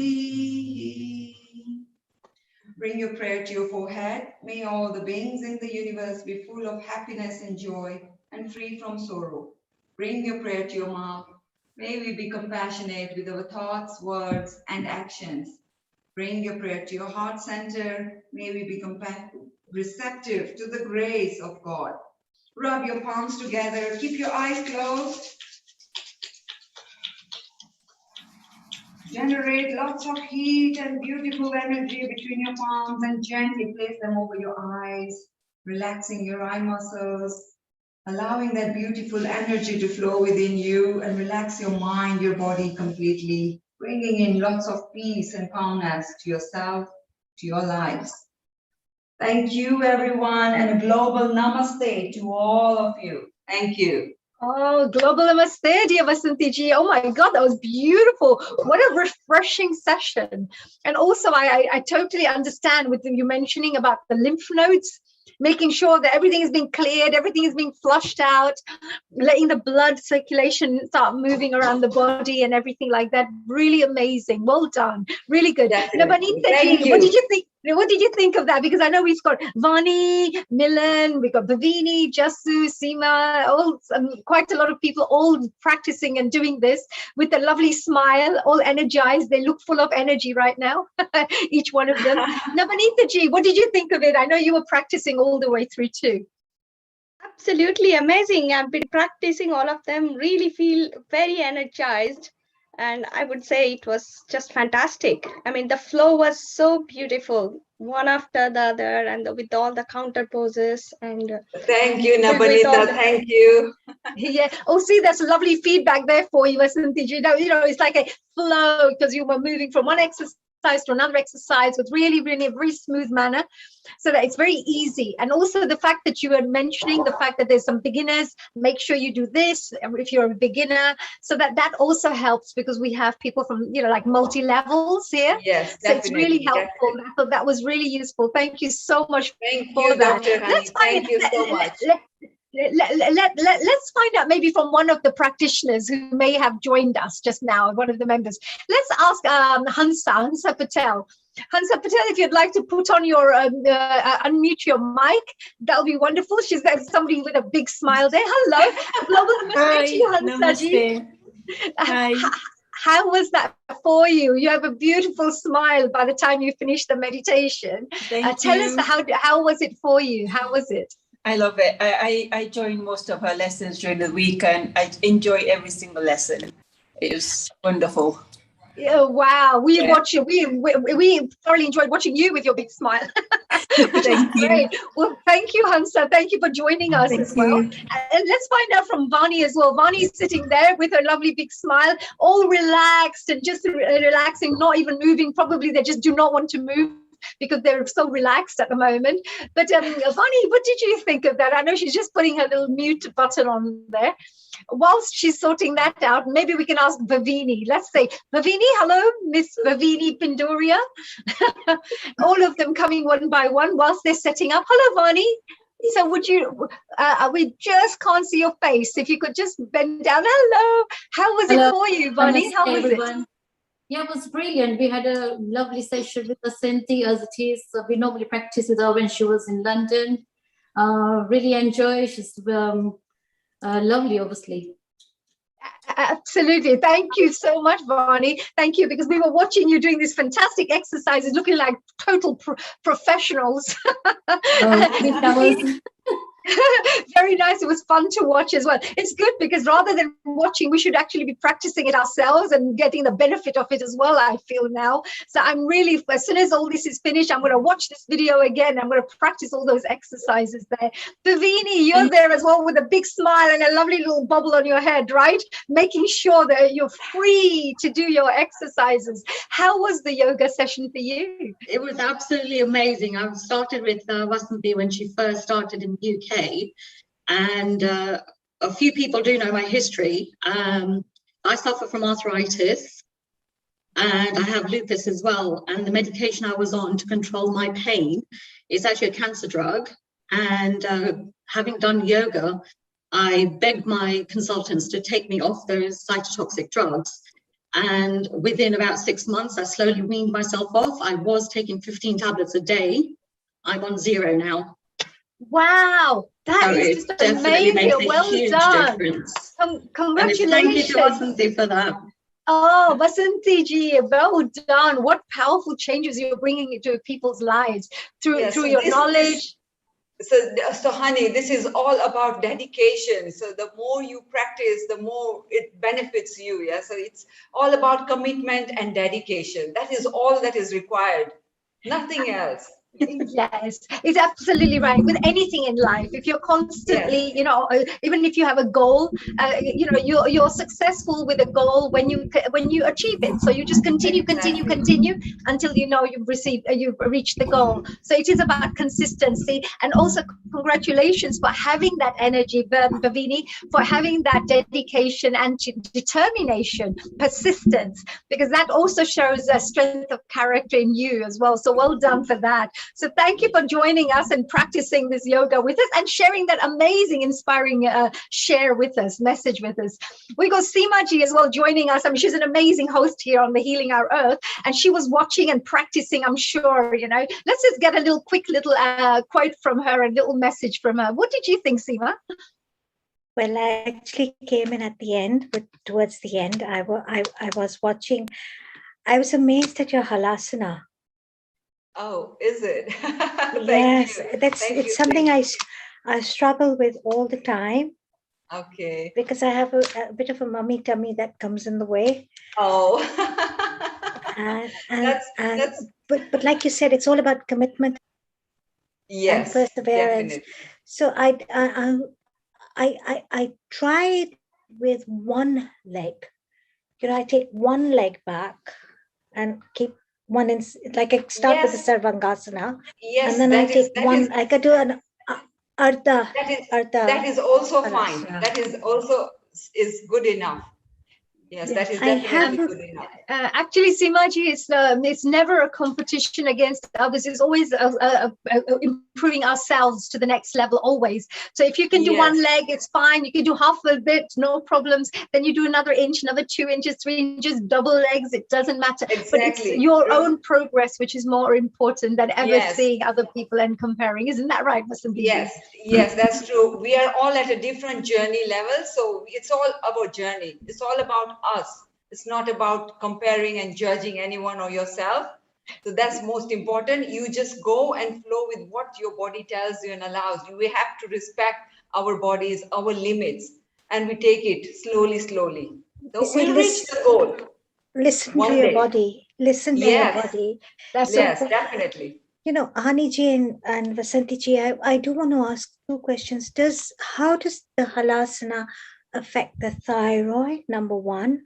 And number two, does it impact blood pressure? And number three, when you do halasana, do you have to follow up with another asana?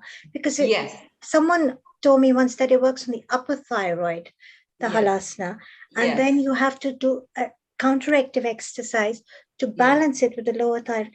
But I don't know what that exercise is. So we have experts like you to teach us.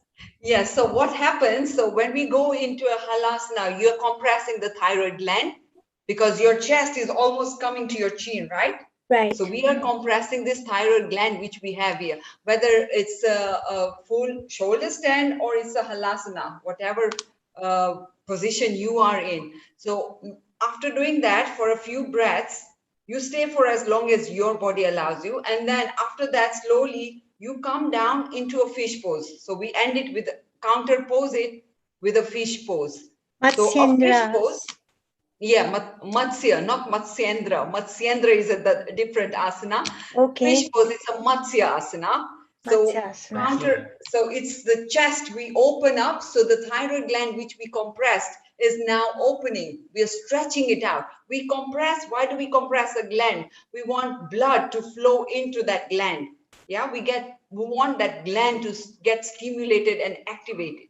So when when we compress it in halasana or a shoulder stand, we need to counter stretch it by a fish pose. So that becomes a heart so there's always a contraction A contraction, and then there is a stretch as well. There's a stretch and a Yes, contraction. exactly. There's always opposites Exactly. there. See, Simaji, that was a really lovely question. You know, we're soon going to be Vasantiji. We're going to soon be going, of course, to see Sharon and Peter all the way in USA, Colorado.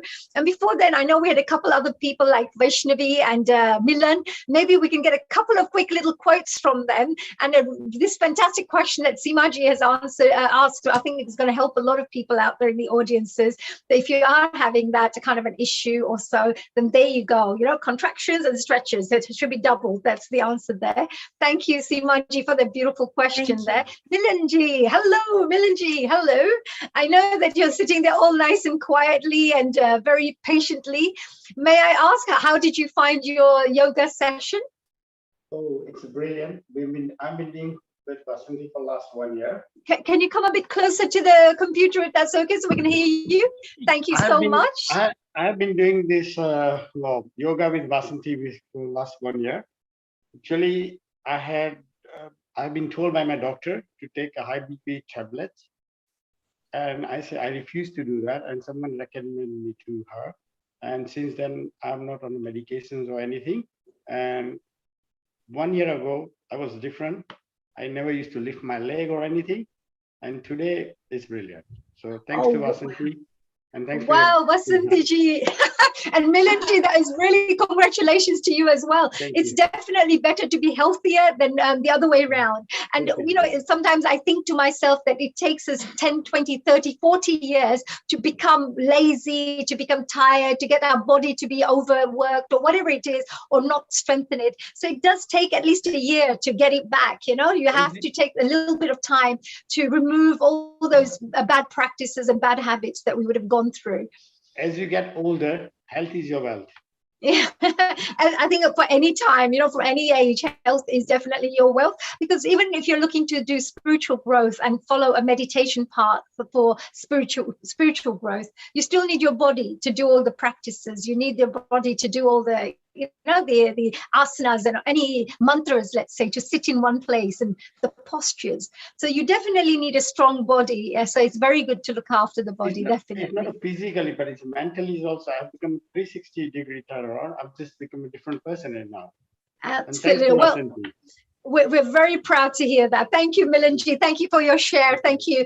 And Vasantiji, thank you very much for joining us here today with your fantastic exercises. Thank you, Dr. Hani, for hosting me on this big platform, Healing the Earth. A global namaste to you, and thank you very much. Thank you. A global namaste to you too. And of course, as I say to all the audience members out there, look at these fantastic shares from Nabanita ji, Seema ji, and all the rest of the wonderful contributors. Thank you to all of them, you know, for sharing their wonderful messages and shares, you know, here. So we're now actually going to be moving on to our Colorado in America, USA.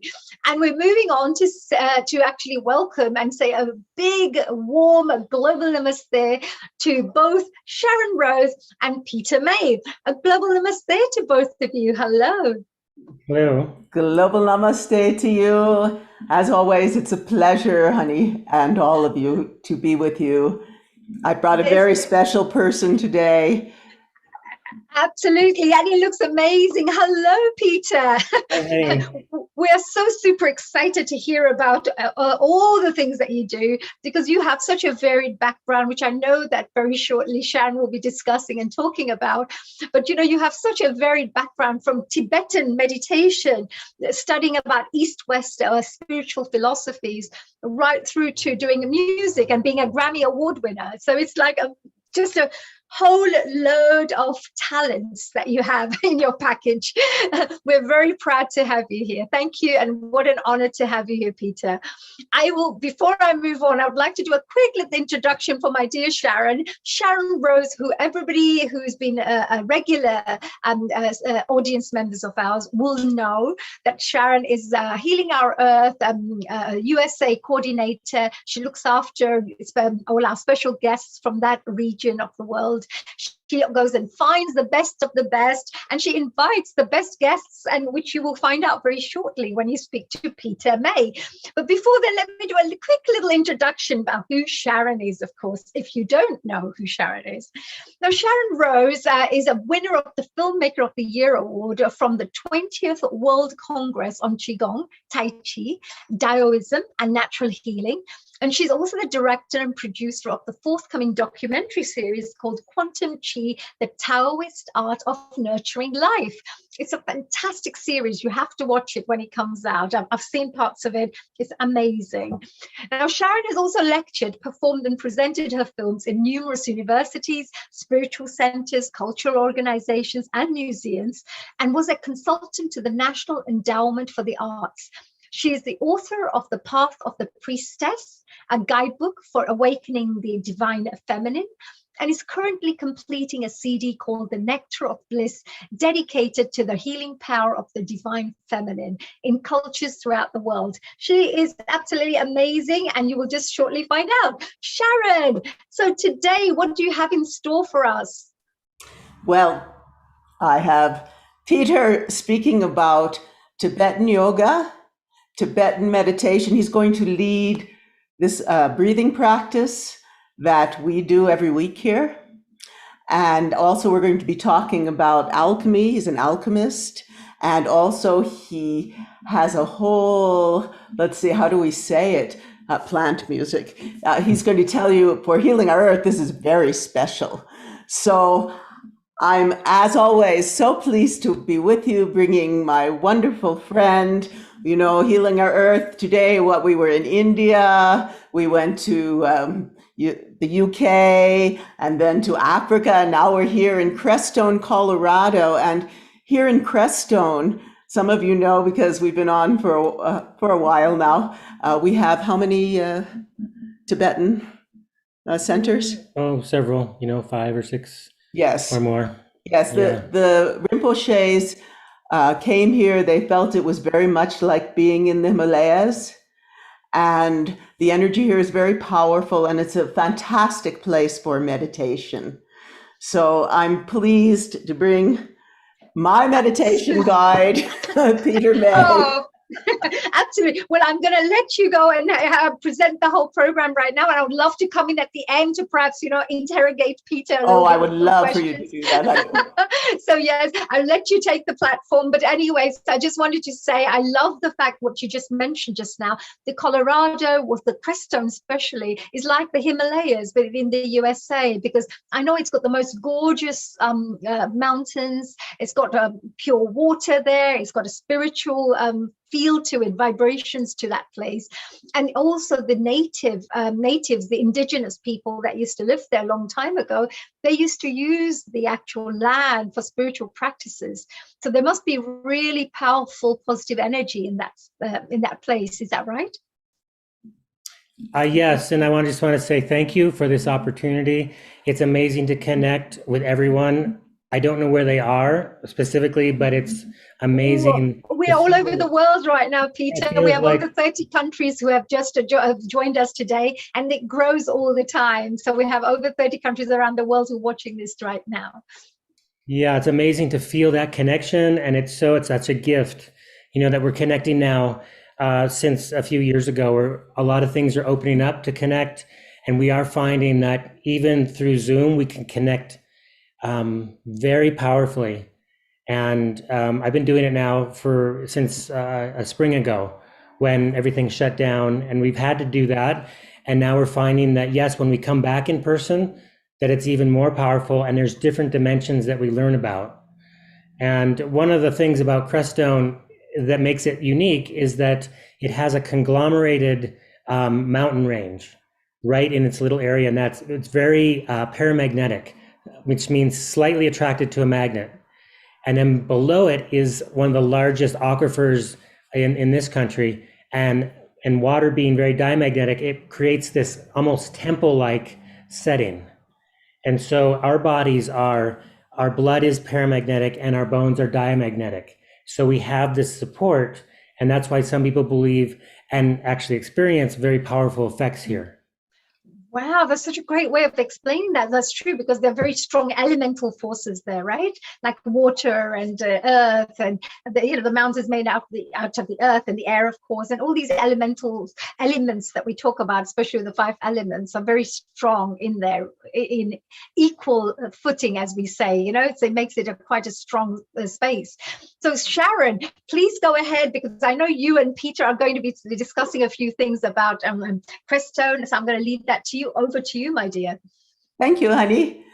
I'll be happy to bring you in to ask some questions. You can tell Peter has a wealth of knowledge.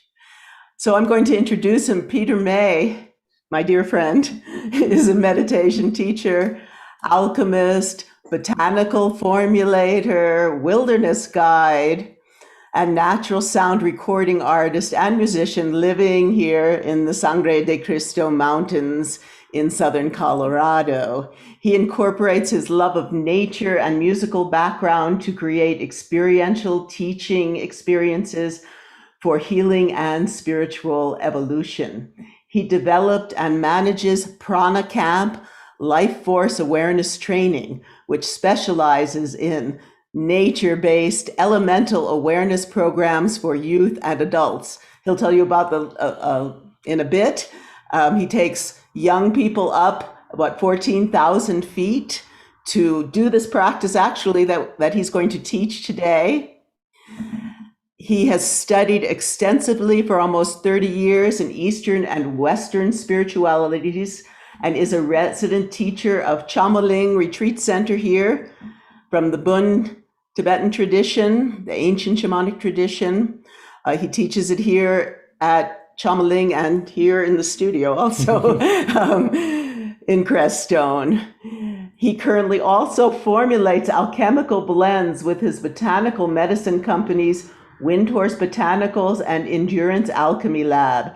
He is a Grammy Award-winning producer and musician, and his current work includes playing and recording music with his nature fusion band, the Sonic Apothecary. He just released his latest CD, Spreading Like Wildflowers, and he will tell you about that.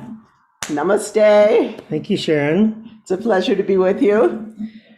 That was quite the introduction, and I'm having to kind of like calibrate where to begin, because I'd like to present how the yoga has affected my life, and I think I might begin there based on what I saw in the previous session and how yoga can really add to our lives. And the yoga that I was taught through the Yungdrung Bun Buddhist tradition of Tibet, and that tradition was taught to me by my teacher Tenzing Wangyal Rinpoche. And I met him in 2000, and I learned these yogas called 9 breathings of purification, as well as the Salung. And the Salung is will be translated as life force yoga, or Tibetan life force yoga and meditation.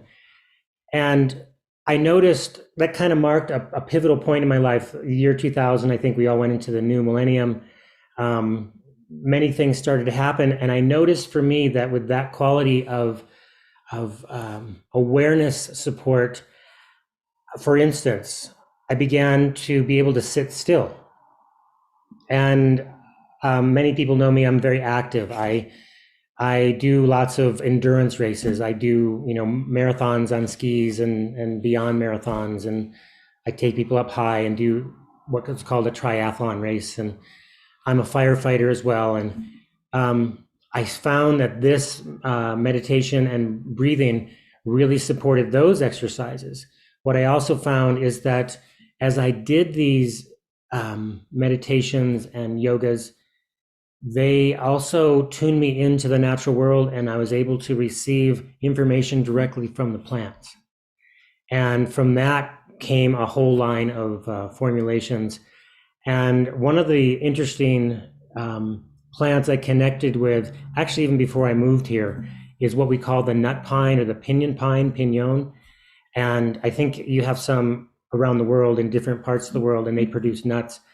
That tree I make essential oils out of, and it has also taught me how to heal using its oil and its resin. And that combination has been quite the support for healing things such as frostbite and herniated discs, tendons, strains, and sprains. So there's an interesting combination of when we use things like herbal medicine and when we take it internally and start to begin to connect with that space within us. And when I mean space, I mean that the expansive primordial space, the mother space.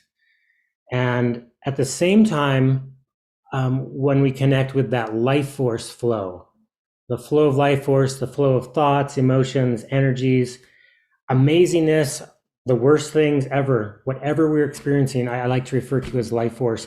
Some people might call that the prana, and some people might call that chi of various sorts. And then the third thing that we tend to have the opportunity to connect with is called the warmth, or the warmth of great bliss in the Tibetan Buddhist tradition. That warmth, especially when we're doing a wonderful session, sometimes that warmth can come on, especially in the last session when we start to rub our hands together. And, if we did that just, prior to the session, we may not have gotten all that heat, but since we were able to bring our attention to our body and to the flow and to the space, we're more accessible to that warmth, and then we could actually then share it with ourselves. And so these three things of space, connection with light or life force, and then connection with the field or the warmth, that warmth of the field or the warmth of great bliss, seem to be critical in healing, and also seem, and as we're taught in the Yungdrung Buen Tibetan perspective, is that those three things, the space, the light, and the warmth, are the ultimate refuge. And I guess my message for today, if there was any message that you wanted to take home with, when we do all of our practices, see if we can connect even further with the space, that openness within all of our beings, not just the physical, but this, our bodies, our different bodies, and then connect with the light, and then also connect with that warmth, and really pay attention to that. And I think from what I've heard from some of the miracles happening for people getting off of the pharmaceutical drugs and things, that we're allowing our bodies and nature to heal ourselves. That is the essence, because not only are we putting less impact on the planet by not having to use these other drugs, but we're also evolving ourselves and getting to know ourselves, so that that healing can come from within, and we heal not just physically, but we heal also emotionally, mentally, as well as setting up healing on the level of mind. So these practices, I can pinpoint that year when I learned them, and I was taught them. It was kind of like an extra thing you could do at this retreat. And so I did them, and the next day I promptly forgot them. It was brand new to me. They came around the next year in 2001, and I was taught it again, and I never forgot them from that point on. And so maybe it took me 2 times to familiarize myself from, who knows, maybe I learned it before. And what's interesting about these particular yogas in particular is that we're holding our breath and moving our body. And sometimes often we will watch our breath in and out, and perhaps allow our body to be still. Or we can also move our body. We also do something that would be similar to what people know as pranayama, and that's where we're cleaning the channels. And I brought a diagram here that I use in my teaching, to where in the Tibetan Buddhist tradition, we have this diagram, and you can see that there are the 3 channels. And in this particular presentation, they don't cross. And we have the central channel here, which is blue, and it's about the width of our thumb. So whatever width of your thumb is, that's your central channel. And then we have the right channel, which is white, and then the left channel, which is red. And those are the size of your pinky. Okay, and they're right out here. And you can see they begin at the nostril, they go up and around your eye and come straight down, and then one on each side of the central channel, and then they meet 4 finger widths below your belly button, your navel, right here. And we call that the union of the 3 channels. And our version of pranayama, I'm using that so you can be familiar with that term, we call it the 9 breathings of purification. And the whole intent here is to clean out these channels, because traditionally in the white channel, we tend to hold on to fear and aversion. And so we take time to clear that by closing off the right nostril with our ring finger of our right hand and breathing in and switching over and breathing out. I think you might know that, but I'll go over it in just a minute. On the left side, we have the red channel, and that's where traditionally we tend to hold attachment. And so we take time to clean that out by doing the opposite. And in the middle, we take time to clean out the central channel, where traditionally we tend to hold ignorance or uncertainty. And we do that by putting our hands back into the equipose position and then taking the prana into both of the side channels and then shooting up through the top of the head. And that might be a little different in terms of some people's experience with pranayama, that we add the central channel. And what's interesting is that ignorance in these teachings is the root of both aversion and attachment. So if you take care of the ignorance, you're also going to take care of the aversion and attachment. And so in a little bit, we'll go through an exercise here. We'll all get to do it. We'll do 3 on each side and 3 in the middle. What's interesting to add, because I've done this for a long time now, I guess it's a long time, 20 years or more, and it's growing on me. And I like to run in the high elevations here. And sometimes when I'm running, my heart rate goes very high. And so what I've learned is that if I take a moment and sit down and do these breathings, that my heart rate will come down on its own. Just by attending to these particular energies. They're subtle. We call it more of like an inner energy. And so when we do these breathings, it's about clearing the aversion or the fear, clearing the attachment, or clearing the ignorance. And so that's a very important part of the practice. And it doesn't, and if you can, it doesn't end there. You keep going. Because once those things then get cleared, whether it's aversion, attachment, ignorance, or it could be something very personal, like a loss or a disappointment or a fear, very specifically. Once that leaves, we then suggest and guide you to connect with that space, with your awareness within these channels. And you can see then that these practices are meant to fortify your connection with space, the mother, the openness within yourself.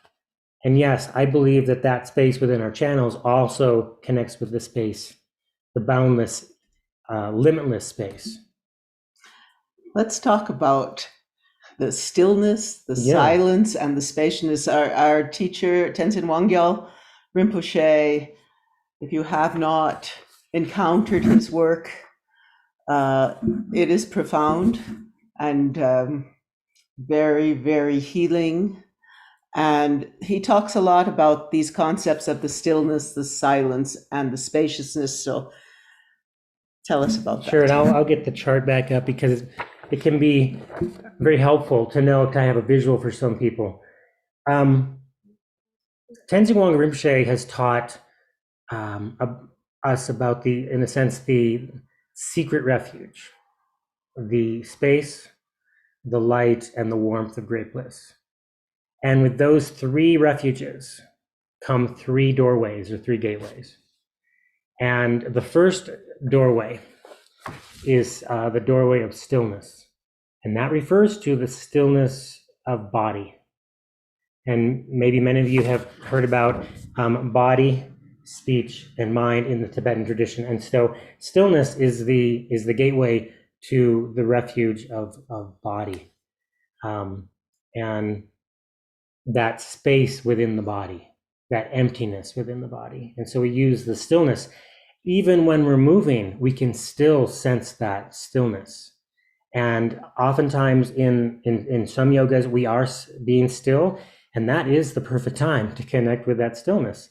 And sometimes we actually move, we're kind of disappointed that we move. that stillness is still there. And it's going to come on now because many of us practice with that even if we're moving. And when I'm running or doing like that kind of exercise, I practice connecting with the stillness. That stillness is primordial. It's there. And that's what I think our practices in general help us do. And so the second doorway is the doorway of silence. And being a musician, I learned to do this kind of like just, I don't know, maybe by accident, but I don't think there's any accidents. I was up high in the mountains here and I played my trumpet on the winter solstice one year. And I played as long as I could, and it's amazing. The sound came back. And then I stopped because it got too cold. And so then I listened to the silence. And within about 5 or 10 minutes, the music of the mountains came back. The music of the plants came back to me naturally without any machines or anything. That was my introduction to silence, at least one of the main ones. And the silence, the doorway of silence, connects us to the body of light, the body of life force. And so that's one of my favorite ones to go to because, when I go to New York City next, I will practice it there because that is a great place because there's so much activity, so much sound, so much going on, or next to a waterfall. And you can hear the silence even in the sound, and to connect with that. And then the third gateway is the gateway of spaciousness, and that takes us to the body of great bliss. The spaciousness that we have the opportunity to connect with here in Colorado is the clear, cloudless blue sky. It's open, it's light, and it's warm. And we often then, as we're breathing in, connect with the sky through the central channel. And we then allow ourselves to be filled with that spaciousness, which then it can then take us to that warmth of great bliss. So we have those three doors, which are stillness, silence, and spaciousness. And we have the three refuges of space, light, and the warmth of great bliss.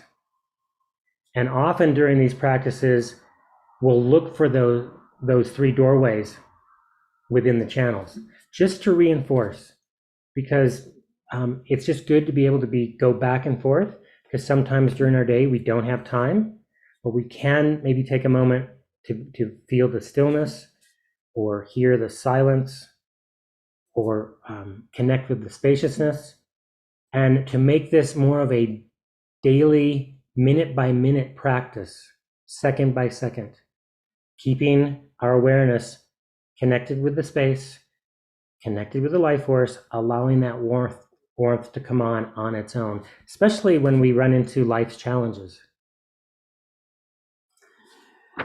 I do this practice before I go to sleep every night.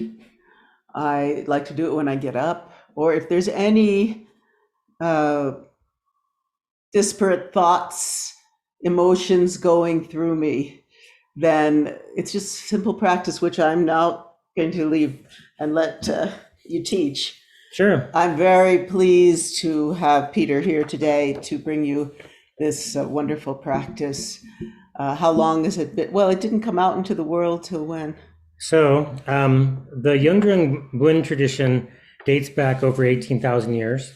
It has its origins in what we now call Persia or Iran, and it moved then to Himalayas later.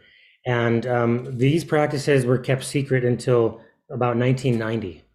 And what they found in the tradition is that they were dying out, that no one was doing them. And they were told by their lineage that if you don't share them, they're going to go away. That's why I'm sitting here. I'm not from that place, but I was very connected with Tenzin Wangyal Rinpoche and these practices. And it's my sense of honor to present them to you as I was taught, so that the lineage can continue in the same pristine form. And at the same time that hopefully you, if you connect with them, you can learn them in that way and then make them your own. Because this just isn't just about the practice. This is about it working for you. And that's one of the first things they told me. They said, make sure the practices are working for you. And what does that mean? Basically, are you feeling better after the practice? Are you feeling more relaxed? more aware. Basically simple things. If you're just doing it because you think you should, give it a try. And if not, then I would urge you to keep going and looking for a practice that does work. And it seems to me that the more you do it, the more you do it, it comes on in terms of its strength. And like I said, for me, when I look at this drawing, I automatically connect with my channels and my chakras. I don't even have to do the practice. Yeah. And that's we've done it so many times that, and one of the cool things is when you're integrated with your practice is that you're doing it in your sleep. You're doing it in your sleep. Well, that's a part of our practice. We also have practices of dream yoga. That's part of both the Tibetan tantric traditions, the Nyingma and these others. And this is from a tradition really called Dzogchen, the Great Perfection. That is part of both the shamanic Bon tradition and the more Tibetan Buddhist tradition. So now I'll leave you to the practice. Yes. Yes. So this is called the, thank you, Sharon. This is called the 9 breathings of purification. And if you're sitting with your legs crossed on the floor, traditionally we put our left leg in front of the right leg, and our hands then go in what we call equipose, which is our thumbs go on the base of our ring fingers. And you say I have 2 nice rings, I put my thumbs there. And then we put the left on top of the right, and then they just sit gently on our laps. Our back can be basically straight, and our head is upright and slightly tilted forward, and our eyes can be open or closed. We refer to that as the 5-point seated position. And what we're going to do now is we're going to do the 9 breathings of purification, and we're going to clean out first the right channel with 3 cleansing breaths. And then we're going to clean out the left channel with 3 cleansing breaths. And then we're going to clean out the central channel with 3 cleansing breaths. And there are a number of details to this. And first I would like to go through the mechanics so that you can get that first. And then if you'd like to, we might add the colors too as well. So first off, we take our right hand with our right thumb at the base of the right ring finger, and then we close off our right nostril. And then we're going to breathe in. And here's where it's going to get a little bit interesting. As we breathe in, the breath goes into my lungs, but the prana goes into the left channel. So take a moment and breathe in. See if you can feel that prana go in down to that union, and then switch your hand over and then close off your left nostril and bring it up and then blow out so it comes out on the right side. So in a sense, you're closing off this nostril and the prana goes in here, and then we switch our finger over and it comes out here. So let's try that again. There we go. Let's put our ring finger and close off our right nostril. Now we're going to breathe in on the left, the prana. Switch over and I'll breathe out on the right. And as you breathe out, you can give it a little force at the end. Okay, let's do one more. Breathe in on the left, switch over, and I'll breathe out on the right. Okay. I'm trusting that you're getting this. We're going to continue with the left side. We'll do 3 mechanically on each of the channels, and then we'll go back and do the colors. So let's now go to the left side. And here we go. Now we take our left thumb at the base of the left ring finger, put our left ring finger now on the left nostril and breathe in on the prana. Switch over and breathe out on the left side. Again, let's reset it. Pinch off the left nostril, breathe in on the right. Down to the union, switch over, now breathe out on the left. And one more. Reset and close off the left nostril, breathe in on the right. Switch over, Breathe out on the left. Okay. Our hands now can go back into the equipose position, left on top of the right. Now, to clean out the central channel, we're going to breathe in through both side channels and bring it together, the prana from both nostrils, and then have it combine and then shoot it out through the top. And our hands can be down. And I'll just use my hands so you can see what the prana is doing. So here we go. Let's breathe in through both side channels. Join them at the union and shoot it out through the top of the head. Okay. And again, let's breathe in through both side channels. Now shoot it out through the central channel through the top of the head. And one more. Breathe in through both side channels.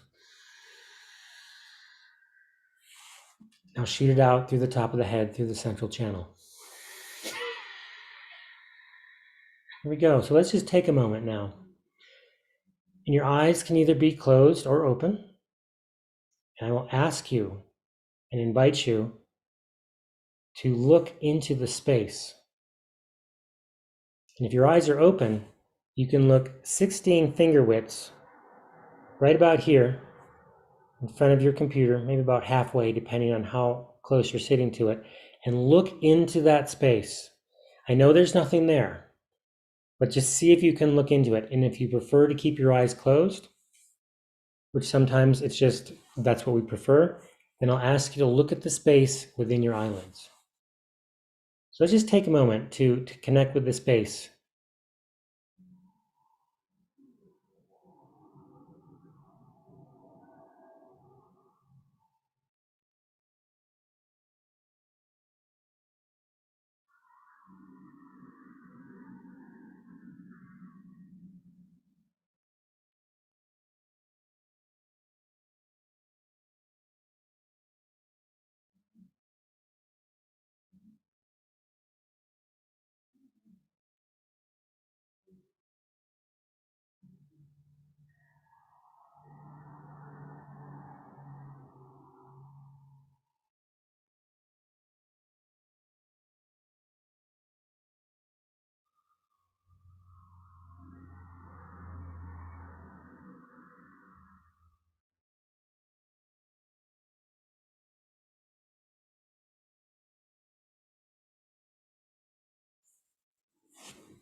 Okay, so we're going to do that round again.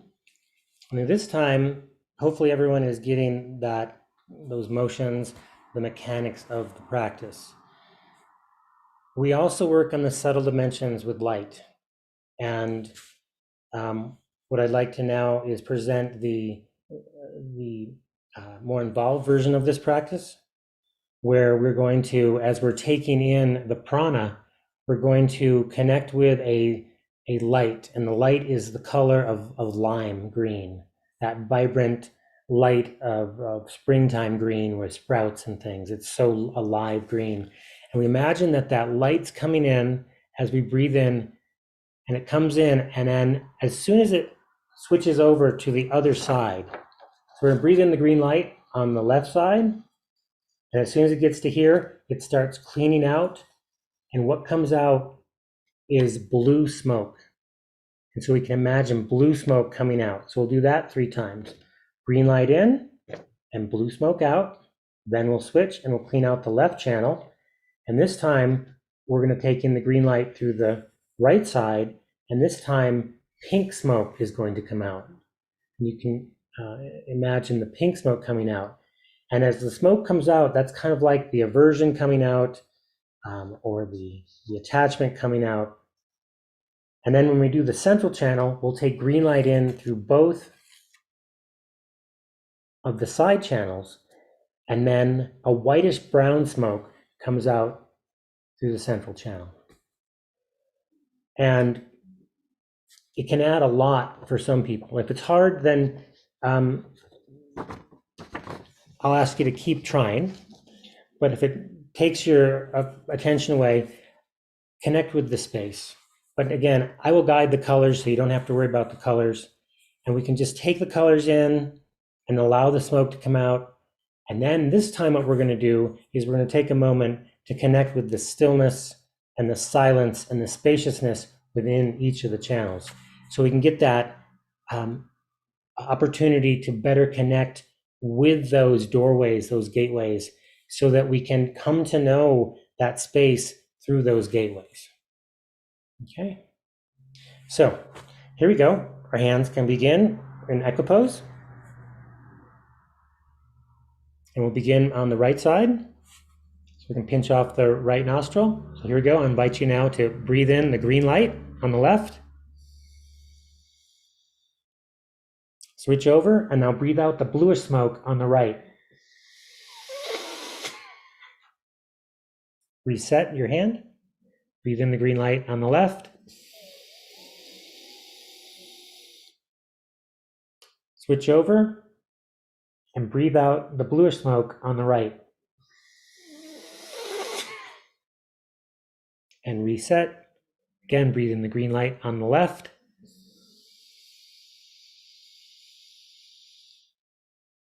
Switch over and breathe out the blue smoke on the right.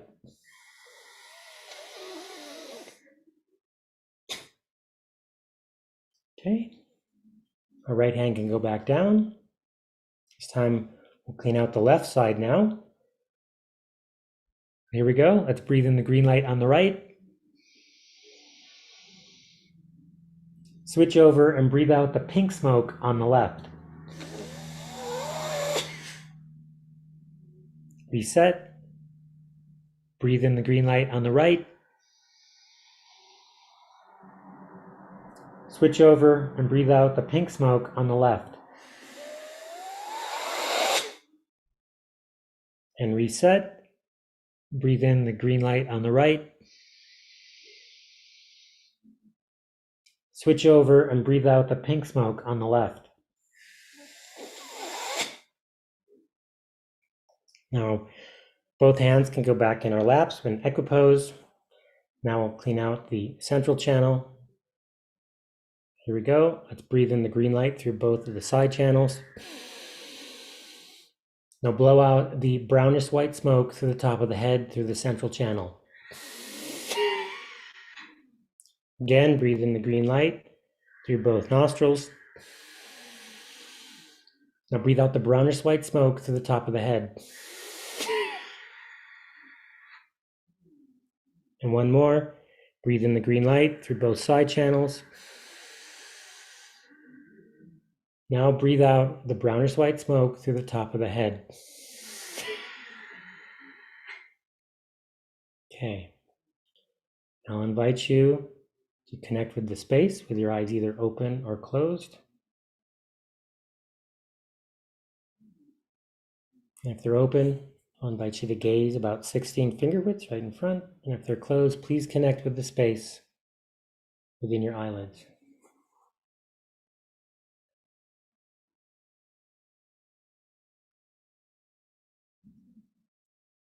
You can keep on breathing naturally. I'll invite you now to connect with the space within the right channel, which is white. And there, see if you can connect with the stillness within the right channel.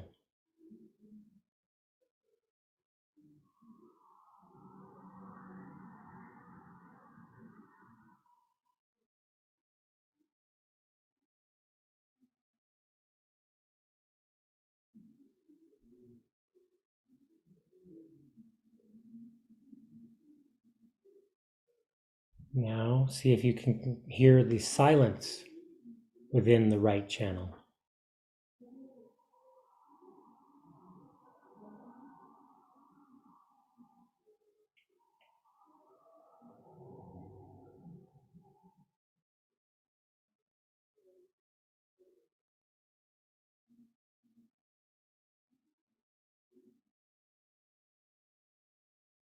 Now see if you can connect with the spaciousness, the space and light and warmth within the right channel.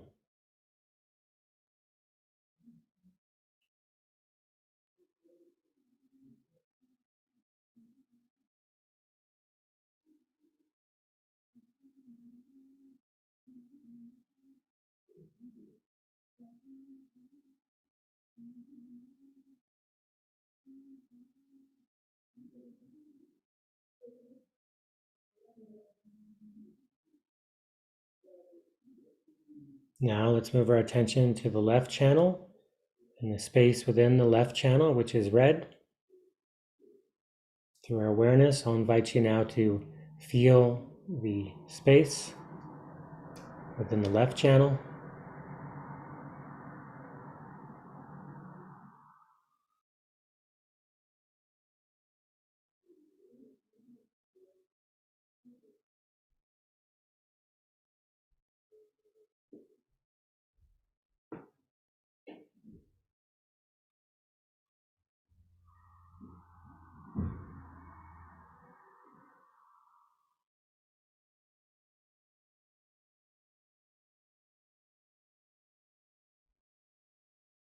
And now let's see, can we connect with the silence now within the left channel?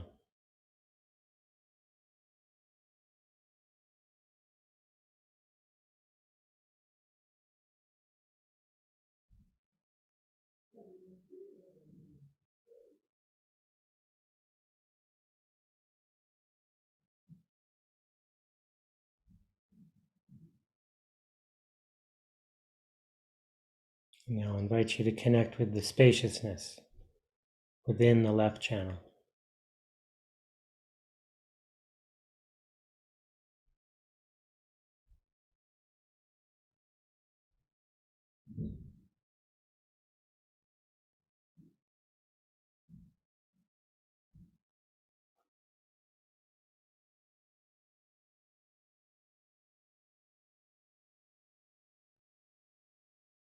And keep on breathing naturally.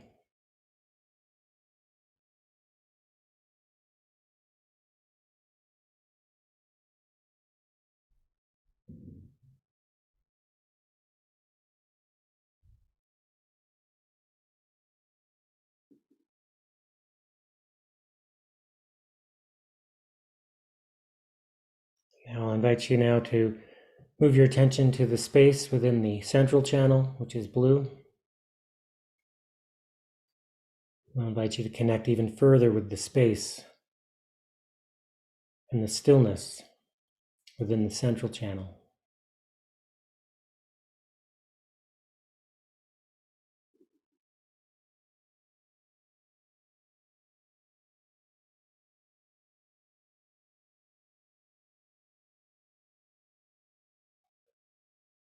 And now I invite you to hear the silence within the central channel.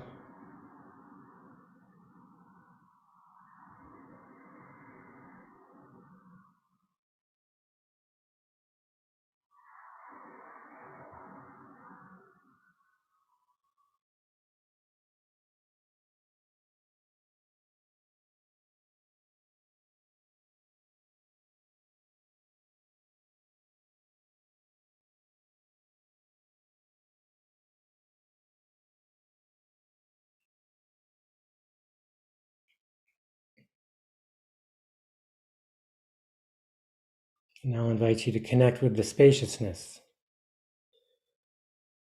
a combination of space, light, and warmth within the central channel.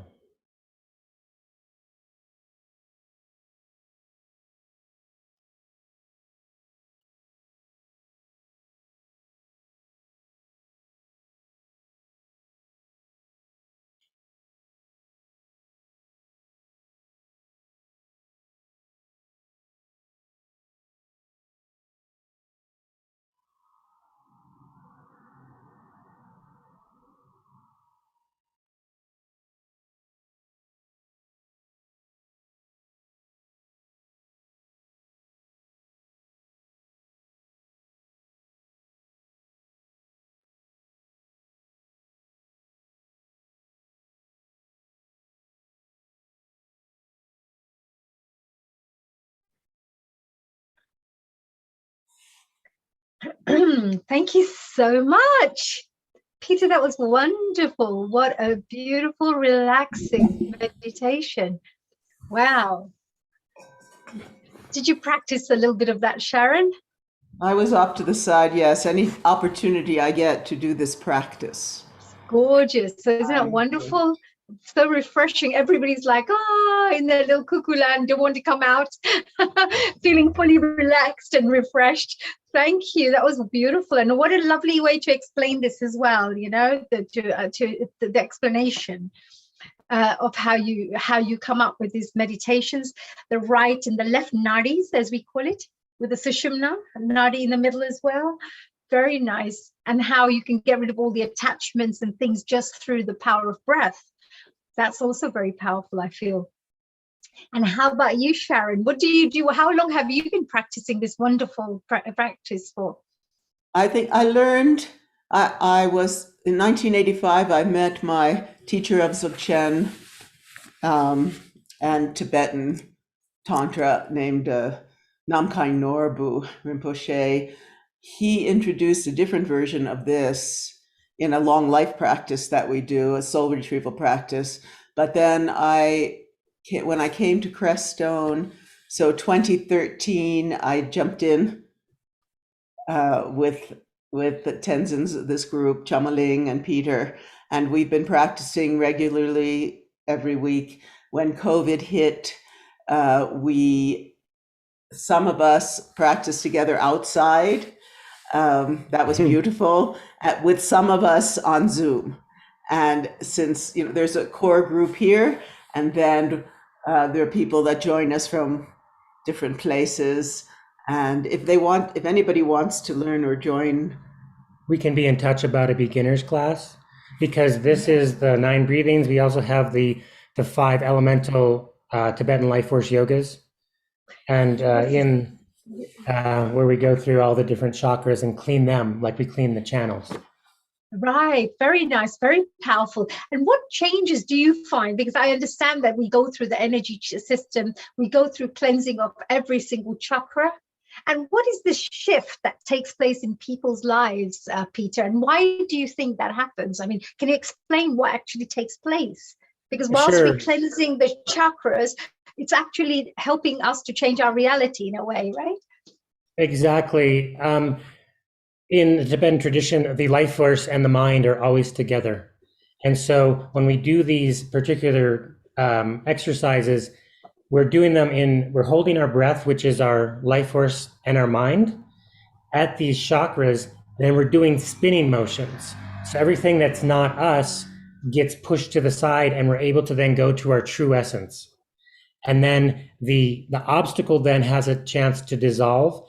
And then let's say we're in fear in our hearts, let's say, and then love can come and it can transform into love. That's the main kind of transformation.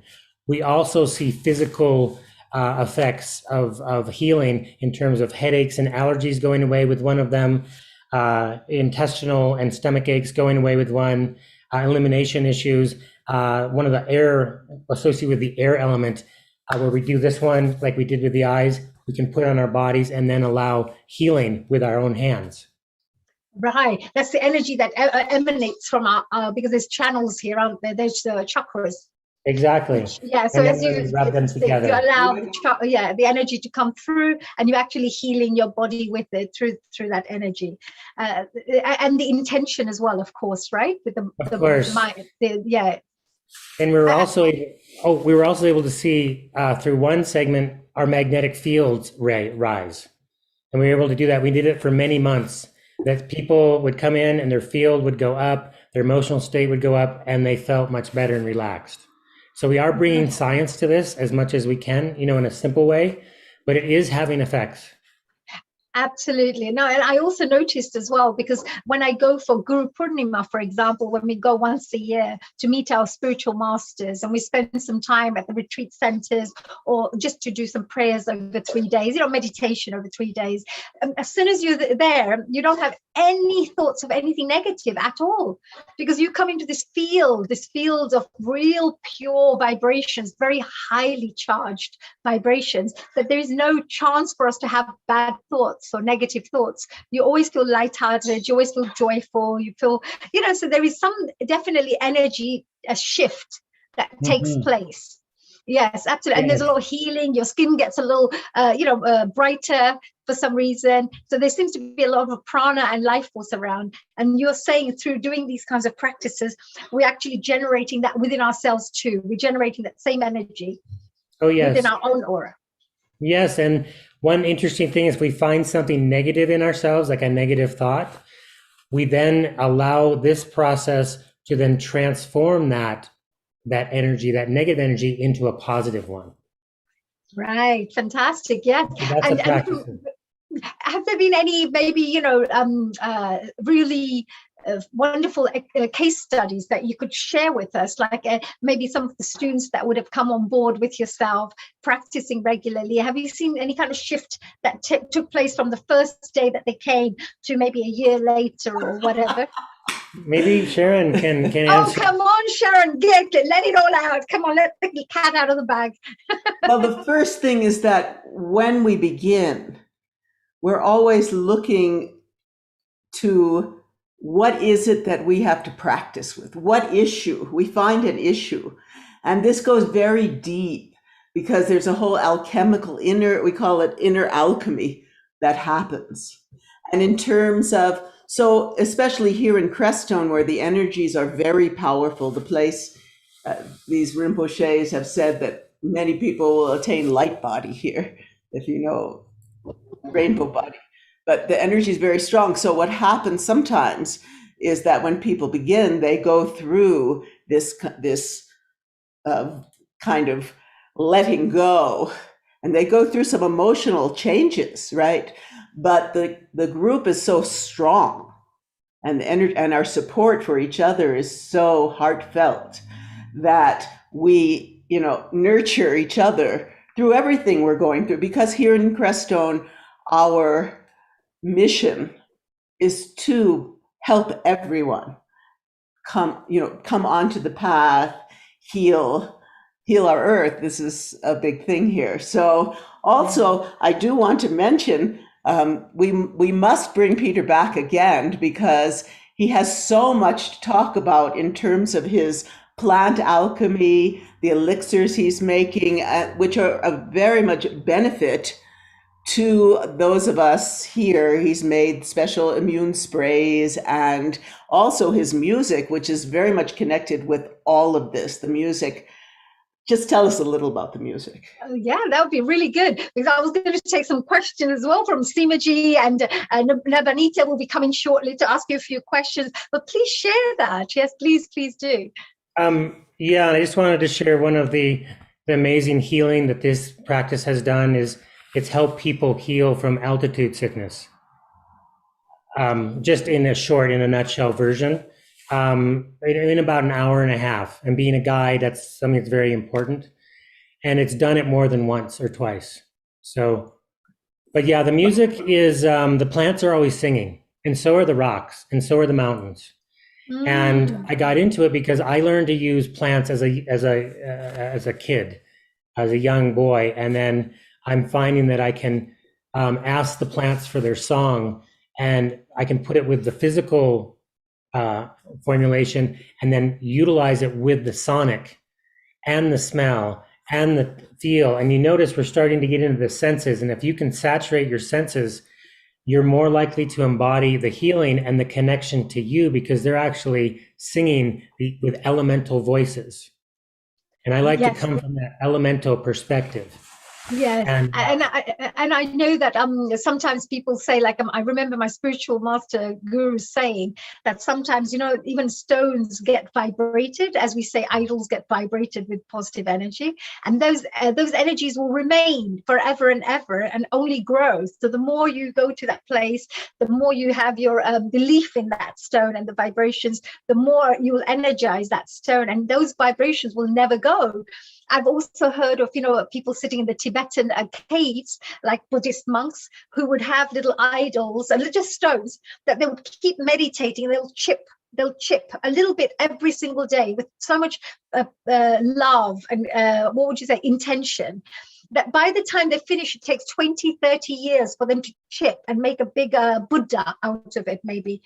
And that Buddha, later on, when you go even near that Buddha, you will start feeling this amazing energy that comes through because of that intention that they built it over 20 years, just that little intention. So I do understand that the elemental forces are so powerful and they hold energy, not like us human beings, because of our nature. When we're, emotionally, we can go from here to there, whereas stones and other elemental forces remain as they are. So yes, it's a really interesting thing that you shared there. Let me ask Seema-ji and Navanita to mention a few things. But before then, whilst you're here, let me congratulate you on it, because you're here on a very amazing week today. We have something very special to share with our audience members out there, something very, very amazing. And I wanted to say to Navanita-ji and of course Seema-ji as well, that we have somebody very, very special with us today who has been working behind the scenes. So as you know, Healing Our Earth was launched in April 2020 last year. And since that time, without fail, every single week, voluntarily, free of cost, we've been bringing events to the whole world, to globally. And at this moment, we've come to a special little milestone. The person behind this, I would say the master and the little hero behind all of this, who works really hard behind the scenes with no, you won't even know he's in the background, but he's doing all the technical work in the background, is Nishit Kotak. He's our technical director. He's amazing. Hi, Nishit. Are you there? Hello. Oh, hello. Global namaste to you, Nishit. You look so smart, so amazing. I thought you'd be stressed out with bags under your eyes trying to deal with all these things that are going on in the background. Well, it's been 93 sessions so far, and what a milestone, We're coming close to the 100th episode. And where has the time flown by? I mean, every weekend we're here with so many wonderful guests and presenters and so many wonderful people who manage all the sessions like yourself. And it's just an amazing time over the 93 sessions so far. Oh, we are so proud to have you there, Nishit. You're one of the most kindest souls that I've met in my life. and you have a really, really beautiful energy about you. And I feel that, with your dedication, your time commitment, every Sunday without fail for this many weeks, you've been working alongside Neil Kumar and the team here at Healing Our Earth just to make sure that everything is running smoothly in the background. And I just wanted to let the audience members know that, projects like this, events like these, and just beautiful missions like this, purposes like this, do not get done unless you have really 100% commitment from people behind the scenes. And I would say, Nishit, you're one of those people. I just wanted to share something. I just wanted to share this is really something exciting here. So I'm sure you can see this right now. Congratulations from all of us to you, dear Nishit. We wanted to let you know that we just wanted to say that you managed to get us 50,000, I believe there was 50,000 views. I believe, is that right? Yep, absolutely, yes, that was 50,000 on our YouTube channel. Yeah, 50,000. And we have many other media partners, don't we? Because that's just one platform that we're talking about. But we actually have so many different media partners who you have managed to, work with. That's true. So on the screen, we see 2 awards. So the first one is the one for 50,000 views. The second one, we use a software service called Restream, because we stream our Zoom call onto many other Facebook pages, YouTube pages, Twitter, etc. And you can see an acknowledgement from them as being one of the top streamers in the month of August worldwide. So that's kudos and recognition for all the people in, behind the scenes, in front of the camera, etc., turning up and sharing your experiences, your expertise with the rest of the world. So thank you to everybody. This is brilliant. This is just good. We're just going strength to strength. And I always wonder, when people try to do good work in the world, there's always some force, some energy that comes to support them. I always see this. And, sometimes in form of people like yourself. So Nishit, keep up the great work. Just wanted to congratulate you from all of us here, from Neil Kumar, of course, our wonderful our creator, our producer, director, the main, I would say, creator of this whole Healing Our Earth programs. And Nishit, keep up the good work and do not leave us, because we love this. We need to get to the 1 million also in the future. Thank you. Absolutely. I'm here for the long haul. We're here to transform lives, and that's all we're here to do. And just to share with our audience members, our Healing Our Earth team, all of us together, all our aim is, of course, to educate, entertain, inform, inspire, and just spread love, light, joy, and happiness to people around the world. We want people to build friendships, unite with each other, transform, and of course, support your well-being as well. So it's everything positive. That's all we are trying to do here, and share something good with the world. Thank you, Nishit, for joining us and giving us a little bit of your time. There you go, everybody. A face behind this. You always see the name there, but we just wanted to show you the face as well. So this is the handsome young man who's the man behind the technical work that takes place here on Healing Our Earth. Thank you, Nishit ji. Have a lovely day, and thanks for joining us here. So there you go. There was our dear Nishit there. He is amazing. And here comes our mission statement as well. Our mission statement is to promote happier, peaceful, healthier, and inspired global communities by delivering multicultural online education and entertainment, which we called edutainment. So thank you for that. Thank you. So we're going back to Seema and Navanita. Sorry, there was a special little announcement to make there for our Nishit, and we thought we'll surprise him there. So Seema, did you have any questions for dear Peter whilst we've been honored by this wonderful gentleman here?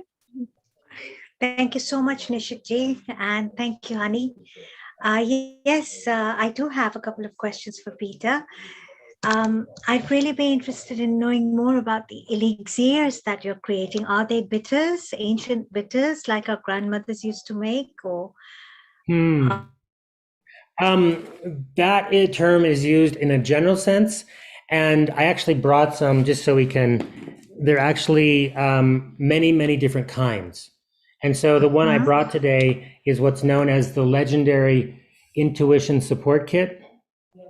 And this one is put on externally, and it uses a sequence of terpenes. And the terpenes are the hemiterpene, sesquiterpene, and monoterpene. Okay. And you may know of them. This is called the precursor. It's oregano, clove, and cinnamon. Okay, yes. The base of trace elements. That's put on the top of your head. And the reason for putting that on the top of the head is to open up your intuition channels? It's to clean out your brain cells. Ah. Okay. Wow. So are you saying, Peter, I'm sorry, I just wanted to, so are you saying you use the drops and it actually cleans your brain cells? I mean, how does that happen? What happens? Well, it's an alchemy, and it's a combination of these particular essential oils and then the trace elements from sea salt, and they pair up, and the essential oils they bond together, and they go right into your brain within like a second or two, and then it works with your energetic, but it also works with your physical brain, and it's very, very low amount of substance, but it's very effective. Then you put on a drop or two of this one, which is called Crown Jewel, and it's the sandalwood essential oil and the pinyon pine, which I distill here. And that contains a lot of what we call the sesquiterpenes, which finds what was cleaned off the cell receptors, and then it removes it. Okay? And then sandalwood is recognized as a very high vibrational substance. Oh yes, and it may even help us produce naturally human growth hormone, which helps us heal. Okay, we know this more legend and from tradition than science. Science is still catching up. right? But we know, because we already know what happens when we use this. We don't need science, but for some people, they would like to see it. So sure, we can go that route too. I'm not going to wait for science. I already know it works. And then the third one in the sequence is called Intuition Star Nectar. This one is made with, you might know this combination, gold, frankincense, and myrrh. Oh, yes, of course. Okay? And everyone, well, since I was a little kid, I said, why did they give that to Jesus, for instance, right? Right. Why did they give that? And that question stayed with me until recently. But I it's mean, in the the last three few wise years. men. It's the three wise men, right? Right. And so this one also contains pinyon pine. And the pinyon pine taught me why. Frankincense and myrrh and the pinyon pine all contain monoterpenes. The monoterpenes repair our DNA. And then the gold conducts it into our bodies. And it's like nutrition for the brain. And the reason the brain is so important is because this can get in the way of us connecting with our hearts. This is very powerful. You know, in Pune, my parents lived, they moved from Africa to Pune. In one of the gullies, as we call them, or the ancient streets in the camp area, there's a Ved or an Ayurvedic doctor. He's a very old man. And he practices ancient Ayurveda. And such doctors are actually very hard to find now. And he leans towards gold, because actually Ayurveda lent towards gold, silver, copper, Gold, pearl, silver, copper. Yes. and then traditional Chinese medicine honors pearl powder, as you know. And of course, Which powder? Pearl. Pearl. Okay, right, right. Pearl powder. They're big on pearl powder, you know. And so medicine, actually plant medicine or the metals also have a certain vibration, as you said. And you said something very interesting, which reminded me of Dr. Bach, of the Bach flower remedies, where he would connect with the plant or the bottle bush plant, and it would shake and connect with him and say, okay, I'm the right one for this remedy. He would telepathically connect with the plants. Am I right? Yes. I would assume you are doing something similar. Yes, if someone asks me for a remedy, I usually say I'll sleep on it, and the next day something comes to me. This is amazing. You know, ancient wisdom and ancient medicine has so much to offer us, and the world needs people like you to bring it back to life. Really. Yes. Absolutely, Seema. Thank you for also sharing about this Ayurvedic side, because of course those ancient Ayurvedic doctors are very rare nowadays, who are and they normally are tradition. They come down from tradition to tradition, like the great grandfather passes it on to the grandfather, to the father, to the son. So it's all very, very authentic. All the things that they give you, all the solutions. So in the same way, we're very proud to say that, Peter, what you said was very powerful about helping to balance the DNA, to heal the DNA. And this is really important, because nowadays with our pesticides and the radiation and things that are going on in the world are actually really, really affecting our bodies and our health systems. So we need everything possible to help to get it back into balance. And these things are very powerful. Look at this. I have my little my copper pot of water.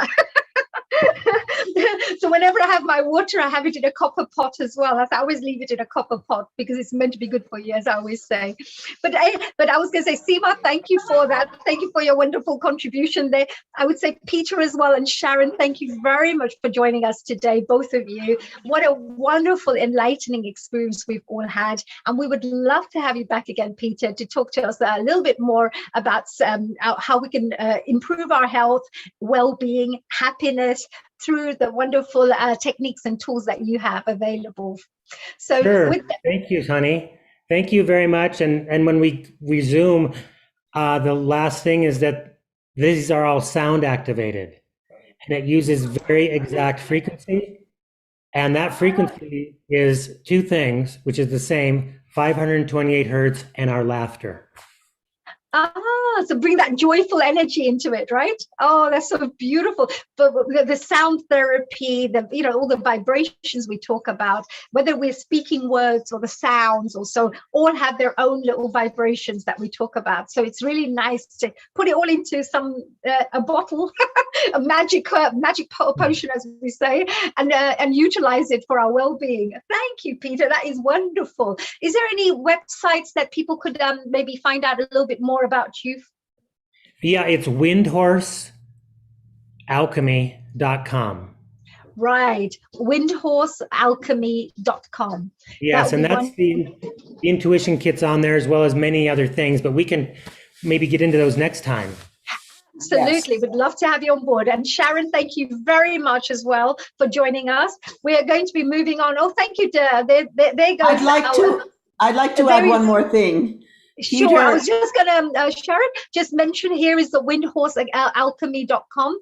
It's on your screen. So anybody who hasn't been able to write that down, there it is. And you'll be able to find that on our Healing Our Earth website. So if you've missed that website also, then do just come down, check it out on our website, and you'll be able to find Peter's details there. That was Peter May there. Sorry, Sharon. Yes, you were saying?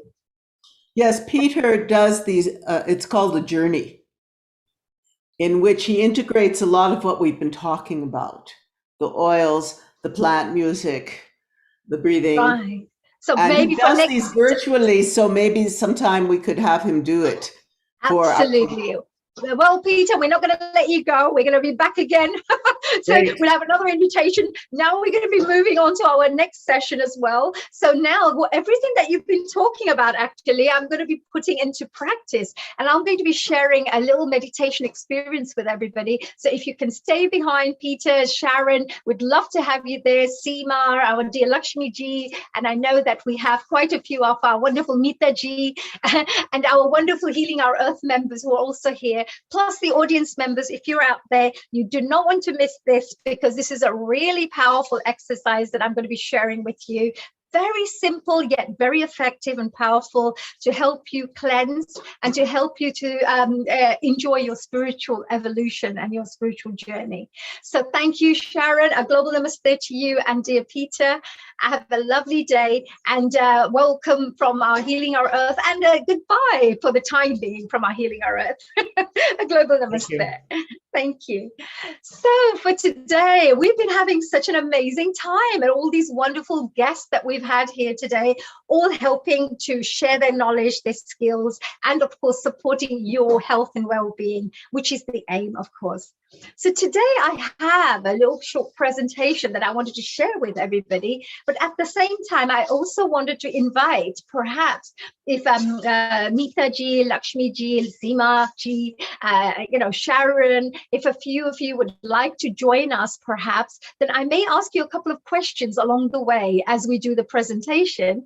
And maybe as you are already in a spiritual journey yourselves, it will be wonderful to perhaps get your input. Are you happy with that? A little thumbs up? That's brilliant. Fantastic. I love these thumbs ups. It's great. So today I'm going to be sharing something with everyone. I feel that in life, everything is about self-reflection. It's all about us evolving as human beings. When we evolve, we'll be able to do better things. We'll be able to make our families happier, our friends happier, our workplace happier, all because we have been able to improve ourselves and perhaps move up a notch, as we say, as time moves on. The better we become, the better we can create our world outside. So today I would like to share something with you. I'm going to just share a screen and a short little presentation here with you. And then I'll be perhaps asking a few questions with our lovely, wonderful Healing Our Earth members, our specialist panel group here that we have with us, our experts. So I'm going to start off with a little presentation from ourselves called Healing Our Earth. And what are you on watching at the moment? Healing Our Earth, right? So here's a Healing Our Earth presentation here. What I'm going to be sharing with you is this. It's a special mantra called Ho'oponopono. Now, you may be thinking, what is this Ho'oponopono? What is all of this? What is this all about? Well, this is a special mantra I should say, a powerful ancient mantra called Ho'oponopono. Again, I'm going to say that again, Ho'oponopono.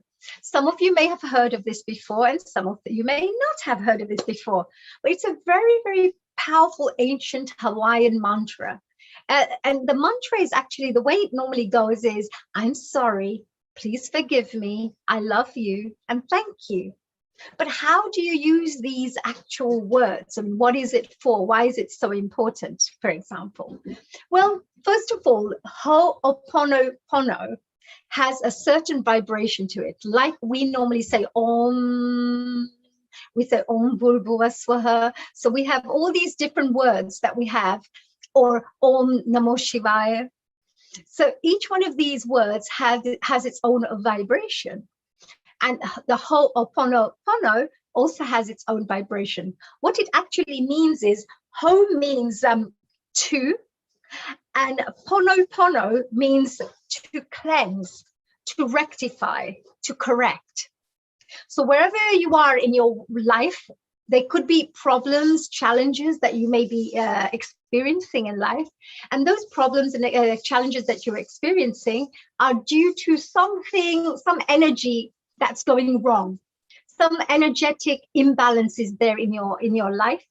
And through this particular mantra, what the ancient healers used to believe is that you can rectify, correct, and cleanse that energy imbalance and let this energy start flowing again. So as you start letting the energy flow again, you won't have that challenge and that problem again. The other thing I have to share with this is this, the fact that everything in life has a solution. So every time you have a problem, there will always be a solution. Remember, you may think, oh no, I'm going through a divorce. Oh no, I'm going through a debt. Oh, you know, I've lost this, or this has happened in my life. But you will find that in 6 months, 1 year, things will become much better again, because there's never anything which is constant. Everything is moving. That means we can also use this universal law to move in a positive direction, because everything is constant flow. So the Ho'oponopono mantra, what it teaches us, one simple thing it teaches us, is the fact that you have to cleanse from within for us to enjoy a better reality. So what does this mean? Well, the first thing is, everything is energy. This is the first thing that it asks and it talks about. That first thing we have to understand in life is everything is energy. If you speak, there'll be a certain vibration. If you're going to do some work in the world, it'll have some energy that has to be invested in it. If you're going to be perhaps putting the scents, you know, that we just spoke about, the essence, we put the essence on with sandalwood, etc. It'll have a vibration which will make a little change, and vibrations are energy. So everything is energy in life. So I'm going to ask my dear friends here one first question here. So dear friends, let's start off with Mitaji. What do you understand by energy? If you could unmute yourself, that would be fantastic, my dear. Thank you. Energy is non-destroyable. It's transferable. So it transfers from kinetic energy to potential to kinetic. So energy is always there, which gets transferred. So if you have positive energy, you vibrate positivity.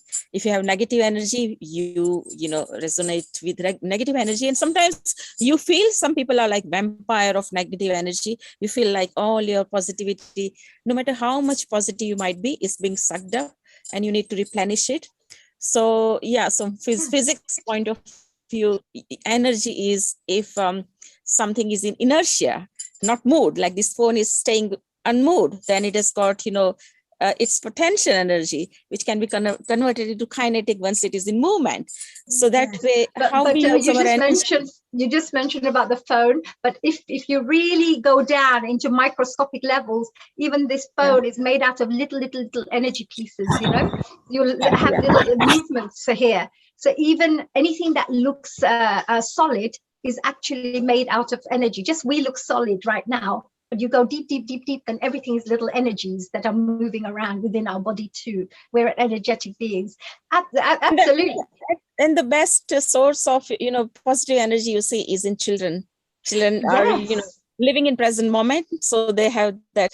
They might be crying a minute before, but something else makes them smile. The tears will be still on their cheeks and they'll be smiling.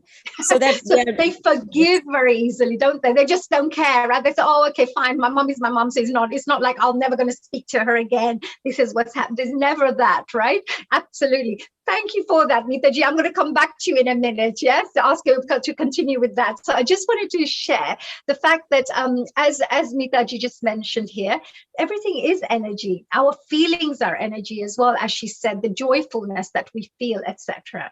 So there is everything is energy, something we have to understand, because if we're talking about this if we're talking about this particular ancient mantra, Ho'oponopono, we would be thinking, well, what's the big deal? What's this big deal about I'm sorry and please forgive me? What's the big deal? Then we need to understand the philosophy behind this. That's why everything is energy is one thing we have to understand. Second thing they talk about is everything is a reflection. Now, everything is a reflection, which means that whatever is happening in the world outside, you have to remember that is something that is happening within. So this is another rule, philosophy within the Ho'oponopono rules and mantra philosophy, is the fact that everything is a reflection. Now, what does reflection mean, right? So let's first let me ask Lakshmiji. Lakshmiji is here with us today. And I would love to ask Lakshmiji. Lakshmiji, hello, and a global namaste to you as well. Global namaste. We love asking you these questions because we'll get such lovely words of wisdom from you, just like Mitaji and Seemaji, right? So is there, what would you say? What does it mean, do you think it means that, we need to reflect and everything is a reflection of you? Reflection is something which we give back.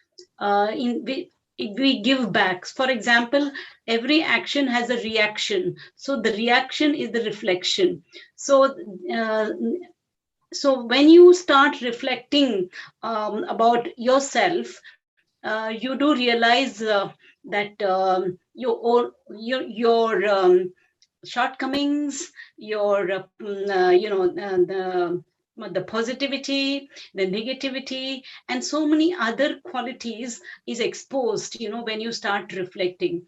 So while doing yoga also, somebody does it so well and somebody is not able to do the asanas properly. So once you reflect yourself and see, okay, where am I going wrong? Can I make my hips a little, bend it this way, or my knees bend that way? When you reflect yourself, you perform much better. I mean, I hope I am going in the right way. That's a very interesting way, by the way, and it's very true as well, because what you're sharing is, of course, another element of what we're discussing, and it's very true, exactly that as well. I would like to share. Thank you for that. And I will just add a little bit to what you just said with this part, right, which I think is very important for us to understand.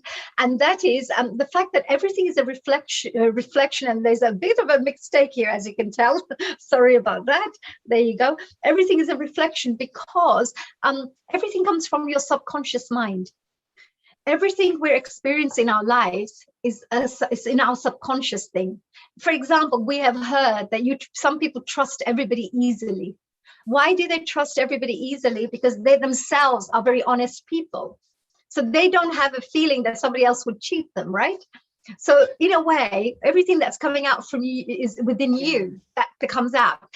If you are annoyed with people and you think people cheat all the time, they're this and they're that, etc., it's probably because there's something inside you that you may have done this, or the fact that you've heard people say that people in this, people who work in this community, they're all cheaters. Or people who come from this race are like this, or you have these subconscious beliefs which are stuck inside you, and every decision that you're making, everything you're doing is based on these subconscious belief systems that we are stuck inside. So everything is a reflection of what's inside you. Now, if I wanted to trust people, for example. And if I wanted to become, you need to become yourself very trustworthy. You need to become honest to yourself. You will start seeing that in everybody else, in other words, if that makes sense. So our thing in the Ho'oponopono mantra, this is how they see that reflection part. That what is the reflection? Well, everything that you see outside is all within you, and that's what you're seeing. So your reality is based on your own mind, your own thinking, your perceptions of everything, which is based on your subconscious mind. Thank you for that, Lakshmiji, as well. That was really great. Now we're moving on to the third one. The subconscious mind is like a program. That's a third step that people tend to learn. That why? What is this all about? Well, why subconscious mind is so important, and why is it so important for us to appreciate that everything that happens in our life is a reflection? Well, first thing is the subconscious mind is like a program. That means everything that is written in there, you won't realize that you're doing it automatically. If you're going to get annoyed about something, or something triggers you, if somebody says something, you say, no, that wasn't me. It wasn't there. It was like this. You start justifying yourself. Why are you justifying yourself? Because something gets triggered in your subconscious mind. That, oh, when I was little, my parents used to always say this to me. So I'm going to now stick up for myself because I'm not going to let people take, advantage of me. So you start becoming very defensive maybe, but you don't realize you're doing that because there's a program that's running in the background and it's written. Some of these programming, if you believe in past lives, like some of us do, then you know that these programs come from past lives too in your subconscious mind. But also when you're brought up, like your upbringing, your environment, your education system, whatever you're learning when you're growing up, it all comes through here. And also very important, all the good and bad memories. So if you've had bad traumatic experiences and bad situations that have taken place in your life, these all get stuck in this subconscious mind, and then a program takes place. Now, every decision you're going to make is not based on your potential, but on that program, which means it limits what you're capable of. So that's one thing there. So subconscious mind is like a program, but the fantastic news is you can reprogram as well. So that's the fantastic part. So that is another there. So that is one thing. So subconscious mind, if I would perhaps like to maybe move on to the next one here and ask, every problem comes up, free you. So this is the fourth part of the philosophy, that every problem that comes up is coming up to free you. So free you from what? So let's ask Seemaji this. Let's find out from this wonderful, intelligent lady. So Seema, what do you think, my dear? Why does a problem come up to free you? Why do you think that's the case? Mainly to unmute yourself, my dear. It comes up to free you so that it's no longer a problem. Mm-hmm. It's very simple. Mm-hmm. But what if it comes up and we're still experiencing that problem? Let's say something has happened to us and you still feel depressed about it. It's just not coming away. You recognize it's a problem. Because we're holding on to it. We're not letting go. That's where you need Ho'oponopono or Namyo Horenge Kyo, or you need meditation, or you need Namsmaran. It could be anything from a past life impression that's stored up in your Sushumna Nadi as what we call karma, or samskaras or vasanas, or it could be something that we have been programmed with from a very young age. For example, I lived in Hong Kong for 20 years. Okay, Hong Kong's a fairly safe city. I mean, you could leave your home open in the area I lived, you could leave your home open from morning to evening, and nobody would come and break into your house. But I lived in Kenya, and I lived with a big gate in front of my house, and then a steel door in front of my door, and then another steel grill door before going upstairs. I mean, there were 3 huge security doors that we would close and check every night, and the back door at the garden patio, which my mom would close with padlocks. Now you can imagine, without even instilling fear in a person, fear was installed into a person's subconscious level. And when I was getting married, my in-laws family came down and they said, we've never seen so many locks in our lives, and we've never seen so many grill doors. Is Africa so unsafe? Realistically speaking, I carried that fear forward with me to India when I got married. And I was living in a very safe building, and the neighbors were very friendly, and it wouldn't have mattered if my house door was open, really. But still, it was a constant close the windows, close the doors. I carried that forward with me to Hong Kong. Like, have you locked your car door because you get followed in Kenya? So the whole belief system follows. Yes, and it took me very long to recognize this until a friend of mine, Teresa, she's come on healing on it. She said, do you know how much fear you live with? She says, you create so much stress for everyone around you. Can you just let go? I said, oh my God, I can't. It's my childhood. It's been, she said, let it go. Leave your house door open for a day and see that nothing will happen. Okay, drop it. So really, we'll just have to drop it. And if you can't drop it. That is a very good question. Actually, we're going to come to that right now here.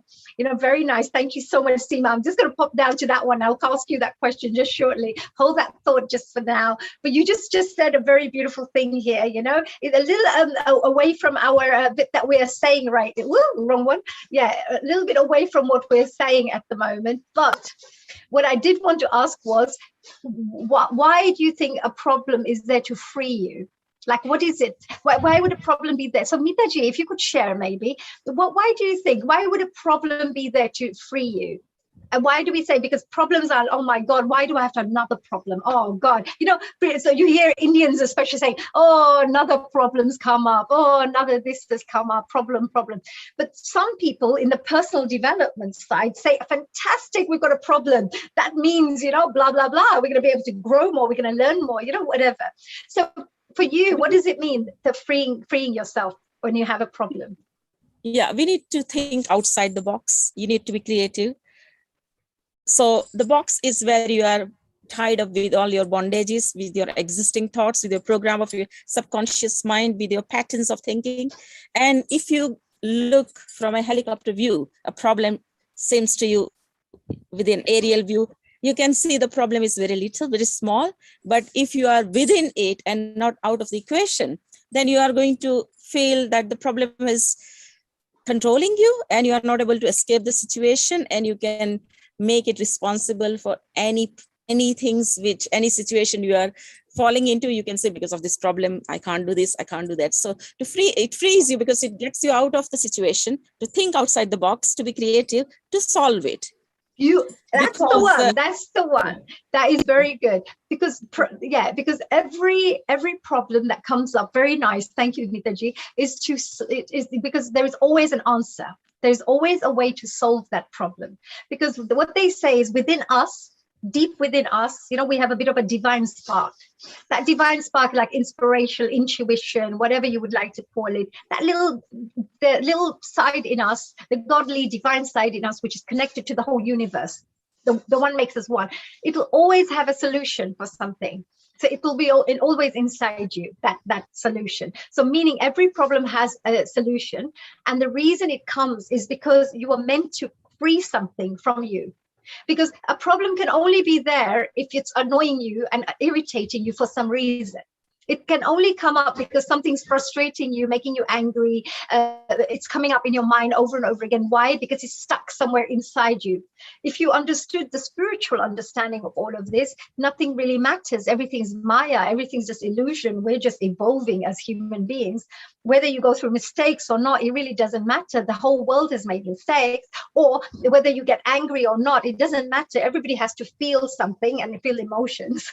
Otherwise you're like a robot. So nothing really matters. But what is important is for us to appreciate and understand, this is what I'm feeling right now, or this is why is this triggering this off, or why do I feel that I mustn't go here, like Seema just mentioned, the fear that she may have to be secure. Why? So now she understands that these are all the things that have happened in the past. Now you have to go in and you have to solve it. What I need to do is get rid of that fear. Then you will never have that fear again. Because anywhere you go, you will be thinking the divine is looking after me. Why? Nothing will happen. Even if somebody has this many security, something could happen. And somebody who has open doors, nothing will happen, maybe, if you feel that you're being protected by the higher energies, maybe. So it's a shift. There's a shift in the thinking that would happen that will help to free you. So that was really nice. Thank you for that. So now I'm moving on again. Can you see the share right now? Yes. So we're moving on to the next one where we say, every problem comes to free you. If you move on to the next one, this is what Seemaji mentioned. You make a choice to let go and to go within. So this is the bit that we're saying, that what happens, how do you find a solution to our problems? Well, the way you find a solution to your problem is you have to first make a choice that I have this issue. I want to get rid of this issue. So then you make that choice first. And this is to make me learn something. I need to clear my program inside my subconscious mind because something is affecting me here and I need to clear that. I don't know what it is. Let me go and self-reflect. So that's when you go in within to find out the answer to this, and you find out that what is going in. So if I perhaps ask again, and let me ask Lakshmiji, if I said, to make a choice and to go within, how would you go within? What would happen? How do you do it? Because it's different for everybody, but how would you do it? Go within to reflect. First of all, when you talk about problems, I feel, what you think is a problem. Is it a problem or it is a routine thing, that you're facing? So you face the problem as it comes. If you start worrying, if you start brooding over it, that's not the solution. Just face it, and definitely, you will be freed automatically. When you go one by one and solve whatever issues are there. And like when you asked me just now about how you reflect about what is in the mind, or what is the letting go or something like that. Yeah, I mean, your ego should not come on your way. You have to be you have to learn to let go many things, because you really cannot catch hold of everything and let go. Be nice, be loving to most of the people, and don't have any venom or anything against people. So this is the way you let go, and I'm happy and others are also happy around me that way. So this is what. Absolutely. That was beautiful. Lovely words of wisdom there. Thank you for that. So Lakshmiji, you mentioned about that. You're very sure. I think we'll ask Girishji the next question too. But, coming here back again, we just spoke about the presentation. And in the presentation, what we saw was, can you see this at the moment? You cannot see it? Okay, here you go. So we did here, make a choice to let go. Actually, it's all about making a choice first, because if you are doing things on a subconscious level, what will happen is you don't know you're doing something bad. You don't know that you're having this problem because of this reason, because you haven't self-reflected. But as soon as you're having a problem of some sort and you decide, I want to get rid of that problem, I want to deal with this, that's your first choice. So you have to make a choice. And then the next step would be to go within, to start going within, to check, why am I feeling this? What is happening? Only then that subconscious program can be cleared, that charge can be cleared, and you can replace it with more positive thoughts, perhaps. Then you have a new program in place. Then in the future, whenever you make any decisions, it will be based on the new programming. So let's look at the next one here. So if we look at this one, what happens next? So letting go means what? Letting go from our point of view with the Ho'oponopono mantra means letting go means cleaning, cleansing yourself. And in the initial part, we talked about the cleansing, which we spoke about rectification, correction, cleansing. Anything that is not right, imbalanced, which is not bringing you happiness or joy, that means something's out of balance. As soon as you go onto a spiritual path, everything becomes happy, blissful, joyful. So you won't have that issue. You won't have those negative feelings then, because if it's in the right path. So let's ask perhaps Girishji. Girishji, if I talk about letting go means cleansing and cleaning, what do you mean? What do you understand by that from your side? What does cleaning mean? Yeah, first of all, namaskar. Namaste, global namaste. Thank you for joining us here. Thank you so much. Thank you so much. Yeah, We thought it was a women's party, but it's so good to have a gentleman there too. my global namaste. And I, first of all, let me just say what you just said. You made it very, very clear. Understanding of cleansing yourself.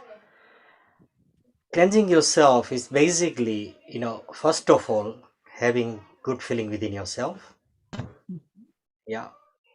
And seeing the world, seeing the people, seeing the surrounding, the nature.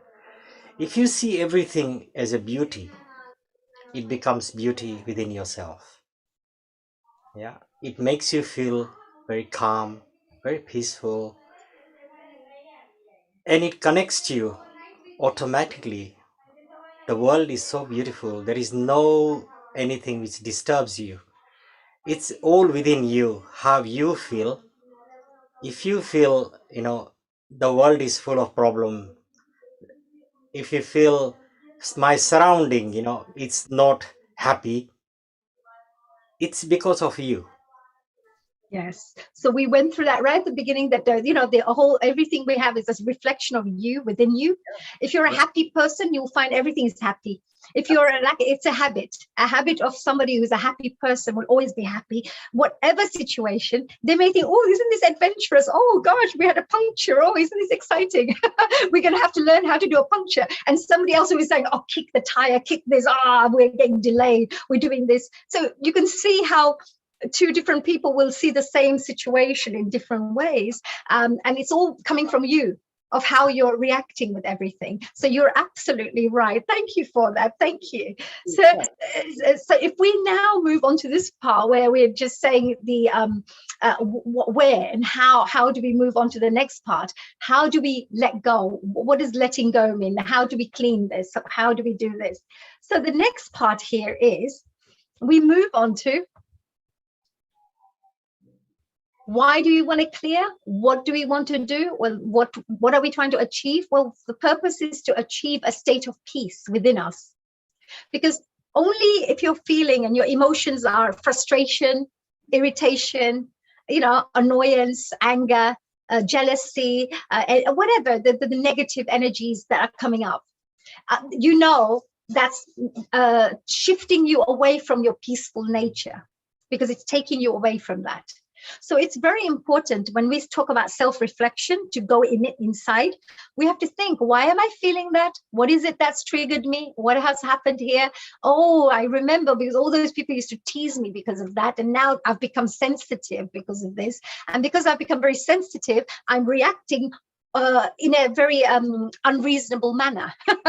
So I have to maybe strengthen myself from inside and know that I'm fine. Whatever I am, I am. It doesn't have to matter what other things or people have teased me for or whatever it was. So whatever the situation is, that's just an example. But the purpose is to achieve a state of peace. What gives you peace? What makes you feel very peaceful? Seema, what would you say makes you feel peaceful? How do you feel when you feel peaceful? Share just 3 key areas that you feel makes you feel peaceful, describes your peacefulness. Happiness, self-fulfillment, and accepting people and situations as they are.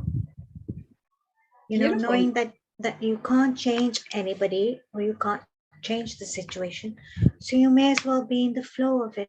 And when you're in the flow of everything, then you can sail through it very smoothly. Yes, that's a way. That helps you to feel more peaceful yourself, right? By you having that attitude, for you to be able to go inside, feel that, and that makes you feel peaceful, right? Because you're being kind to yourself, right? When you're being kind to yourself, the body is the temple of the soul, right? But besides being kind to our body, we have to be kind to ourselves as well in situations, right? Life is not always smooth sailing for everybody. It's very hunky-dory to say, okay, this is this, we have this problem. And like you said, how do you overcome? Why do you have these problems? You have to confront the problem. You have to look at the problem. as you said. Once you face the problem, only then you can conquer it. If you're going to run away from it, you're not going to be able to conquer it. Absolutely. So the secret, what you just shared just now, was very powerful there. You're not going to run away from it, because you're, by going inside yourself, you're facing it now, aren't you? And so you're when you dealing with it. When you face it and you conquer it and you accept it, that's when you can be at peace with yourself.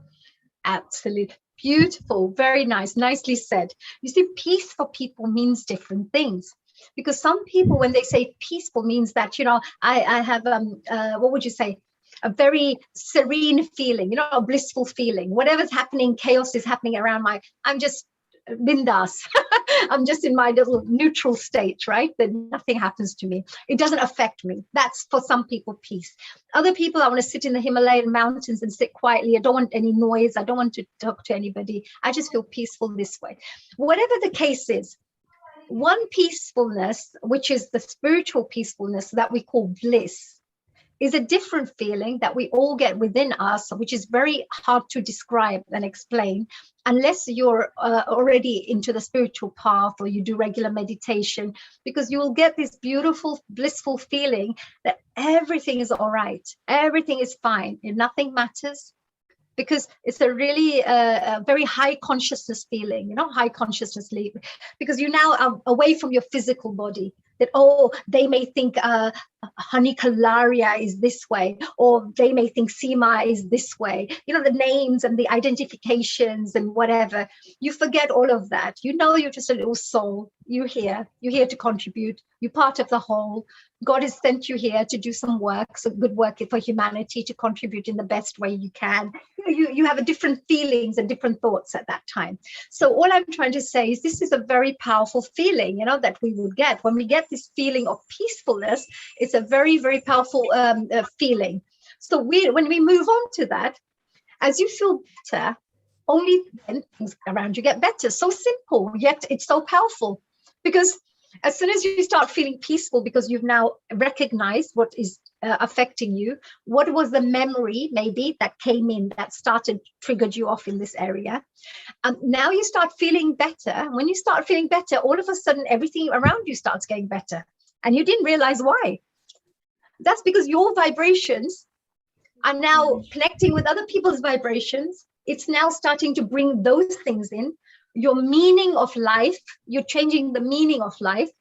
When somebody comes to help you, you're not going to say, why are they coming to help me? Are they coming to mug me? Are they coming to do this? Are they coming to do that? Why? Or you will say, aren't they kind? You know, they've come to help me. That my neighbor has come to help me. So it depends on what your feeling of the world is, how you're perceiving the world, how you're seeing, you know, that your reality starts developing. Now, before, if I couldn't trust anybody, I would have always been on the edge. As soon as I became trustful and knew that God is looking after me and, you know, I'm fine, etc., you take more risks. You will take more opportunities, get involved in more opportunities, because you think, oh, you know, you may meet new friends. You think, okay, let's just get to know some new people. So something expands in your life, you know, just because you dealt with that situation. So it's a very, very powerful thing, very little, but very powerful. I'll move on to the next stage here. So with this one here, the next part is only, as I said, as you feel better, only things around you get better. Then we move on to the final couple of slides here, which is whatever is happening is 100% your responsibility. Now, most of us or some of us will fight that and say, no, because what they did to me was wrong. Or they said this to me, or they did this to me, or they stole this from me, or they did this, which is true, which is it's difficult to be able to take everything and say that it was 100% your responsibility. But why is this important, do you think? Why do you think it's important? Mitaji, why do you think it's important for us to say that it's 100% my responsibility of whatever's happening in my life? It's because it's your choice. You have been given several options and you select something, and then whatever happens, you are responsible because you made that choice. And if you made a choice not to come out of that situation or problem, then also it's your responsibility, because as an individual, as a mature person, you do have a choice. Now what your choices depends on your priorities, your likes and dislikes, your feelings, your emotions, your your worldview about your social, your other life, your professional life, everything matters. And going back to what you had brought in about reflection, going to a very still lake, like the water is so still, until you put a pebble in it, everything is clear. So similarly, if things are not clear in your mind and you take certain decisions that the ripples are going to affect, and it is your responsibility that you put the pebble in there. Absolutely. Wow, that's brilliant. Yeah, absolutely. Yes. So you're not a chaplain for nothing, hey? So yeah, no, that's a very beautiful thing. Nicely explained, Just one more thing to add to it, just to add to that part as well. We say 100% responsibility because of this. Whatever's happening in our world, in our governments, at our, our economies, our home, our family life, etc. It's how you're going to react to it. It's all yours. It's all your responsibility. How you're going to deal with it is all your responsibility. If something is getting you annoyed, then it's up to you to deal with it or not complain about it. So it's up to you it's your responsibility for everything. And also, if you wanted to sit on a chair and you say, oh, let me clean half the chair, then the other chair is still 50% dirty. You will think, well, it's up to them. It's not my chair. They should clean it. But if you want to sit on that chair, then it's better for you to just clean that chair, right? Because then you can sit on it very nicely without all the dirt sticking to you, right? So what I'm saying is, in life, rather than waiting for everybody else to do whatever they want to do for you to change your life, wouldn't it be easier for you to just do what you need to do to help change your own life? If you feel that somebody's doing wrong, let's say your region nationally, you write a letter to your MP and just say, look, I'm not happy with this because I think something needs to be done about it. Because rather than saying to your friend and other gossip and this, they're doing terrible, they're doing this and they're doing that, they should do this and they should do that. But okay, if they should do that, write to them and tell them that they should do this. So now you've taken responsibility. That's what we're saying. If you want to change a situation in your life, which is not good for you, which you're finding isn't conducive to the way you want to live your life, then you have to take some action to be able to, so that's your responsibility, 100%. If you take 100% responsibility, you'll get 100% results and changes. If you do 50%, then you're going to give 50% of your control away to other people, right? So you're giving 50% of control to the external situation, which you don't have control over. So that means only 50% of your life will change, not the full 100%. So that's the reason we say to people, you have to take the 100% responsibility yourself for everything that you want to change in your life, and just see as you, because it's good karma as well. It's good merits that you're going to get. If you know your family is causing problems, so you say, it must be my thing, something in me that's causing this problem. Maybe I should stay quiet when they get angry. Maybe it's my thing. Like every time you reflect, self-reflect, it'll change. It'll change your situation because of the way you're finding a solution for it. So it's a very, very powerful thing. Thank you. That was really nice. Now I'm going to come to the last bit before we start a meditation session. I hope you're all enjoying this. So it just helps us to perhaps appreciate how life can be changed in a very powerful way. Now, this part, I'm sharing this. So what do you do if you want to really improve your life? Well, the first thing is, if you wish to improve your world, this is your destiny, what you experience in your world, everything like that, you have to continue cleaning, correcting, and rectifying, which in other words means you continue evolving, because things will happen in your life. It doesn't mean now you've done it, it's all fine and 100%, my life is going to be perfect now. There will always be situations that are coming. You always say thank you to the universe. Thank you, I've been given this problem because I know that I need to clean something in my subconscious mind, and then my life will become smooth in that area. And thank you for you bringing that up in my life, that problem, because there was something there that was creating that problem and I need to clean it. So yeah, so as soon as you clean it, you correct it, you rectify, do something with it, you will find that that problem won't be there anymore. That means now you're not feeling that. And now your world is changing because of that one bit that you did. But each one of this is very powerful. Each one of this is extremely powerful. So first of all, now, if we can now maybe move into a proper meditation exercise for all of us together. Are you happy to do a little meditation, everyone? Yeah, fantastic. I love this thumbs up. Very nice. So I just wanted to say, I hope everybody who's joining us here today, what we're going to go through, what we've just been through is a little presentation about, you know, experiencing meditation. But just before we went into experiencing meditation, I felt it's really important to maybe share with you some tools and techniques you can use to improve your life. And one of those tools and technique was, of course, the Ho'oponopono mantra, which comes from Hawaii. And it's a very powerful mantra. And each week, if this is something that you enjoy, and if this is something that you like learning, perhaps every week, new techniques, new tools, new personal development things, and meditation things, do let Neil Kumar, you know, at the Healing Our Earth know, or send us your messages so that we can then continue doing this on a regular basis at the end of the Healing Our Earth every single week. And we can finish off with a lovely meditation as well. So learn something new and then move on to a meditation to finish off with. So this is, of course, with our Healing Our Earth. And after that, of course, we still have our parties. So anybody who wants our little party can still be there. So let's start off with a little meditation. What I would like to do is I would like to take you through a special exercise, which is a Ho'oponopono exercise. After we go through that little exercise, I will ask you to stay quiet for a while. Everything will go silent. There'll be no music. It will be complete silence. And I want you to just sit silently for a certain amount of time. We will start off with 15 minutes, perhaps, 15 to 20 minutes maximum, to sit silently.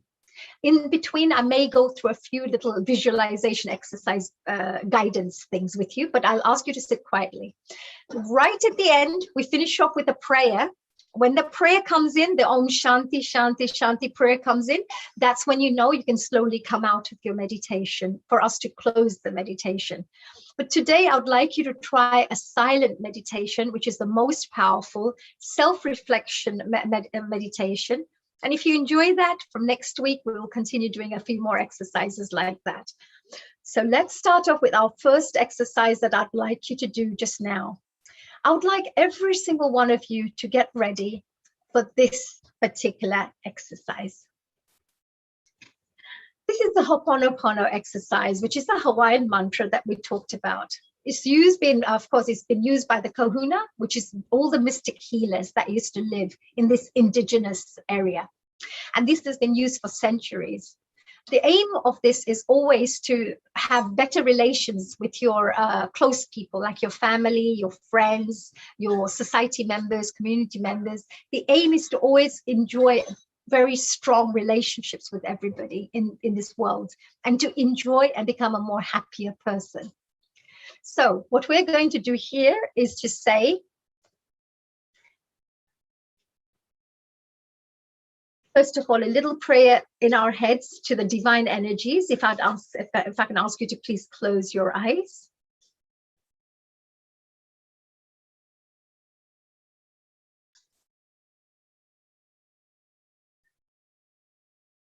And let's start settling in. See if you can breathe a couple of times, some nice deep breaths to get yourself grounded.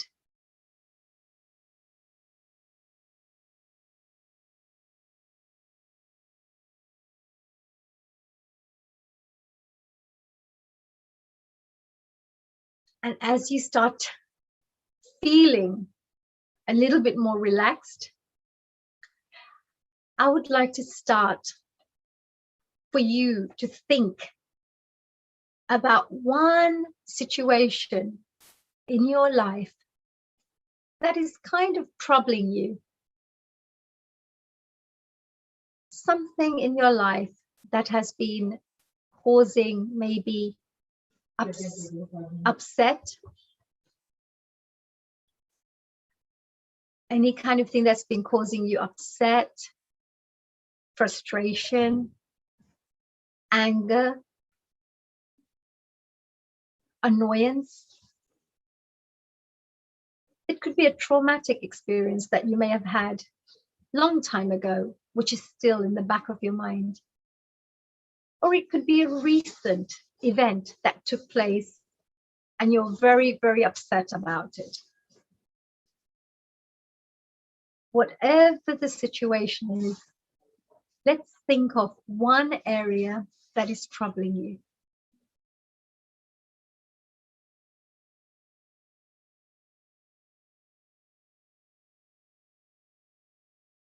Think about what kind of negative emotion this is triggering in you.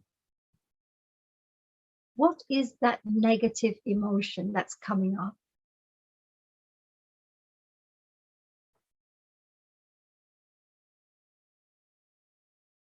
Think about all the negative emotions that are coming up.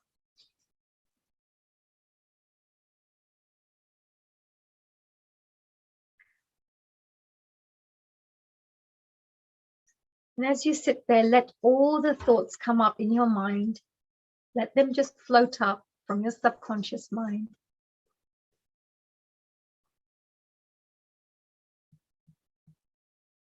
Let all the thoughts just come up, swarm around your head. If they're swarming around, it's okay.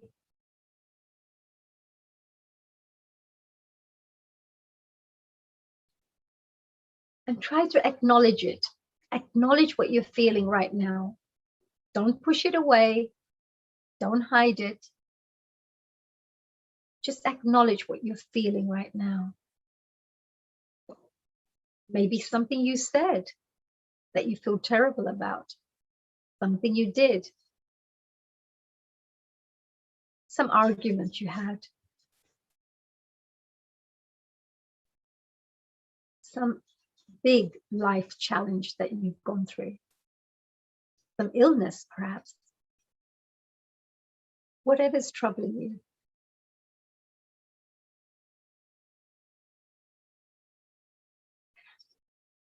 And once you have caught these emotions that are coming up, which are very important from your subconscious mind, we have to catch them and clean them. So let's start off with the first part. And let's say, I am sorry. Say, I am sorry for whatever is in me that has created this. Just say, sorry for whatever is in me that has created this feeling in me.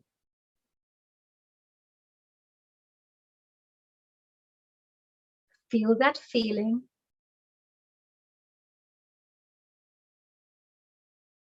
Really feel the fact that you're sorry. Sorry that you've had to go through this. And tell your inner self that you're very sorry.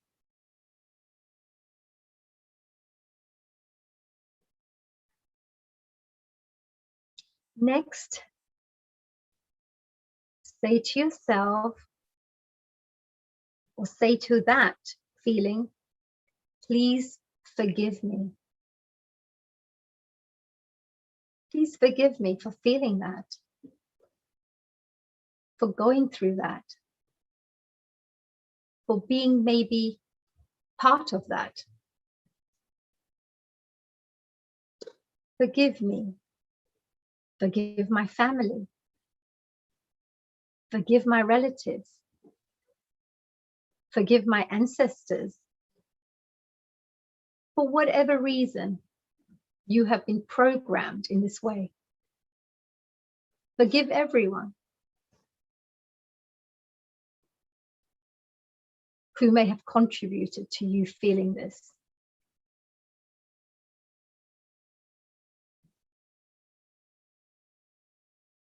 So now that you have asked for forgiveness, you will move on to saying, I love you. Say, I love you for everything, for whatever you are, for whoever you are, for whatever you made me feel like. I love you completely unconditionally.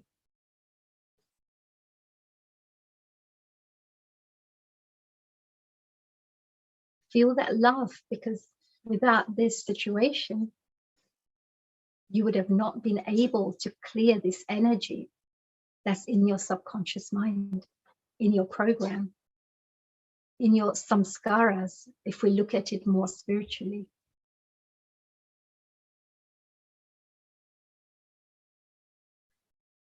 And now that we've asked the fact that I'm sorry, please forgive me, I love you.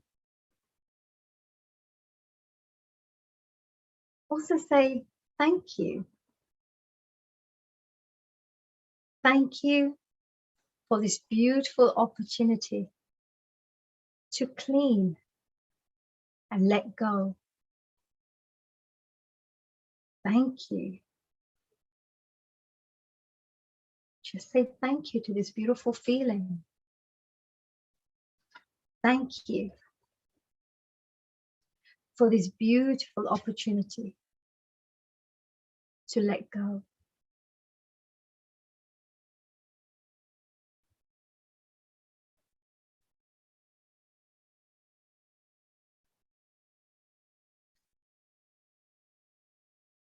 And as you think about this,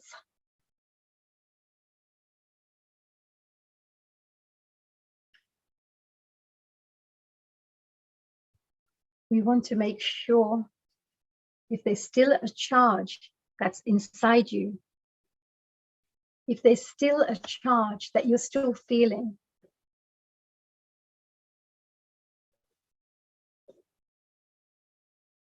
go back and say, I'm sorry again.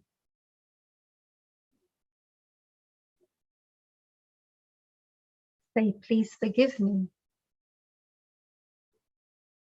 Say, I love you. And then thank you for this opportunity.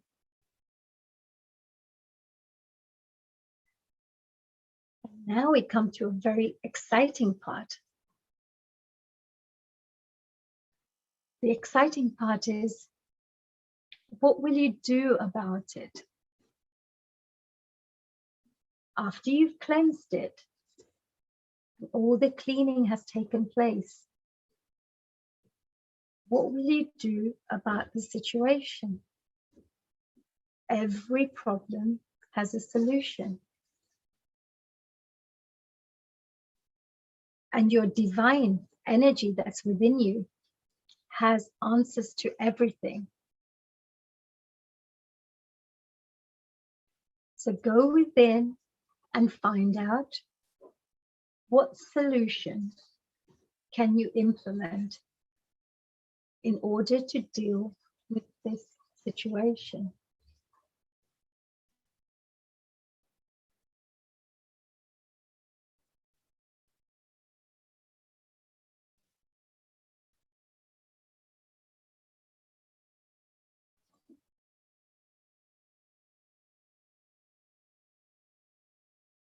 And if you have found and discovered a solution within you, imagine yourself implementing it. Use that to change your reality. You're 100% responsible for changing your own reality and your own world. But take full 100% responsibility to implement this solution so that you can see powerful shifts and transformation taking place in your life.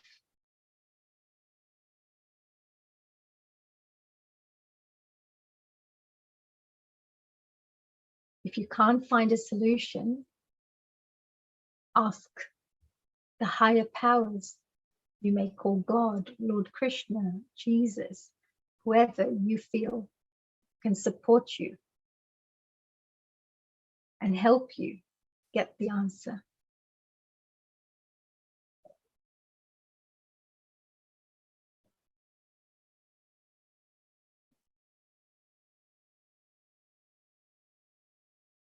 Keep cleansing until you feel this peaceful feeling within you. Because nothing matters. You're on a path, you're on a road to evolve, to experience, discover, to grow. Everything that happens in your life is part of that.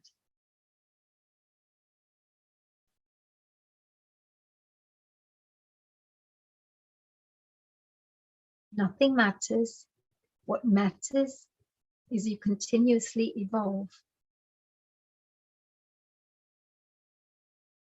and feel that peaceful feeling, that joyful feeling, that blissful feeling, which all of us deserve, as well as we all understand that that is our natural state. It's only when we come out of that natural state do we feel the negative emotions. So when you bring yourself back to your natural state, you will find an automatic, blissful, joyful feeling bubbling up from within.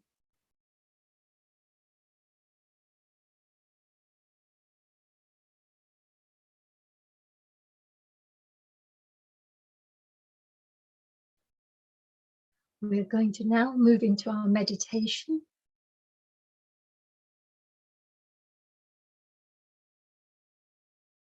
And in this meditation,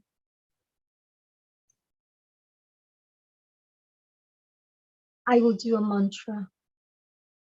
And I'm going to continue doing this mantra. And maybe I will do a 5 minutes silence meditation for us to get used to the meditative practice. I will start off with a mantra, which is 9 lines. So there'll be 9 lines of this mantra. And after then, I will continuously go through a repetitive mantra. Then we will sit down quietly for 5 minutes in silence and enjoy the balancing and cleansing that has taken place today.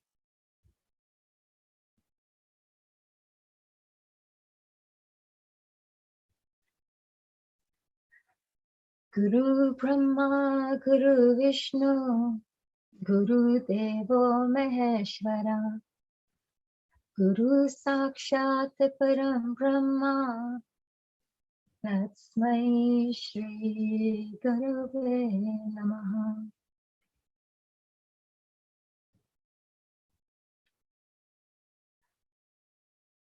Om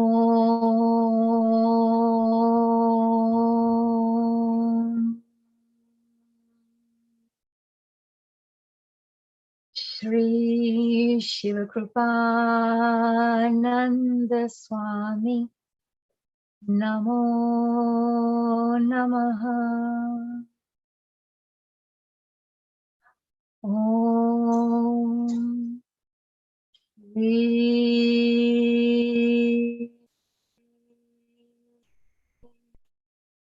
Shri Shiva Kripananda Swami Namo Namaha. Om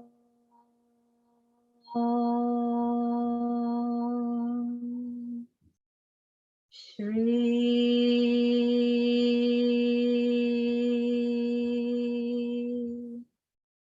Shiva Kripananda Swami Namo Namaha. Om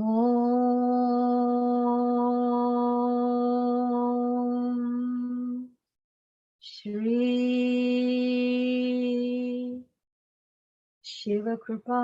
Shiva Kripananda Swami Namo Namaha. Om Shri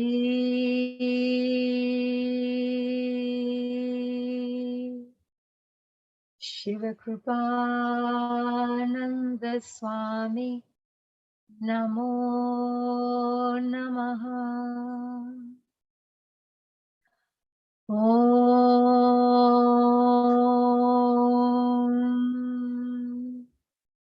Shri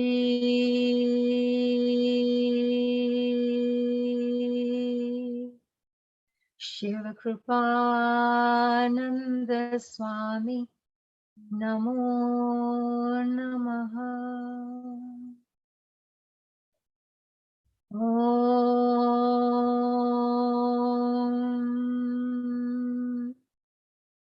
Shri Shiva Kripananda Swami Namo Namaha. Om Shri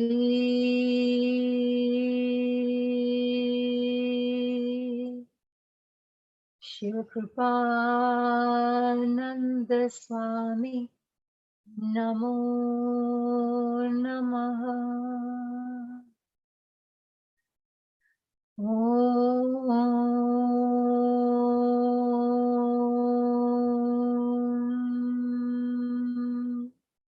Shri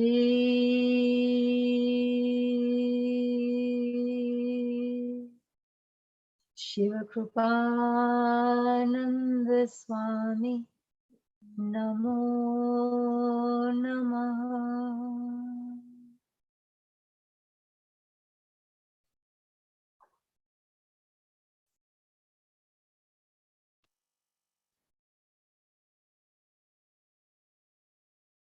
I'm a pure soul. I'm a divine soul. I'm a holy soul. I'm a divine soul. I'm a pure soul. I'm a holy soul. I'm a divine soul. I'm a pure soul. I'm a holy soul. I'm a divine soul. I'm a pure soul. I'm a holy soul. I'm a divine soul. I'm a pure soul. I'm a holy soul. I'm a divine soul. I'm a pure soul. I'm a holy soul. I'm a divine soul. I'm a pure soul. I'm a holy soul.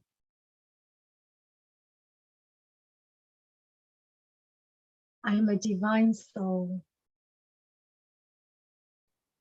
I'm a pure soul. I'm a holy soul. I'm a divine soul. I'm a pure soul. I'm a holy soul.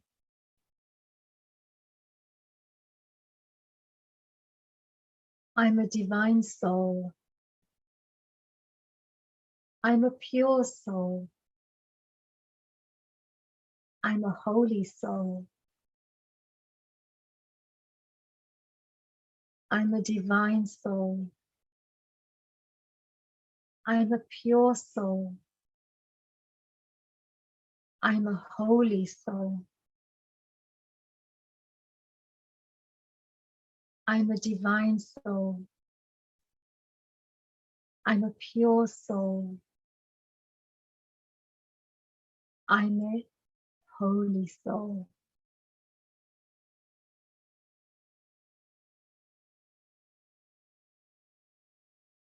We will now sit silently.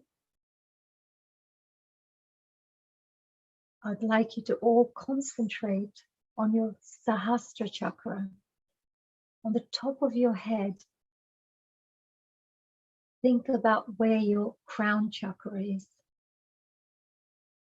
Just imagine 1,000 petals sitting on top of your head, vibrating, pulling in energy from the universe. So as it enters you, it cleanses and activates every single chakra in your body, every single energy center in your body, and every single dimension of your being. Keep concentrating on top of your head until you start feeling this little energy on top of your head.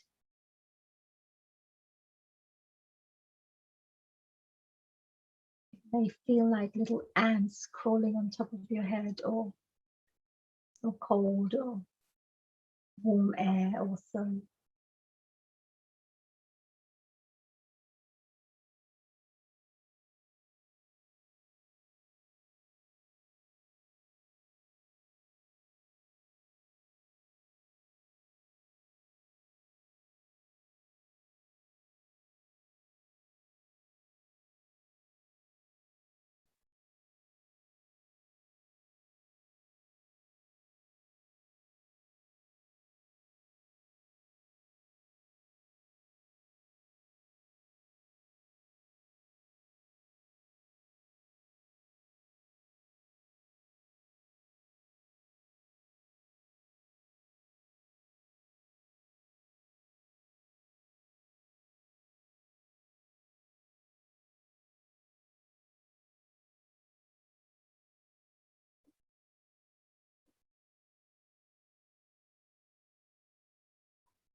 This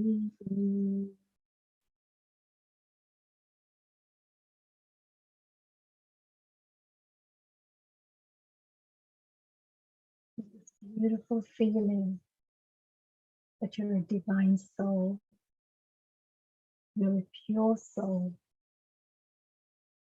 you're a holy soul.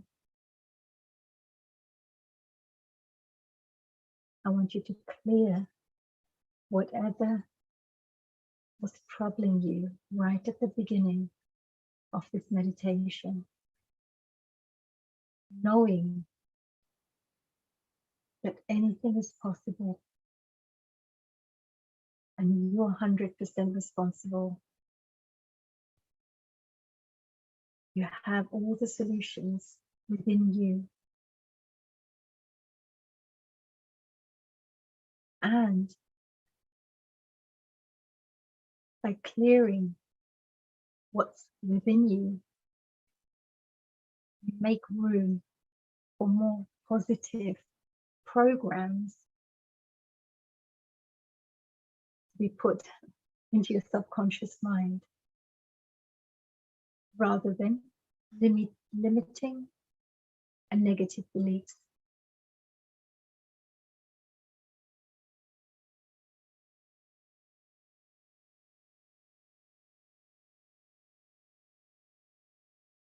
And whenever you're ready,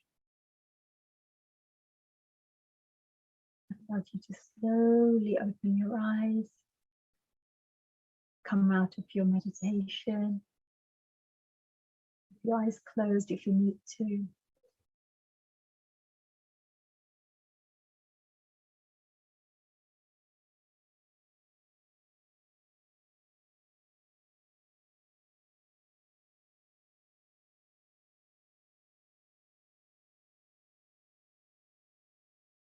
If everyone enjoyed this meditation, we can do a meditation at the end of healing our earth every single week, just to finish off, just to connect to our inner divine spark, our soul, as they say, to continue this spiritual journey in a collective consciousness way.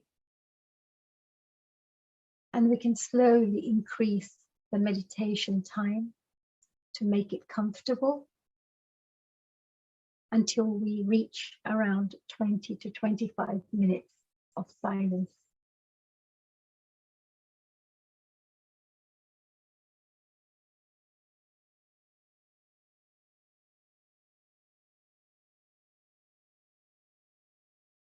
Om Shanti, Shanti, Shanti.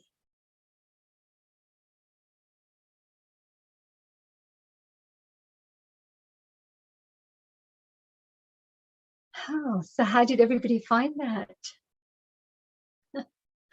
Lakshmi ji, I always like asking you this. I know you always don't want to come out of your meditation, but you always share such beautiful things. How did you feel? I thought I didn't exist. I went into another world, you know. I for a while I didn't know that I was there. You took me to another world, honey. I mean, I just enjoyed what you went through, right from the PowerPoint presentations of those 10 points and further, and then you took me to another world, where I just forgot myself. I didn't exist, sort of a thing. And then again, slowly I came back to normal. And what a wonderful experience. Thank you. Oh, Lakshmi ji, thank you for that as well. It's normally, this work that we do here and the energy we feel is always the divine energies that do all the work. We are just little vehicles, little channels that do these things. But actually, for me, what I feel is, when I was invited to do this, I felt that maybe Healing Our Earth is ready to do something a bit more bigger. The more people that come together to meditate together, the stronger energy grows together. So when we do this by ourselves at home, meditation, if we did this once a week together collectively, it's like, for example, at the moment, we may have 40, 50,000 people, let's say, sitting, meditating with us. And if they were, it's like us, each one of us doing 40 or 50,000 times meditations. That's how much energy you would feel to uplift you, you know, for your consciousness journey. So, which is beautiful. So thank you, Lakshmi ji. Mitaji, how was it for you? It was very blissful, very calming, very peaceful and blissful. And because I meditate, you know, I'm a meditator. So my body starts swaying and I can feel it, little bit of, you know, going in like very, very minor pendulum like of motion. And I feel this, that, you know, I'm going in that trance. So it's lovely, it's beautiful. And then what happens, you know, all the issues which I have in my subconscious mind, they start coming up and they start dissolving and I forget about it. And at the same time, what happens that some lovely memories come up. So it makes me more peaceful and blissful. So it's a wonderful experience. Oh, I'm so glad. Yes, this is really lovely. Actually, sometimes I find my hands get really heavy. I can't take them out because I think, oh, I just love sitting into, when you get into a deep meditation, and it's a very good meditation to be in like that, when you're half awake and half, you know, in a different state. And it's a good time to also put good messages in your mind at that time and clear all the, as we talked about, the Ho'oponopono things. Girishji, how was it for you? Absolutely blissful, so beautiful, so divine. You feel the total connection with the divinity. You feel the presence of the divine Lord within you.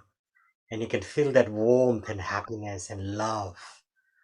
The word, 4 letters, that's it. That makes the difference in the world. It brings joy, happiness, purity. And you feel the world is so beautiful, you know, there is no problem. Problem is only created by us. Yes, absolutely. What we've just been discussing is all within us. It's how we see it, how we deal with it. And convert the word problem into challenge. Yes. When you convert that word into challenge, it brings happiness within you because it doesn't demoralize you. It doesn't make you feel, oh my God, I've got tons of worries to sort this problem out. But when you say word changes your thought, your feelings, the energy within you, it's immense, you know, and you start to feel there is no problem. It's a challenge. I love it. I enjoy it. Yes, And I conquer absolutely.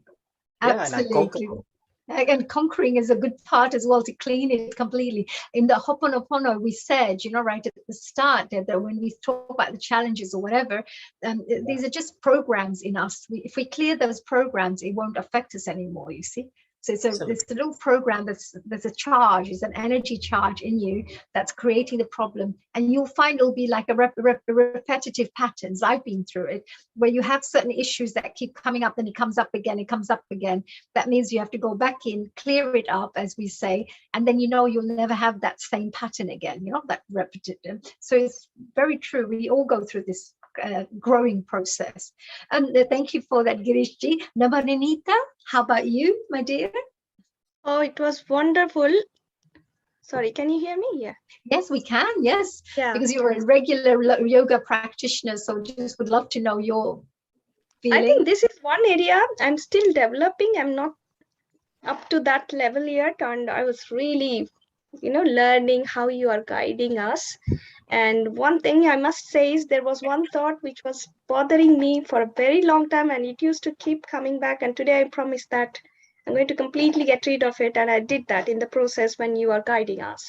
So I think every week, if I do, I probably completely declutter. No challenges, as we say. Completely, I'll declutter my mind and, you know, refuel, recharge, refresh, replenish, whatever you want to say.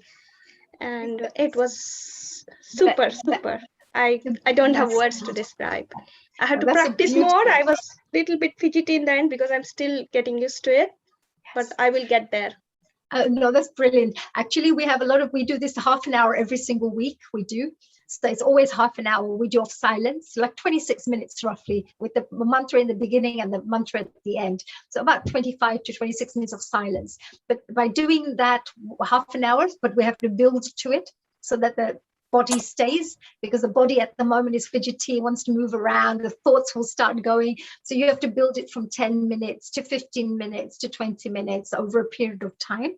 And then you can get to that half an hour. And if you do that half an hour every single day to stay silent, that means you have mastered your body, right? So your body is going to sit. Otherwise, it's like a little monkey wanting to run around and jump around. So you're able to subdue it, and then your soul becomes stronger. And if our lives, in our life, if our soul, if you live your life as a soul conscious being rather than a physical being, then every solution, every decision you make, everything you do will be on a higher level of thinking. So it will be less problems for you, less challenges, less issues, because you're doing it with a better methodology, which is through your soul. So very nice. Thank you, Navani. That touched my heart. Thank you very much. I'm glad you I got really it. enjoyed. I'm really glad. I'm coming to the last one here, Seemaji. How about you, my dear? You look so like relaxed and just pure. You're a regular meditator. I know that. I practice Sahaj Samadhi with the Art of Living.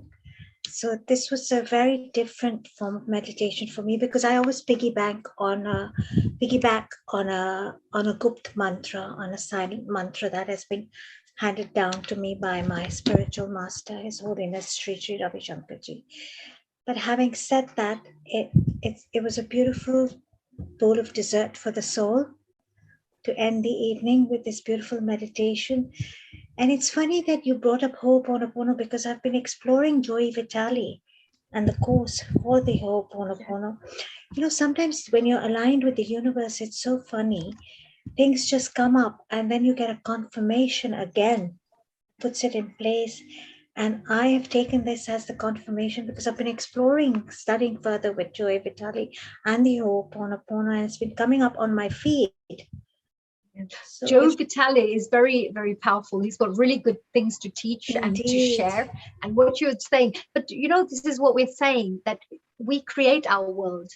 So when you're thinking about certain things all the time, or there's certain charges, you'll attract those things, those situations in your life. So when we're thinking negative programming, then you're also attracting that. But as soon as you become on the positive side, you will start attracting also the positive things, as we are doing here on Healing Our Earth.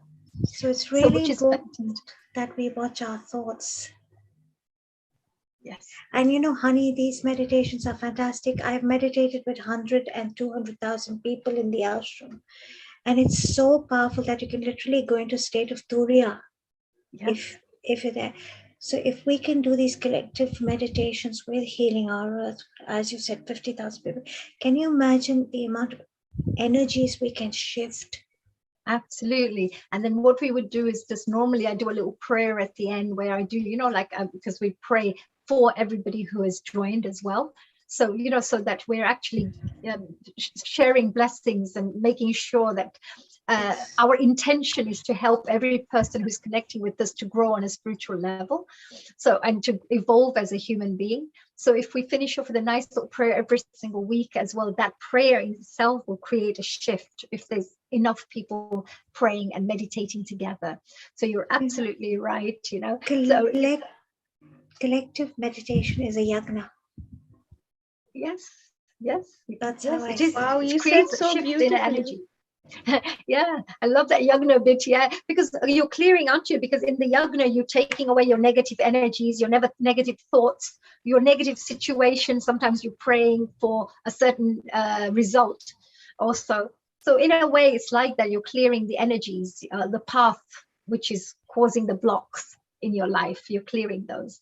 So which is really and for nice. others, and for others. When Oh we yes, do it this together, is for others actually. This is for others. This is actually, it is for others. Although we are saying that we are helping ourselves, this is the thing I shared, that when we do this ourselves, we're helping our families, our relatives, our society members, our nations, our planet, because as we shift our energy, it shifts our world. It shifts everything else, you see. with it, within that world. So you're actually giving very positive energies to those people around you. If you are nice to your friends, they can't argue back.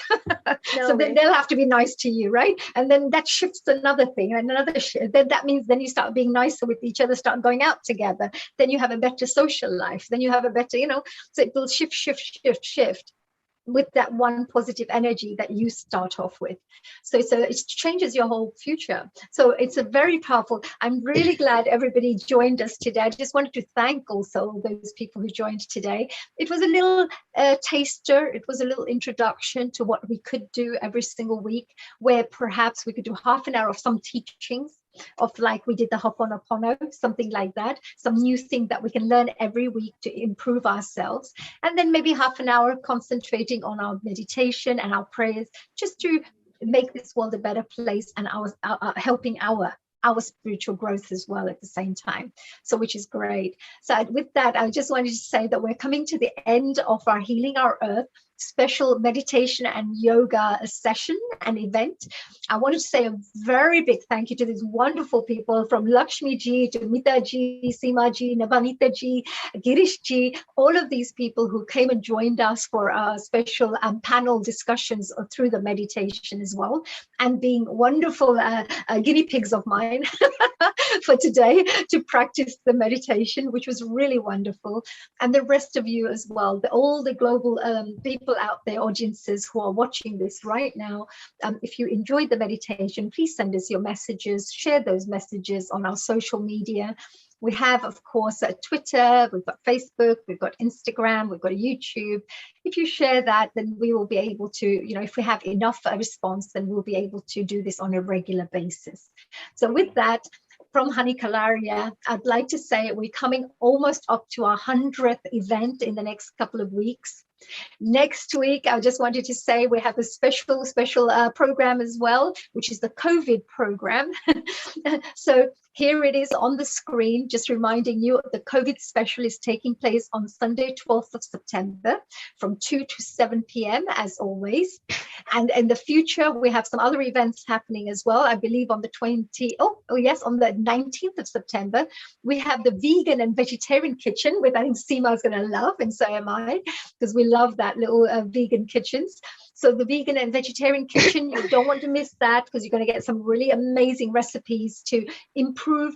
They say, food for the soul as well, food for our health. You will get all that at this particular event.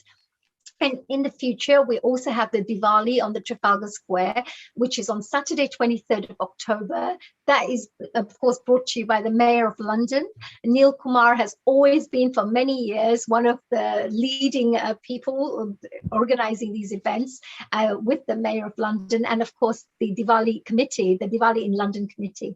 So to all of them as well, we look forward to this event coming up. So with that, I just want to finish off. Maybe Girishji, if you'd like to finish off with a prayer for us and finish off a special global namaste to everybody from Honey Kalaria here. And we're going to finish off with Girishji singing a special little bhajan if he wants, or the Om Bhurvua Swaha to finish off with.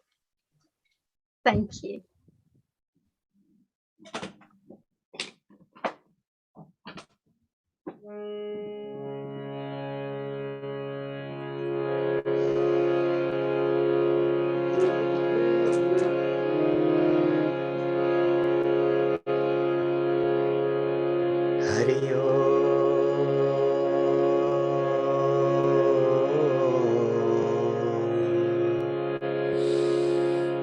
Hari Om.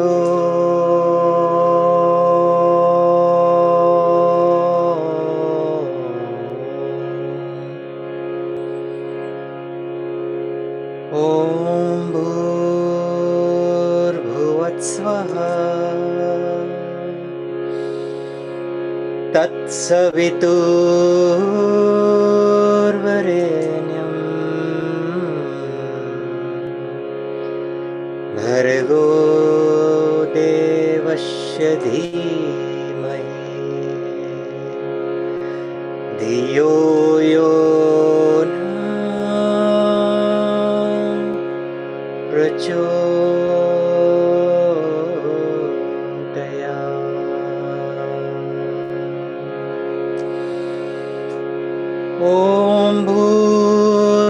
भूर्भुवत्स्वः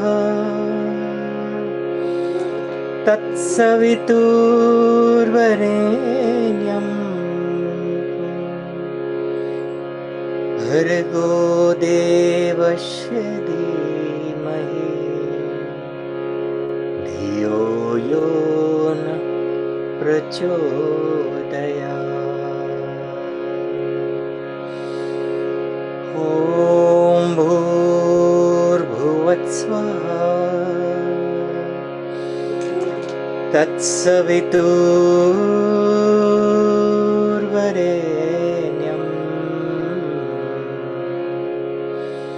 भर्गो देवस्य धीमहि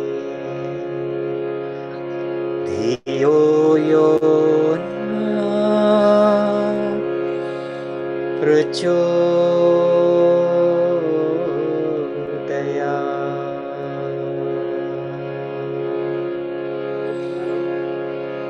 ॐ शान्ति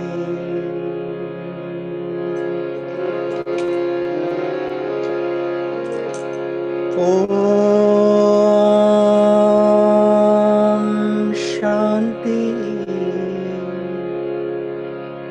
ॐ शान्ति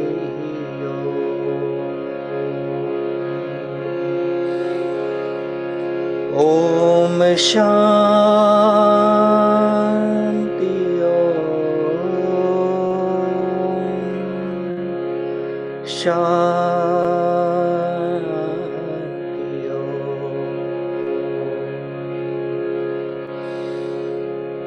ये ध्वनि मंगल ध्वनि है ओम शांति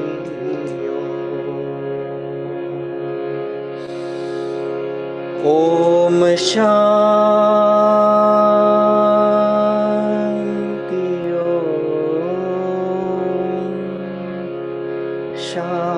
शांति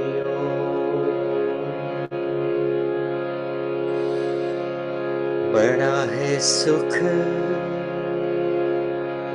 ये मंत्र मन हर ओम शांति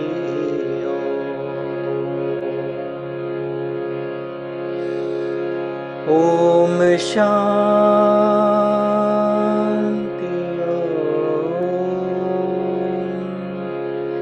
शांति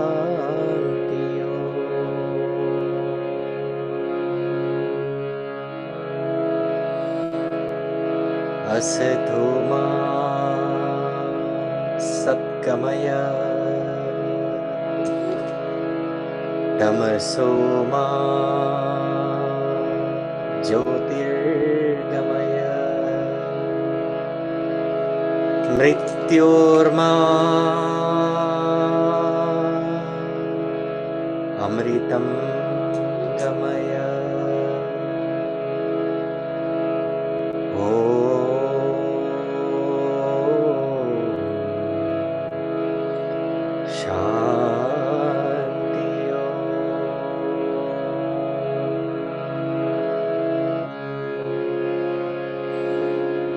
समस्त लोका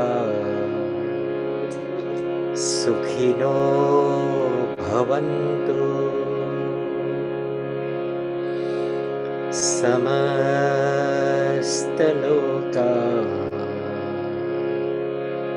सुखिनो भवन्तु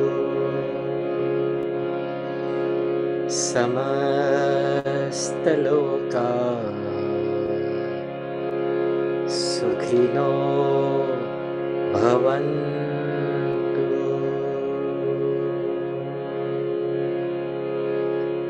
ॐ शान्ति शान्ति शान्ति